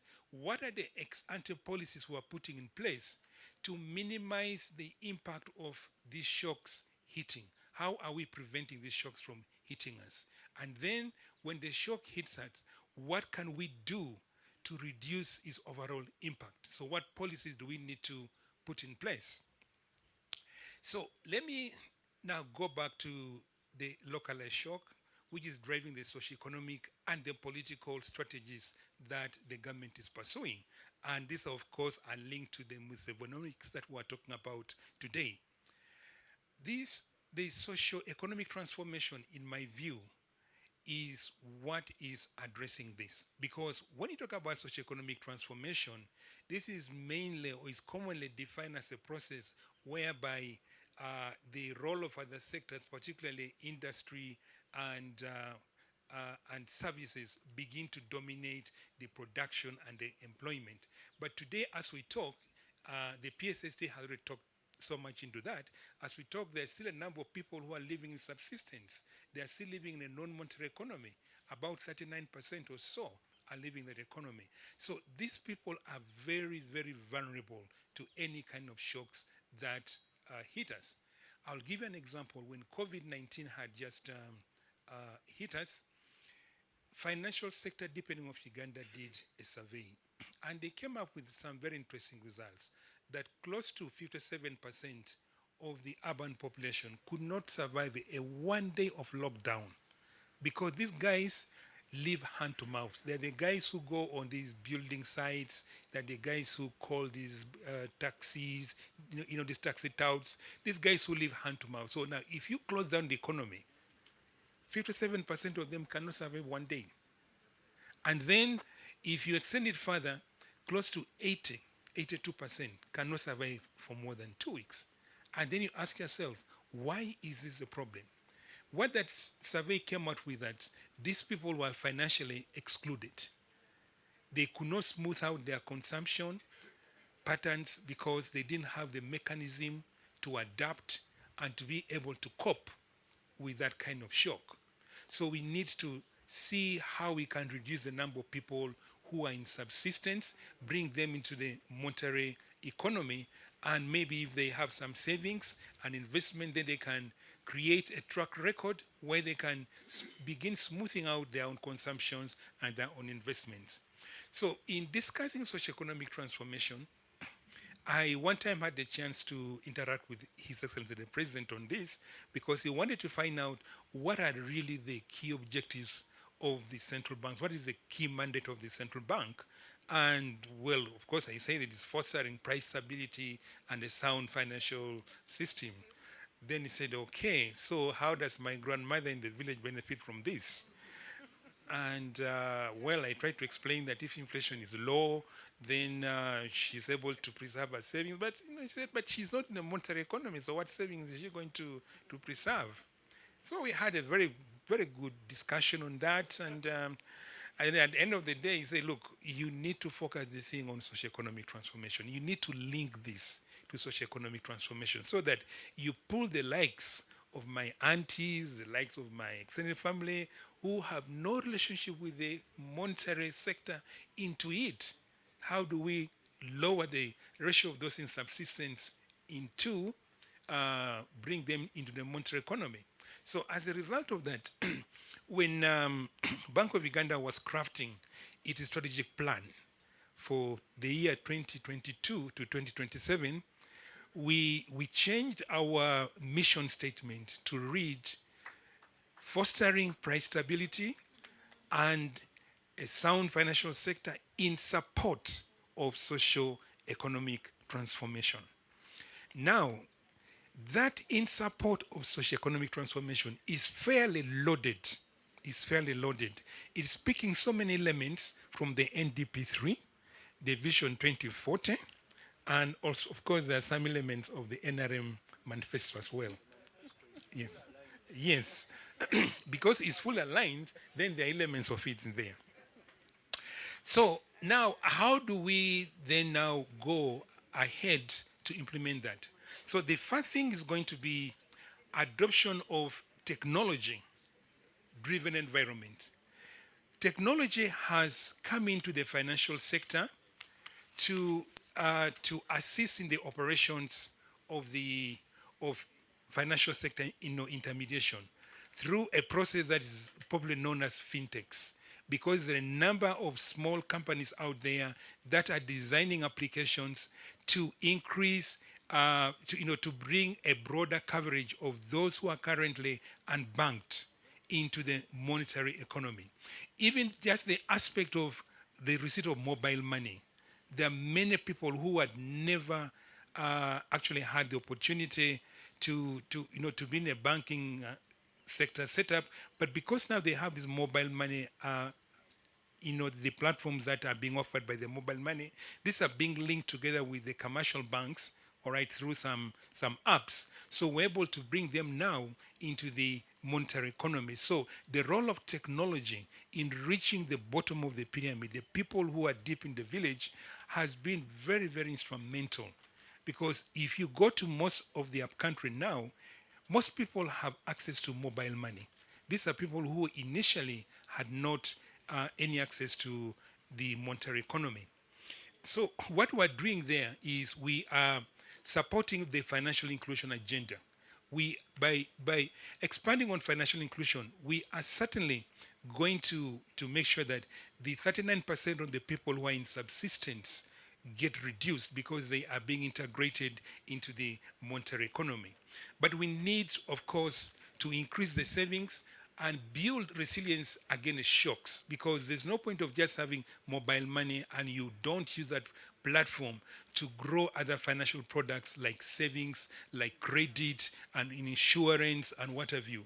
So the challenge that we now have is how do we bring more financial products through the use of the mobile money technology, using those platforms, so that we are able to reduce the vulnerabilities and the risks that these bottom of the pyramid people are exposed to. So that is the agenda that we are driving. And then earlier on, we talked about the high cost of doing business in the country. There are a number of factors that really are driving the high cost of doing business. But let's just focus on the financial sector institutions. Initially, each bank wanted to have a branch.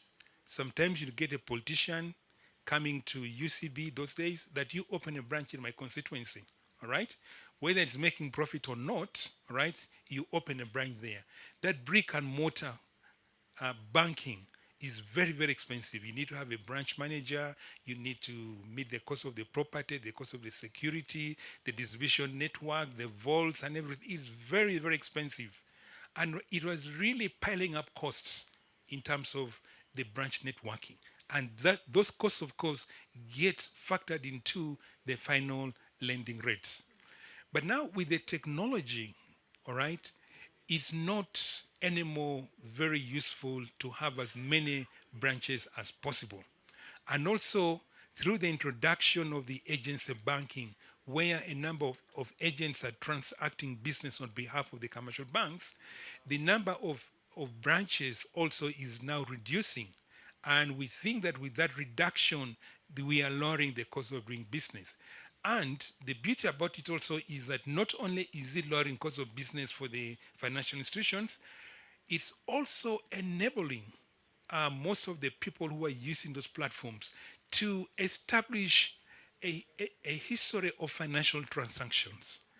You see, initially we used to talk about collateral, land title, if you are going to borrow money from a financial institution. But you see, that is really the banking of the past. This morning we were talking about ability to pay. There are people who have the capacity to pay their loans, but the willingness to pay the loans is not there. And they all end up running to court because they don't want to pay the loan, right? So, but you find that if you look at someone's financial transactions, it is easy to see someone's financial behavior, how they borrow, how they spend, and all that kind of stuff. So if a bank can glean into that and determine how someone's financial behavior is, you can easily qualify for a credit facility based on the data that you have, because you've been actually transacting either through agency banking or through a mobile phone using the available financial products which the phone is offering. So that's one way of lowering costs and also increasing access to finance for the very bottom of the pyramid. But like I mentioned earlier on, we are very much concerned about the changing weather patterns. Now, as a central bank, we cannot on our own do much about that. We need to work through other institutions, particularly those that we are supervising. And these are mainly the commercial banks, the micro deposit taking institutions, and then the credit institutions. So we need to ensure that how do we foster a social and environmental sustainability in our system. So there is what we call the principle of environmental, social, and governance. We are trying to apply that to all the supervised financial institutions. And we are going to have a deeper conversation with the supervised financial institutions, that your business is not just about making value for the shareholders, but also you should consider making value for the community that you're serving. And how do you create value for the for the community that you're serving? You create value for that community by ensuring that environmental issues and then the social aspects of that community are addressed.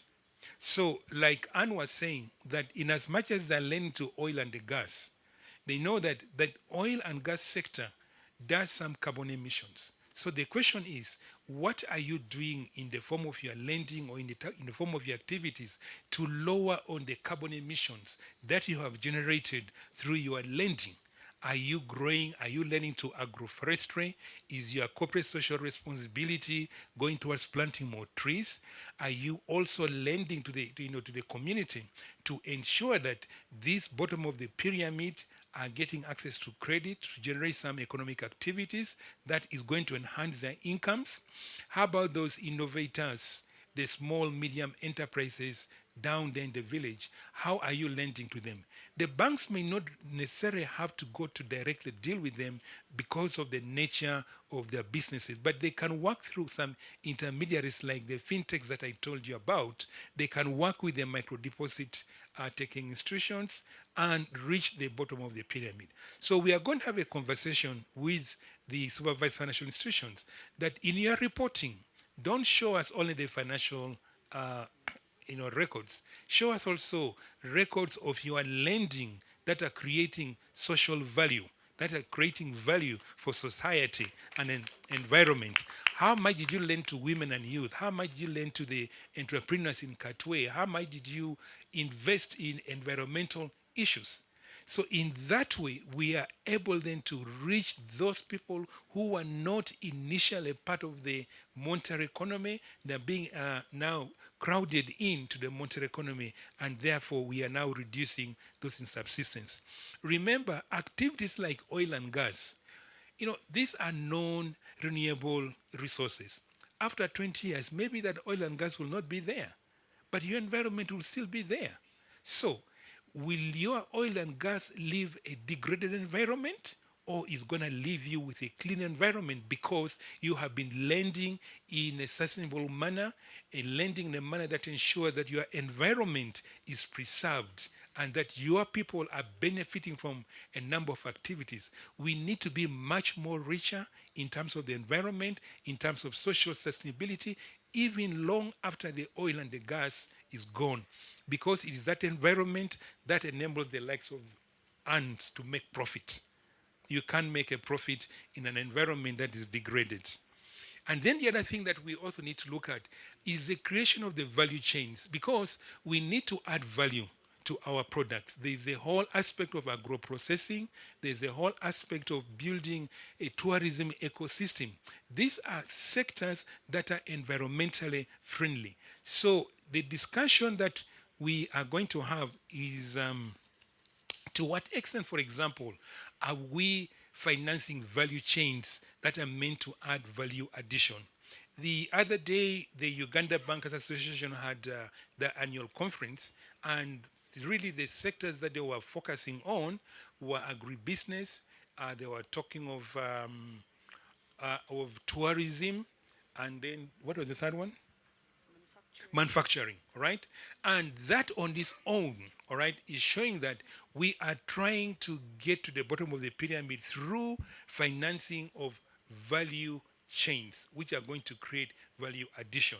And indeed, by so doing, they were responding to the call of His Excellency the President. And if you may allow me quote, the President one time was addressing a fora that was discussing sustainability, and he said, quote, "The financial sector is key to sustainable economic development through mobilization and use of domestic savings and investment. But unfortunately, the sector is not reaching its full potential and is far away from playing its due role in bringing prosperity to all Ugandans." So these kind of actions that, like the bankers had on Monday, are really a call to answer that that issue that was raised by His Excellency the President. So that is the most important thing, at least in as far as that area is concerned. Now, also then, we need to look at a situation whereby we've been hit by shocks. How do we then put in place policies, all right?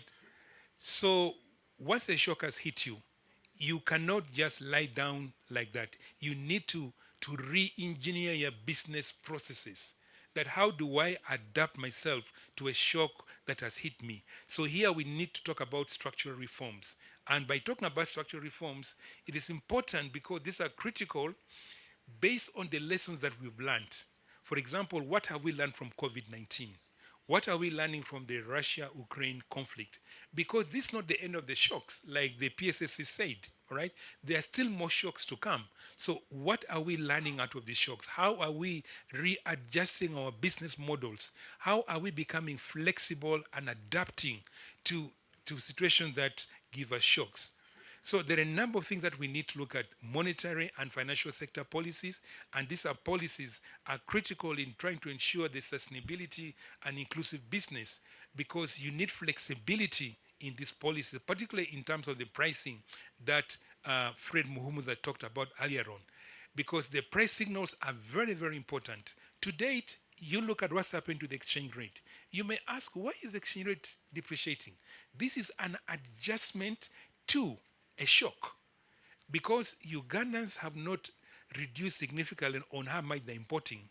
They are still demanding about the same quantities of imports, but the prices of imports have gone up. So it means that you require more foreign currency to import about the same quantity of goods. So it means you're exerting more pressure on available foreign currency.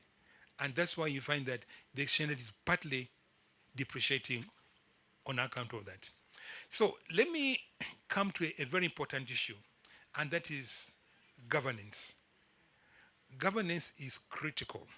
I don't want to talk about governance in other institutions because I may not be much qualified, but I will talk about governance in the central bank and governance in the institutions that we supervise. You see, governance determines the way the actions of an organization is executed.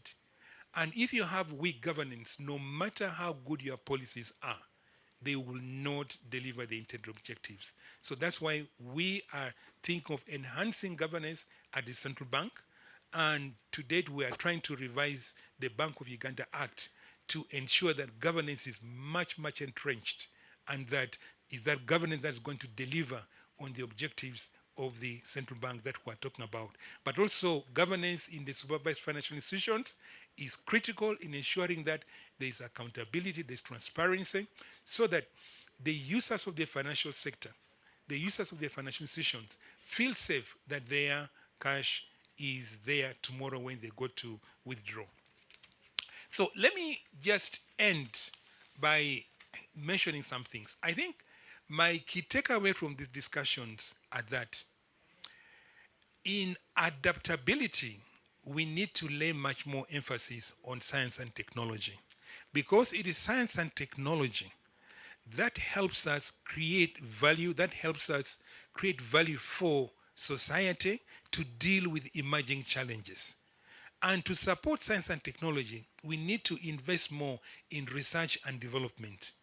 Because with all these kinds of shocks that we are facing, if we do not put more resources into research and development, we will not be able to come up with policies, with strategies, and with solutions to the kinds of shocks that we are facing. And then the other issue that was touched earlier on is the issue of the lending rates. I think that one was clearly discussed, and I'm not going to talk so much in detail about it. But I think what we need to look at is data is very important, even in the absence of collateral, in making sure that you get favorable interest rates in the banking, from the banking sector. And then, of course, Fred Muhumuza shared with us a chart today where interest rates, lending rates were as high as 50, and have now stabilized at about 18 to 20% over the last few years. Now, what does that speak to?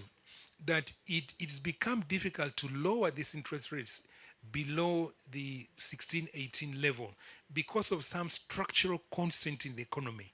So we need to deliberately address those structural constraints if we have to lower these interest rates any further. And those structural constraints are well known. I'm not going to repeat them. And also want to join in the discussion about long-term financing. We don't expect commercial banks that are meant to provide working capital to begin financing long-term investment. You want to construct a school and you want to get a loan of 10 years. Certainly for the commercial bank to be able to transform its short-term liabilities into a long-term asset, that's going to be a very expensive exercise. So I think the discussion here today is, how can we mobilize more long-term financing? How do we give more capital to Uganda Development Bank, to UDC? Maybe we need to reform, to revive the discussion of the pension sector, because the pension sector has got some long-term resources. But where are these resources going? They're going on buying government treasury bonds and government treasury bills. But I won't believe that if we did serious pension sector reforms, we could generate a situation where we get some long-term financing to fund the real growth of the country. So that discussion needs to be revived.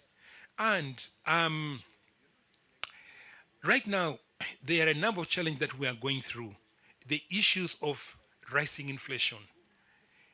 Look, we need to rein in this inflation before it gets out of control. Because if inflation gets out of control, it will be very expensive, very painful, and it will take a longer time to bring it under control. So I know that there are people out there who are complaining about why are we raising the central bank rate when this whole thing is supply driven. Why shouldn't you put more money into production other than raising the CBR? I will just share something with you. If inflation that was initially contained in a few items like soap, cooking oil, and fuel begins to spread into other commodities, and you begin to see that the prices of most goods and services are beginning to increase, that is the right time that you need to act, because if you don't act at that particular time, that generalized rise in the price level will become entrenched, and everybody will begin to think that, okay, inflation is getting out of hand. So no matter what you do, that expectation about the population will continue to reign with the population. So to avoid that from happening, that's why the central bank is raising the central bank rate. And also, the Ministry of Finance is supporting those actions through what the PSST told you this afternoon. The same thing talks about the exchange rate. It is an adjustment process that we're having. We need to have these prices to adjust, to check on some of the excess demand for this. So that is a painful thing, but it will help us in the long term. Because the longer we delay to address the issue of inflation, then the longer it will take us to get back to where we were. So let's suffer the pain for now, but get back to normality in the short term. So my final remark here is, one, we need to broaden, we need to add value to our products. We need to finance value chains so that we are able to increase our export base. We are able to conserve on our foreign currency in order to have sufficient amount of foreign exchange in the country, and minimize the impact of a depreciation of a currency that is driven by fewer items. We need to broaden our export base. We need to deepen it in terms of the values our export products are bringing, so that we are able to have a much more stable exchange rate. So I want to conclude by saying that we should not take macroeconomic stability for granted. I know for so long we have taken, because inflation has been very low, exchange rate has been very stable, there are all kinds of talks out there that let's do this. But if it does go to compromise the stability that we have so work to deliver, it will disorganize us and we'll go back to the 90s, to the 80s, which we're in. So we need to be very careful as we're bringing all the things on board. And that's why we're saying as a central bank, we will continue focusing on fostering price stability. A sound financial sector is really as a bottom line. But now we're adding in support of socioeconomic transformation to achieve the things that I have talked about. Let me leave it at that for now. Thank you very much.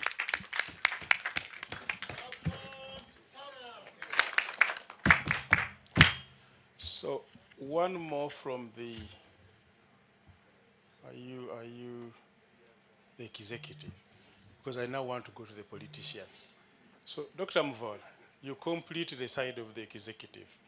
Then I'll go to the legislators with Dr. Agnes Apea. So you come to the cameras. Yeah, because the world has to see you. You are making pledges. I thank you very much. I will adopt all the protocols that have been used today. For me, I don't have much to say. My supervisor has said it all. And in the civil service, you have to be very careful. When your supervisor speaks, and a supervisor who agrees with you, you better not spoil what he has said. For the first time I have been heading this institution, I have not heard anybody saying Muvawala's plan. It is for the first time in 8 years. The NPA plan, there is no NPA plan, there is a National Development Plan. Thank you, PSST. And that is a big movement in government. Some of you take it for granted. People have been wondering why I've kept quiet. It's because I'm comfortable. That planning and budgeting are finally aligning. That there is a directive within government that planning should lead the budget. So what else should I say? Nothing else. And I can hear people speaking. They are speaking like the executive director of the planning authority. So I should not say anything else beyond this, but also say that we are doing a midterm review now. It is of necessity. You have had shocks, internal and external. You have had revenue problems. You are therefore going to have to reprioritize painfully again. And we also have 7 priorities. They are not new. They are an emphasis, so don't worry about them. The president is emphasizing and is contextualizing using the shocks we have. Now that the rains are shorter and the other side is longer, what do we do with irrigation? We have tried big irrigations. What are they irrigating? Only rice. If you look at the analysis, the majority of our irrigation is rice. But when you look at the analysis again, our rice is not competitive. So why should you continue irrigating rice and not coffee using small-scale irrigation? So the president is totally in line. And I am assuring you, PSST, that we are going to use this in the prioritization. Number 2, the PSST spoke about the strategy for the 3 years. And for the first time again in the history of my being in this institution, it was first drafted by the planning authority. He directed us to draft the strategy, and then we submitted. That's how it should be. That as a planning authority, we look at the integration, and we give you the priorities. Then we can check feasibility. You can go to rational bounds, whatever you call them, the jargons of economists. And then we see how far we can go with this. So on the side of the executive, I want to assure you, we've had you. That's why I've kept quiet. We have had the issues of governance. I had the issues of data. For me, that one came out very strong. And I am hoping, PSST, that we are going to clean up the PDM, the way it is collecting data. I have a fundamental problem. If we are going to use the PDM for what we want to use it for, it must give us all the data we want, not the UBOS way of aggregating. We must empower local government. We must empower local government to collect this data. It must be administrative data. You boss should sit aside, clean the quality, and ensure that these people are empowered, PSST. When you look at the law of UBOS, you cannot mention someone's name. But for PDM, I want to know Ramadan, 3 homesteads or 1 household, I don't know. Ramadan has 1 household and 1 homestead. But I want to know Muvawala could have 3 homesteads and 1 household. We want to know you by name. We want to know our people better. So PSST, we are not just interested in aggregates anymore. Let UBOS continue with the surveys. They are very important to us, but this is administrative data. Let us not waste time. The coordinator is here, sir. I have a serious fundamental problem, and let us not waste money. Because we are going to use PDM as the signaling point. It gives us the statistics. And the reason we went PDM, many people talk about PDM, and I don't know why they misunderstand it. What is the goal of your plan, if you know? Household income. And how are you going to do that if you are operating at that level? So we said operate at the lowest level you can, which is the parish. You can even do the late Chivaidinda wanted LC1. That was not very feasible. So we settled in the middle. Implement, plan at the parish level. The rest becomes history. So I am not going to try to answer any other questions. I'm going to thank you very much. My book is full of notes. So the midterm review will take care of all these issues. I will even pick the recording. Don't worry, it's for purposes of planning. And we do it. But let me address one important thing. Please don't get carried away by you want a planning ministry. It is not synonymous with strong planning. It has never been. Many countries have been there and they have gone. I am not a fan of separating the budget from the plan. Big mistake. Very bad idea. Let not us make structures because individuals are not coordinating.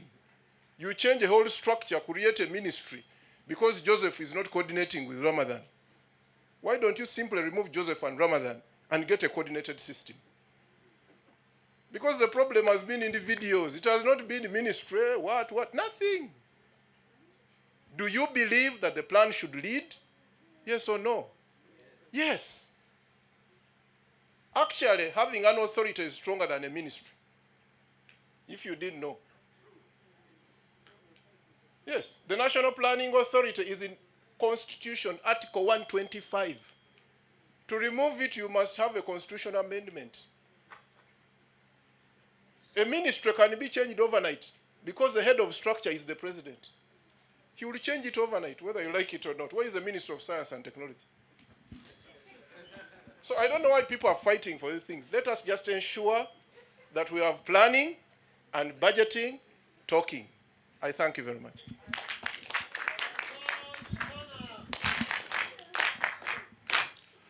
Is Professor Balunywa ready online, the IT people?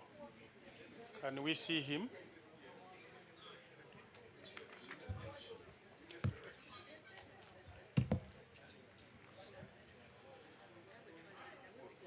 Good. Prof, we can see you, but we can't hear you. Can you hear me? Can you unmute, please? On your side. Over it is our side.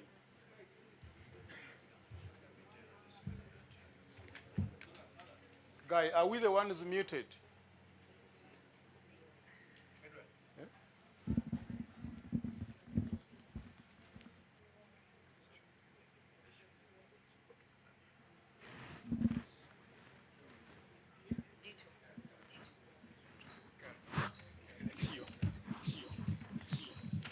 Hello. Hello. Yes, Prof, we can hear you. You can hear me. Thank you very much. I want to thank the various speakers of the day, and I don't want to go into what has been said. I want to appreciate everybody, but I want to give a little bit of the Austrian school economics perspective, which focuses on the entrepreneur. But first of all, what is Msevenomics? Msevenomics to me is the free market economy without the underclass. Because Museveni is talking about social economic transformation as one of the 4 pillars of the NRM government, and he wants that huge mass to come up. And free market economics, if you're not careful, may always create an underclass. So I'll give some bit of history to have a context that Uganda was never a business country. Africans in Uganda were never in business. And this led to the riots by Musazi in the 1940s, 1950s, as he tried to get Ugandans into business. Post-independence, we saw the first plan adopt free market economics. And 1969, we saw Milton Obote move to the left, shifting policy to be more pro-government. The reasons why Obote was overthrown, which are contained in the declaration by Idi Amin, was that he had nationalized companies. So Obote had decided to have more emphasis on government sector than the private sector. Of course, we know that during the Idi Amin period, the economy declined. You can't really describe the policies then. And after Idi Amin, the recovery program and the revised recovery programs put emphasis on the private sector.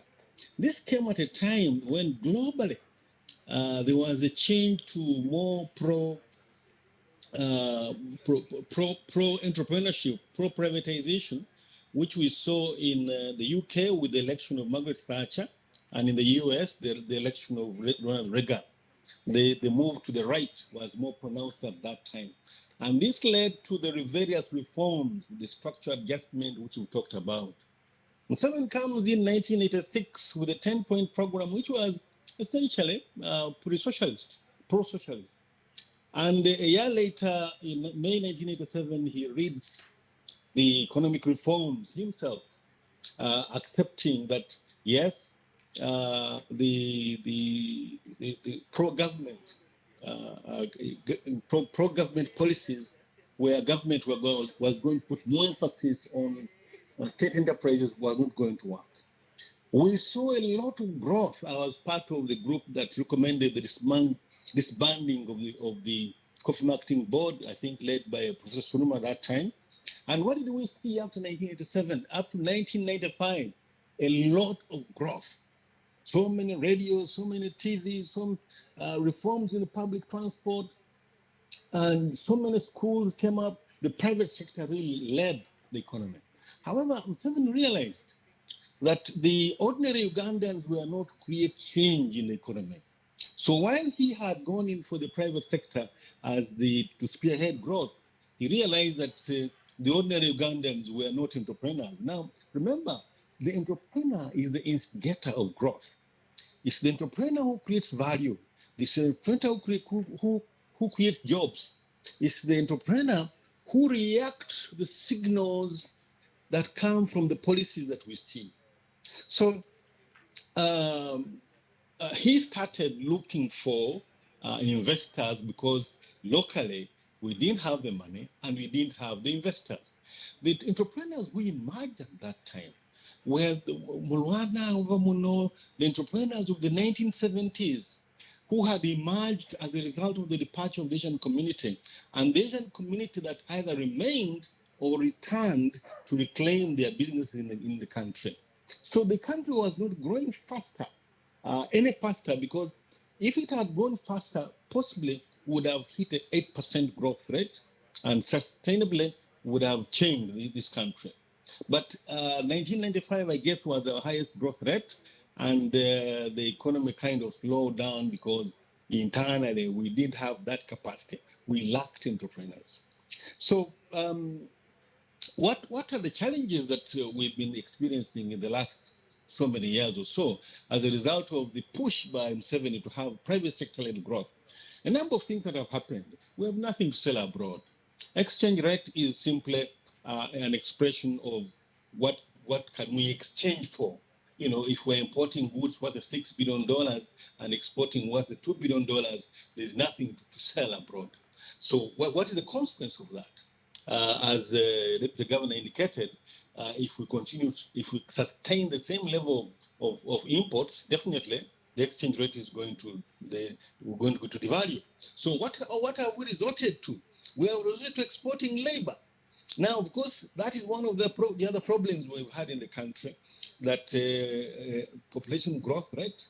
I think there was hope for a population dividend. I'm sorry, it hasn't come, because we're simply seeing more and more poverty. And remember, it's only 30% of Ugandans that can start businesses or can be in businesses. The rest of the 70% must look for jobs. So with this high population, it's not surprising that that large number is going out because they can't start business. And yet, on the other hand, many Chinese, many Indians are coming in here and succeeding because they are the entrepreneurial type. So, and a number of other things that have come up, distortions in the market, you know, interest rates. We now and again we give low interest rates to one group, you know, tax holidays. These distortions are a problem in the economy, definitely. And unfortunately, this discussion is too huge. I hope that we had focused on smaller things to talk about. But the challenges we are very inefficient as an economy. There's low trust. The mindset and the attitudes of the people are still not entrepreneur oriented. There's a challenge with understanding tax. We don't know that tax must be paid. I think these issues have been raised by various speakers. We have a challenge with resource management. You know, we are destroying our swamps, our environment knowingly. We have a weak law enforcement system. All these are really hindrances to business growth. Of course, Uganda is a small economy. We are also, I heard somebody talk about trade, selling coffee. We are bound by the agreements we've signed. You know, we are trying to sign a new one, EPA. These, unfortunately, we don't know that these agreements have bound us. You know, in the old SCPA Lome agreement, Uganda could not export processed coffee to Europe. That's the responsibility of companies like Nestle. So these are things that we must be able to look at and change. Of course, land ownership has been talked about. It's a very big problem. Our towns can never grow. We are growing big slums, huge slums, because of the land policy that we have. There is also a challenge of overregulation. In most sectors, too much overregulation, and this is definitely causing a problem in the economy. And what is the cause of this? The cause of this is ideological indecisiveness. You know, we have established Uganda Airlines. We are taking shares in Rocco. The defense industries are working very well. Thank you very much. But there's no policy on this. While the policy was private sector-led growth, meaning let's let the market forces take the day, it was very important for the government of Uganda to come up ideologically and say, yes, we must be able to do A, B, C, D. Where does UDC fall? Where does Fruitful Factory fall? Where does Rocco fall? These are things that must be guided by some kind of policy of some sort. If we don't, then we have a problem. So what we need to do to move ahead, I think the first thing is that there must be ideological decisiveness. This brings it to the table, the relevance of the UDC.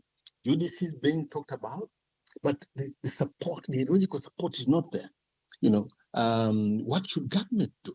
What should be the role? For instance, can we allow the Asian community, with due respect, to go and have shops in Iganga? You know, is that while that is private sector-led growth, I think there's a problem there. There's need for some kind of law that should enable the local Africans to also develop. But we must also identify who are these entrepreneurs? Who is this 30% that needs to be grown? The parish development model is a wonderful thing to try and increase production because that's one of the things we lack. Our production is low, the productivity is low. We must increase production. Fine, but are we increasing it from the subsistence point of view or from the commercial point of view? If to the commercial point of view, we must identify that 30% who have the entrepreneurial spirit to be able to go ahead and expand their production. So that must be done. We must also do the regional trade. This country is capable of feeding the region, but look, we can't even export cattle. We need to take that political decision to talk to our neighbors to be able to expand our markets. The issue of oil and gas, of course, there are challenges with this. The sector is wondering who is going to fund it. All these are issues that need to be dealt with. There's gold in cassava. The University of Gulu, I think Professor Kiza has been looking at this, and nobody listening to him. Prof, The wind up, please, Prof. Could change the fortunes of this country. But what are we doing with it? Possibly nothing.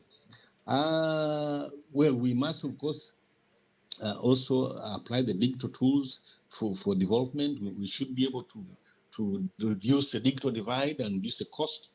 We must increase the production in our foodstuffs. To me, just give the farmer a higher price. The subsidies we are giving other areas, if we give just this money to the farmers, I'm sure at the end of the day, they will increase production, and possibly those who increase productivity, we may finally be able to produce things at a low cost.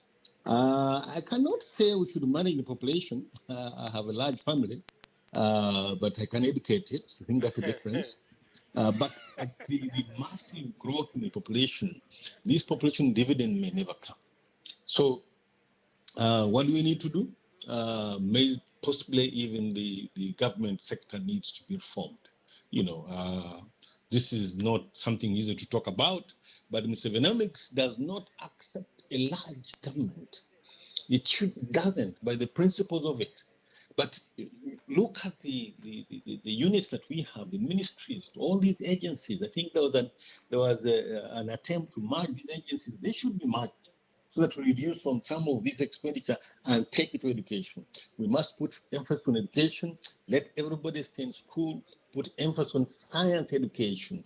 The reason why the Western countries and companies continue to dominate us is because they've been able to fix science.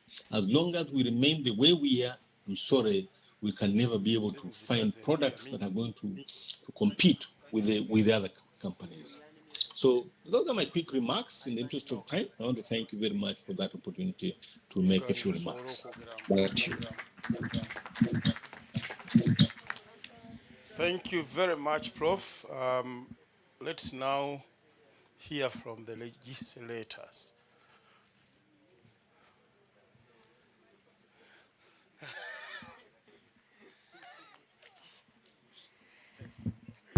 Good evening, everyone. It's unfortunate that Parliament tends to come last, but when they need the money, then we become first. I'm Dr. Agnes Hatim Mapea, Member of Parliament, Mulata District, and I've come with my colleague, Member of Parliament from Pian constituency. Parliament, 11th Parliament of Uganda, has formed itself into a parliament that wants to engage with its citizens, its executive, and all the technical people. And it is on that context that we formed ourselves into a think tank. And one of the first assignments of the think tank was to analyze the Musevenomics concepts and publications that were presented to us since yesterday. We have a think tank of about 13 very seasoned economists. We have the lawyers, and we were aided then by the chief whip, who has now become the deputy speaker. But I chair that think tank. And our idea as members of parliament is to engage in the processes of planning and budgeting before we go and start legislating, which we have realized that we make very good laws, but these laws does not turn into creating the impact that we envisage. And so that is why we are here. We've sat here since yesterday, we've listened. My only disappointment is that we had almost the whole government here with so many PSs, but unfortunately we only heard from the PS of finance. I don't know why the rest of the PSs were not given the opportunity to give us their views, because the whole idea is we are here to chart a way forward of how our policies and laws can really work for our people. Now, in the context of Musevenomics, we got into analyzing this document at the time of budgeting. And somebody raised a very critical thing here, that our budgets usually do not talk to the plans.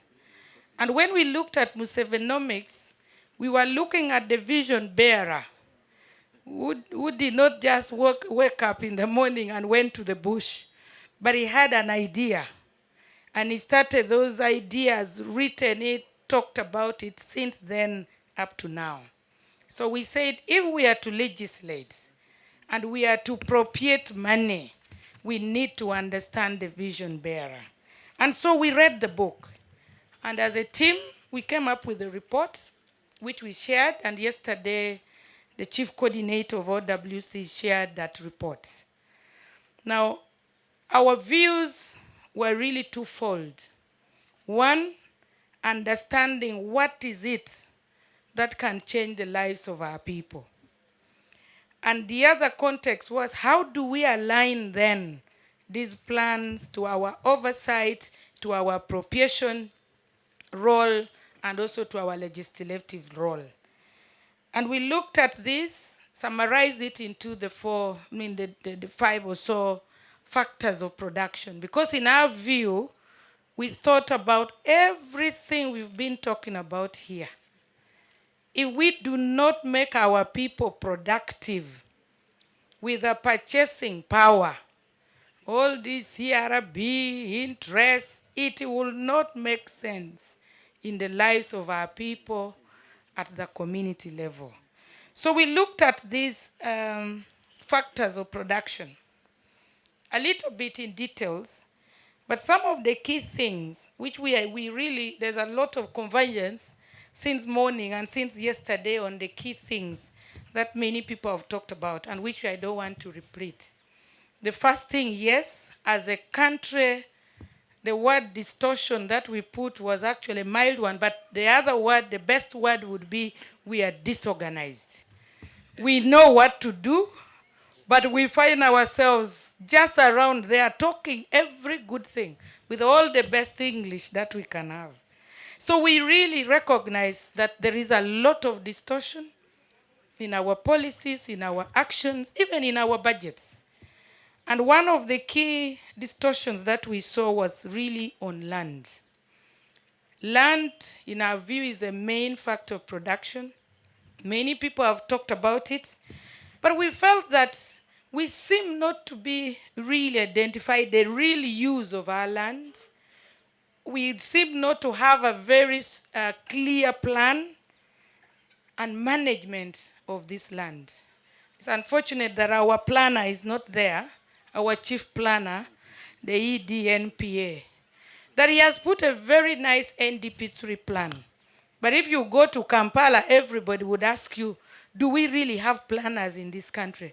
Because you are going to see a very beautiful hotel somewhere in the middle of nowhere, and there is even no road going there. And in a wetland. And we expect the tourists to come and maneuver those roads and go to that hotel. So we think that land as a factor of production, we seriously need to rethink how we invest in the land, how we plan, and how we use it. But above all, what kind of land do we have anyway? And who owns them? And what do we want to do with it? And of course, we know that we have a big chunk of public land. And normally, whenever the president makes a move for doing anything on the land, then you hear everybody, making all the possible noise. Like yesterday, I think the Entebbe land, for the next 1 week, that's a big thing. But what plan do we have anyway? Must we sit and watch when we actually have to make our land productive? So we also looked at the labor, and I think the colleagues have quite talked about it. But one of the critical things I would like to highlight in the labor is that what skills do we actually require as a country? Is our training, our education system aligned to the skills demanded in our country, in our industries, and all that? A very good example. And we are always very proud that even us here, sitting here, who have hotels, we are very quick going to Kenya to go and hire the Kenyans to come and work in our hotels because we believe they are the best hoteliers. But is there any strategic or deliberate move? I know something is being done, but as legislators, we want to see those plans coming up so that we really engage. And other things like entrepreneurship, the capital, and the markets, everyone has talked so much about them. But our conclusion, really, that I wouldn't want to waste a lot of time, is that as legislators, with the role of appropriating these budgets, we want to start seeing what we say budgeted for, planned and budgeted for, and brought forward for funding when all the stakeholders are actually engaged. And we hope that that would then address the issue of distortion. But specifically on capital, we're very glad that our government and executive have taken the idea of the fiscal decentralization, taking money to the grassroots people. But are we prepared to evacuate whatever investment that we are going to make in those parishes that we are talking about? And so we are saying that as we input or invest in some of these capital kind of elements, we should prepare to uptake or to exit or really plan for the output accordingly. And on capital, on the legislative aspect, we've also seen that we've got so much money in this country, which are scattered everywhere. We did an analysis of, at the moment, this financial year, just because I don't have the book, but we have a list that we allocated money to Pride Microfinance, Micro Support Center, Myoga, Youth Livelihood, Women's Entrepreneurship, Post Bank, and now the parish model.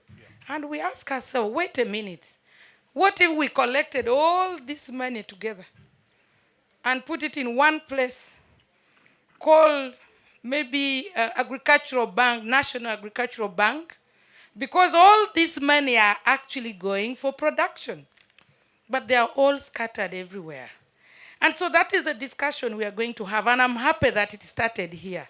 That yes, privatization is very good, but as government, we have a responsibility as an enabler of our country for the majority of our people to get into the money economy. There's no way the majority, the 70% plus of our population in agriculture are coming to the money economy when we are hearing the banks telling us that they have to know you and they have to be able to trace you. How are you going to trace my voter in my village who does not even have a phone? But he has land and he cannot produce because he cannot access money for production. So that is the idea. The other legislative issue that we've identified is the law on PPP. The framers of that law at that time were looking at big infrastructures. They're looking at electricities. And just last week, the president writes in our face and says, can we have a deliberate support for commercial farmers?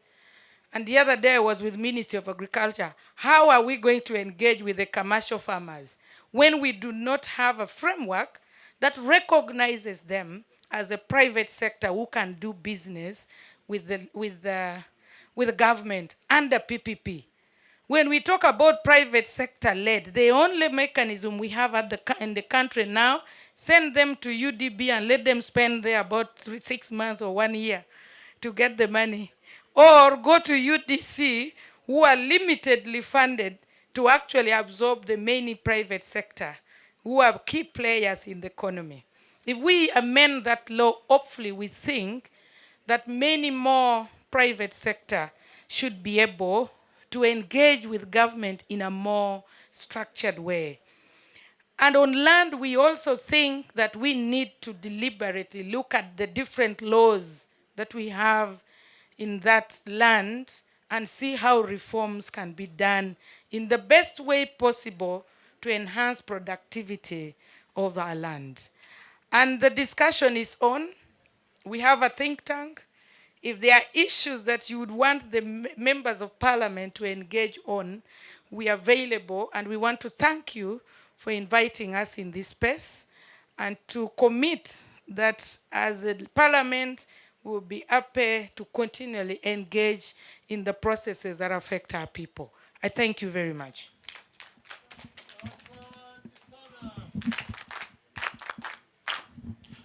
Thank you very much, Honorable.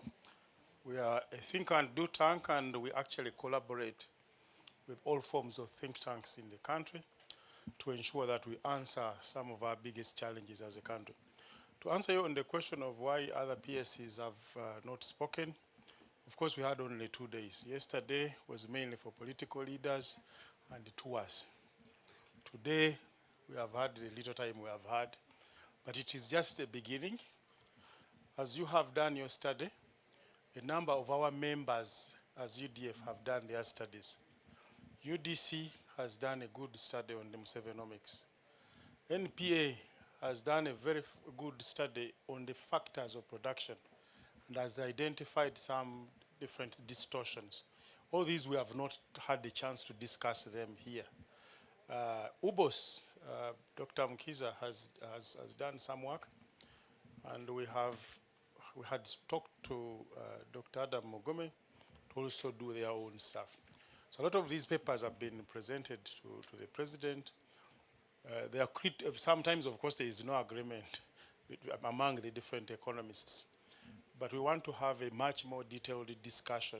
This is just the beginning. And in future, we can zero in on topical issues like land. Today, we have over talked about capital. But we have many other issues, like labor is a big challenge. The Honorable Minister yesterday tasked us to look at how can we skill our youngsters to become employable. And then, how do we create not only jobs in numbers, but decent jobs for our young people. So these are huge topical issues for us to discuss. So this is just the beginning. And also to let you know, today we had to let you know that Uganda Development Forum exists. Many of you didn't know about us. So with that, we want to bring this conversation to an end. But we want to thank you all.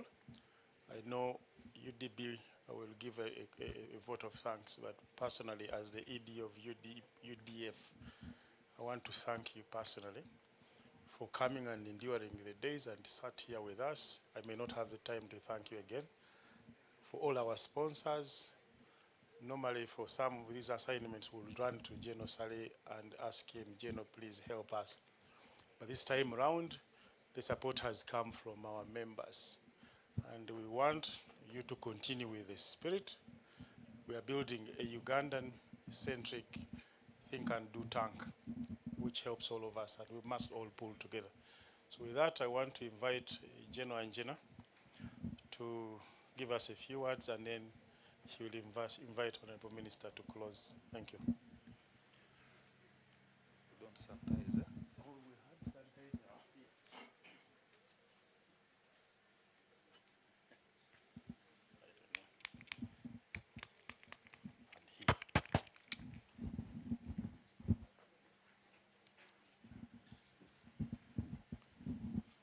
Honorable Minister, general officers, permanent secretaries, distinguished ladies and gentlemen, good evening. I'm happy that we are discussing and trying our level best to focus our country on Musevenomics, the real economy, rather than the vulnerable economy that we have been registering. You find most entities that start very well and they don't celebrate their third anniversary because they took on vulnerable economy foundation. So this talk will help us to have whatever we start surviving for a longer time and be able to be passed on to the next generation. So I appreciate you, the professors, and especially General Saleh, who is the chair of the Uganda Development Forum, and executive director for making it possible to mobilize us to be here.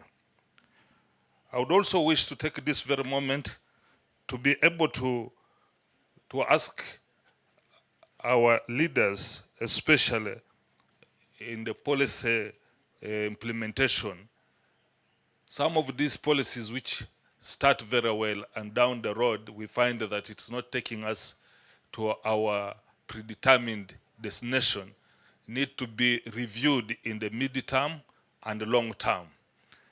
If we don't do that one, we shall lose time and resources. For instance, in the military, we were able to realize that the structural adjustment program which demobilized over 60,000 soldiers was reviewed to find that it was not going to help answer the force multiplier that it had told us. And quickly the commander-in-chief was able to reorganize, and that's the reason at that time, you remember, each ministry had to lose 30% of their budget. And that is what managed us to contain that shock. But the people come with ideas, they will give you the ideas. If you don't review quickly, then it can cause you a problem. But because the president was able to have that higher insight and was able to quickly reverse that trouble that we were going to have as military, and we were able to overcome. So I pray and appeal that before we lose in our investments in any of these initiatives that come in policy adjustments, we need to review within 5 years of a framework of national planning, so that if we find that it's not going to take us to achieve what we intend, the subsequent 5 years of our planning, we're able to unplug that particular policy, either in policy reversal or in a total policy change. The other point that I wanted to emphasize is that those ones who have been saying the aspect of doing parish development model is wrong, then they are forgetting one critical requirement of all of us. In Galatians chapter 2, verse 10, God demands that we should not forget the poor. This is the first time we are saying, let us take the resources to the poor, rather than all the time we plan at the center. By the time we look down to the grassroots, it remains unfunded priority, and year in, year out. And we are now in the third development plan framework. It is the right time for us now to do it the other way after the first two the development plans, 1 and 2, not having an effect on the grassroots. So parish development model fits very well in God's demand that we not forget the poor, and it will bring very good returns.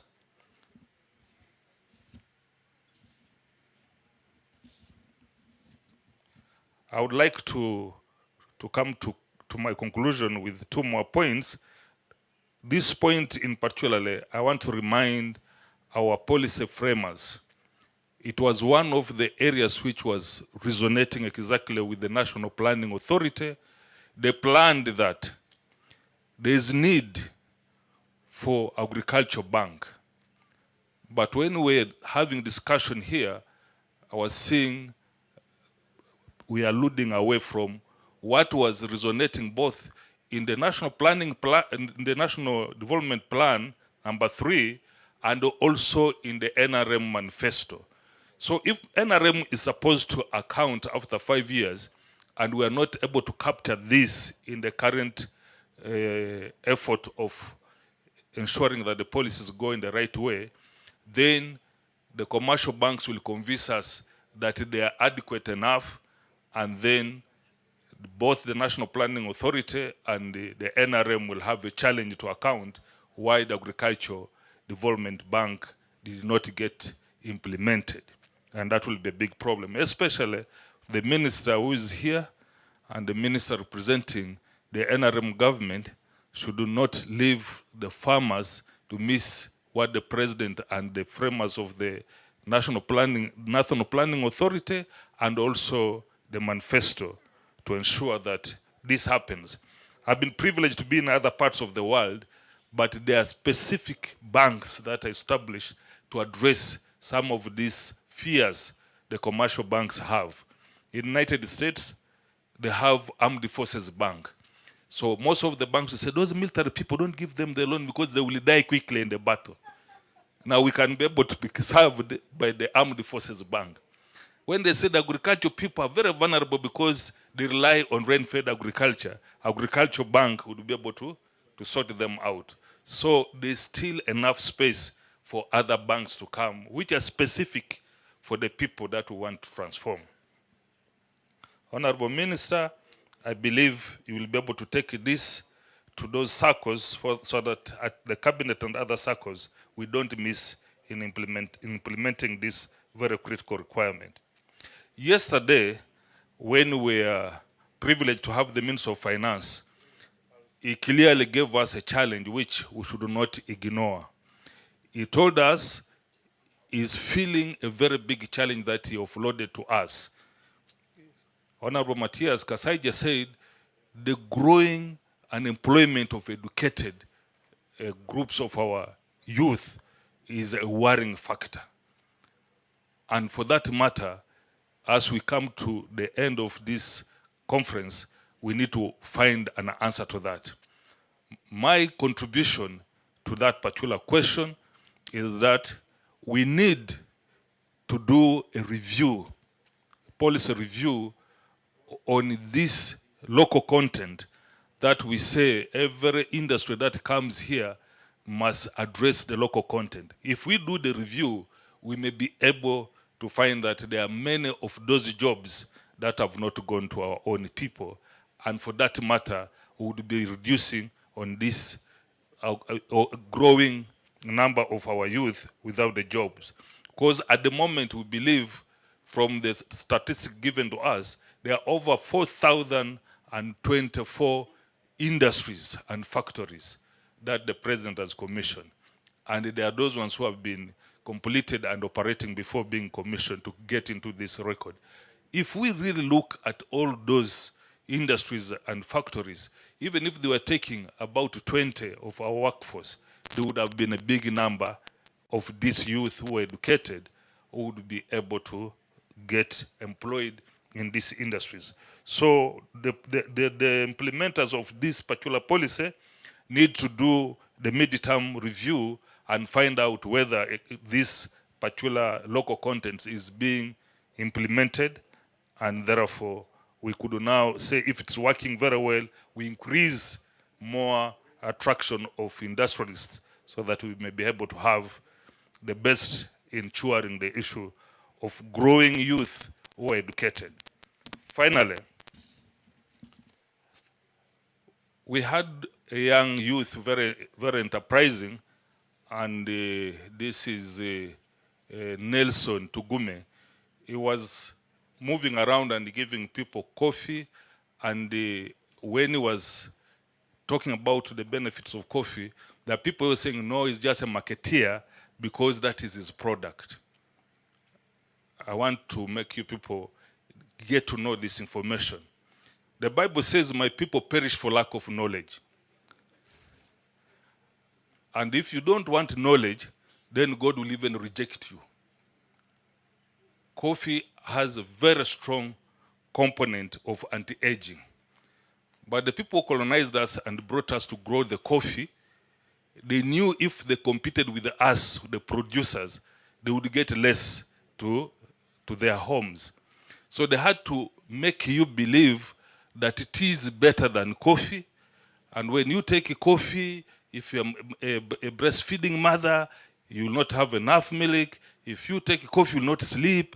All these are negative propaganda to take you away from not enjoying the coffee, which gives you a lot of benefits.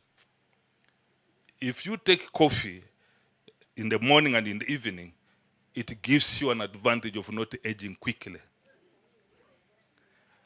And for men, it helps you also in the issues of prostate. Not power bank, but it helps you.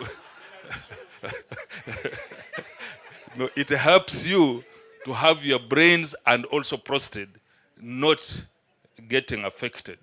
So let people not deceive you that coffee is going to affect you as a lady, that you will not have enough milk for your baby, that you will not develop ability to sleep well. That was propaganda to take you to tea. How can you grow a more expensive product and then you drink the cheap one? Does it make logical sense? And why do they want you to send them the coffee if it was bad, if it's going to affect? Most of those countries, they will serve you tea because they know these Africans give them tea. For them, we'll see them taking coffee. So let us consume enough of this coffee we grow, and it will make us not age quickly. Aging will come, but don't rush there. Thank you very much, Uganda Development Forum, and this is a good forum that brings us all together to avoid people working in silos. You find all these authorities not meeting each other. This is a great opportunity to bring us together to promote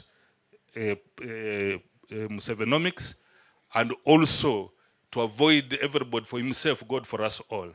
With that, I take the privilege, the honor to invite our Honorable Minister to speak to us and also to close this conference. I thank you.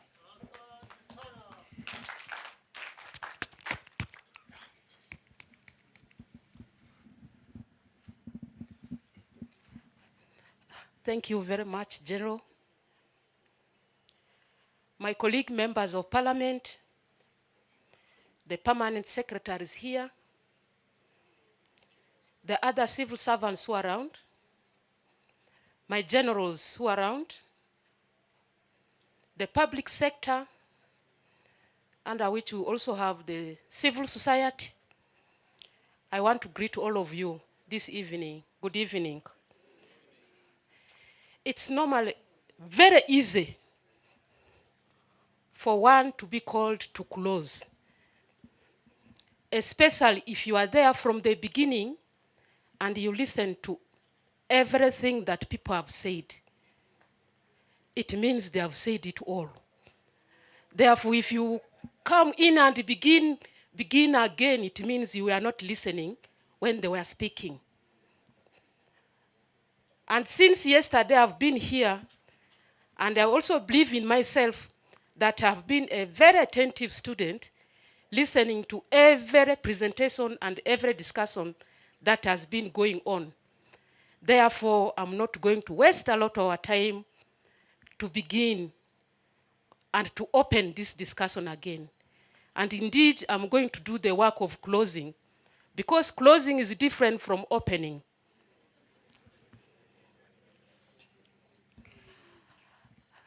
Participants here, I want to take this opportunity sincerely to thank General Saleh for giving birth to this organization called Uganda Development Forum. I think it is the right forum. This is the forum that is going to bring all of us together, and we discuss issues, then we come up with better solutions for the challenges that are facing this country. Therefore, we need to do it better in the future. The next annual general meeting, which may be far, I know with the excitement we have got from this, we may not wait for one another year to come back and discuss. In between, we shall be having these discussions. Therefore, the next time when we are coming for these discussions, let's give areas of discussions or topics for civil society, for the private sector who are under business, then our technical people, then let them do it in groups. Then they bring for us their presentations. Then we discuss. We critique ourselves. Then we come up with a better solution. That is what I was thinking that can make this one more vivid than it is today. But for sure, everybody who is here seems to be, I don't want to talk for people, but they seems to be excited. For you to get a politician to sit in one place for 2 days is a miracle. I know people here are wondering, why is this one minister sitting with us here? Because they believe here the politicians don't sit in one place for 30 minutes. But we want knowledge. That's why you see my colleagues here. That's why you see me here. We know this is where we need the knowledge. For us to make direct or correct decisions, for us to come up with the better policies, we need this knowledge. Therefore, we want to thank the brainers of this organization. Members here, I want to tell you that NRM leadership has always maintained a correct strategic and technical doctrines, and it rejects the putschist mentality. That's why you see why we are here. That's why you see within the main contradictions within the country, we have now survived for 30 years, and we are still going to survive for more years to come. That is the truth. We had contradictions here, especially 2018, 2019, 2020, 2021. Uganda had so many challenges, both the internal and external. But because of an upright leadership, we are surviving. We had internally here floating islands. It has never happened in the world, but in Uganda it was floating. We had a land floating on the river. It was successfully managed. When we were trying to finish with the issue of the floating islands, we had in Karamoja, what was there? The locust came in. We managed it. When we were almost concluding the locust, then the international one appeared, the COVID. We are there with COVID. When we were trying to come up with the COVID, now another thing, Russia, Ukraine. And we are there, we are surviving. And for sure, whether internally or externally, these shocks will continue to appear. But what is most important is leadership to manage them, to give directions. Therefore, as NRM, we are hopeful these challenges are there. They even open our eyes more to develop better strategies that can make the country to move.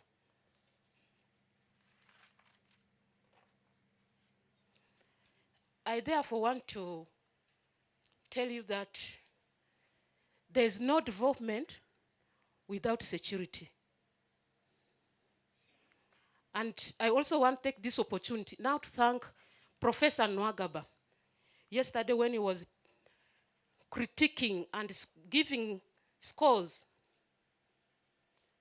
under Musevenomics for security, he ticked and gave us 90%. And I think that was correct. That's why we today have this opportunity to sit here and talk about economic transformation. If there were gunshots, which used to be here 35 years ago, I don't think we would sit here today all this time and talk about the economic transformation of the country. Therefore, government has done very well in that area. And we are also aware, as a minister in charge of the soldiers, who is representing the full minister here, we are aware that this security cannot be sustained if we don't look at the issues of production. Therefore, by the time we are coming for the next meeting, the Minister of Defense and UPDF will be assessed at 100%, because now we have looked at the second cardinal role of that ministry, that is production, and we are going to do it. Therefore, I want to assure Professor Nwagaba, next time when you are having this meeting here, the Minister of Defense and Veteran Affairs and UPDF, we are assured you will assess us at least at 100%. Because that is an institution that doesn't fail. I am not talking because I'm from there, but the few months I've been there, I'm believing that they are performers.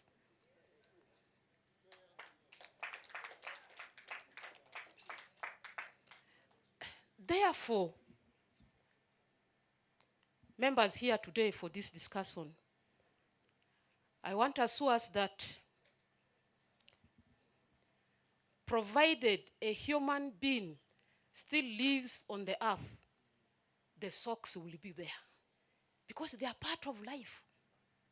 Those socks will be there whether you want them or not, they will be there. And that's why we also have to be there. If a human being was not there, who would know that there's a shock? Yes, God has only given that opportunity for a man to see that what is here is now a shock, or what is not here is, because the animals, for them, they are there just to eat, to drink, and that's all. Even if the waters have dried, you will not come and tell somebody that I'm thirsty because the stream has dried. So that opportunity has been given for human beings. Therefore, we have to accept it. We organize ourselves. We direct the strategies. We direct resources. And we manage these strategies. And we will all become winners. With all that, I want to thank you for being here, for being good students, sitting here for the 2 days. That's a very good sign. That is patriotism. That is the love for the country. With all those many words, can I now officially close the conference for God and my country?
to all, that is the inclusion that we've been discussing today, all who need it.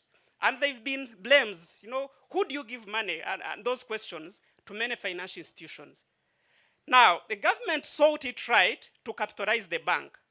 And we are capitalized up to the tune of 1.2 trillion as of now. And of course, we collaborate with others to add more money to give out. Why? We need to, the government sought it right to capitalize the bank so that they can give out that patient capital. We have term loans that we provide that go up, they have a tenure up to 15 years. That makes it patient. Now, I didn't mention that that money we get from government, that the capitalization, we give it out at half market rate. That is 10 to 12%. Our interest is capped at 12%. But even with these, the bank has come up with initiatives. We have special programs that targets youth, women, and SMEs. Now, these are to help inclusion, give money to all. But even with these initiatives, you still don't get many people getting this money. The question is why? We come to the demand side. The demand side, where do you want financial institutions to provide these patient, affordable capital? On your side, there is a need for preparedness. Two, there are issues to do with costs. And I don't want to repeat the definitions of cost because Ms. Anne talked about them.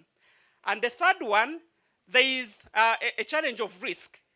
So now these three and this, I thought we need to come up with a program-based approach where we look at different players along the chain such that each plays their function to address the issue of costs and of risks. Without taking much time, these are the takeaways in a coordinated manner through programmatic approach. And two, we acknowledge their distortions. I thank you all. And I really want to thank you, DF and team, for today and wish everyone a safe journey back home. Thank you so much.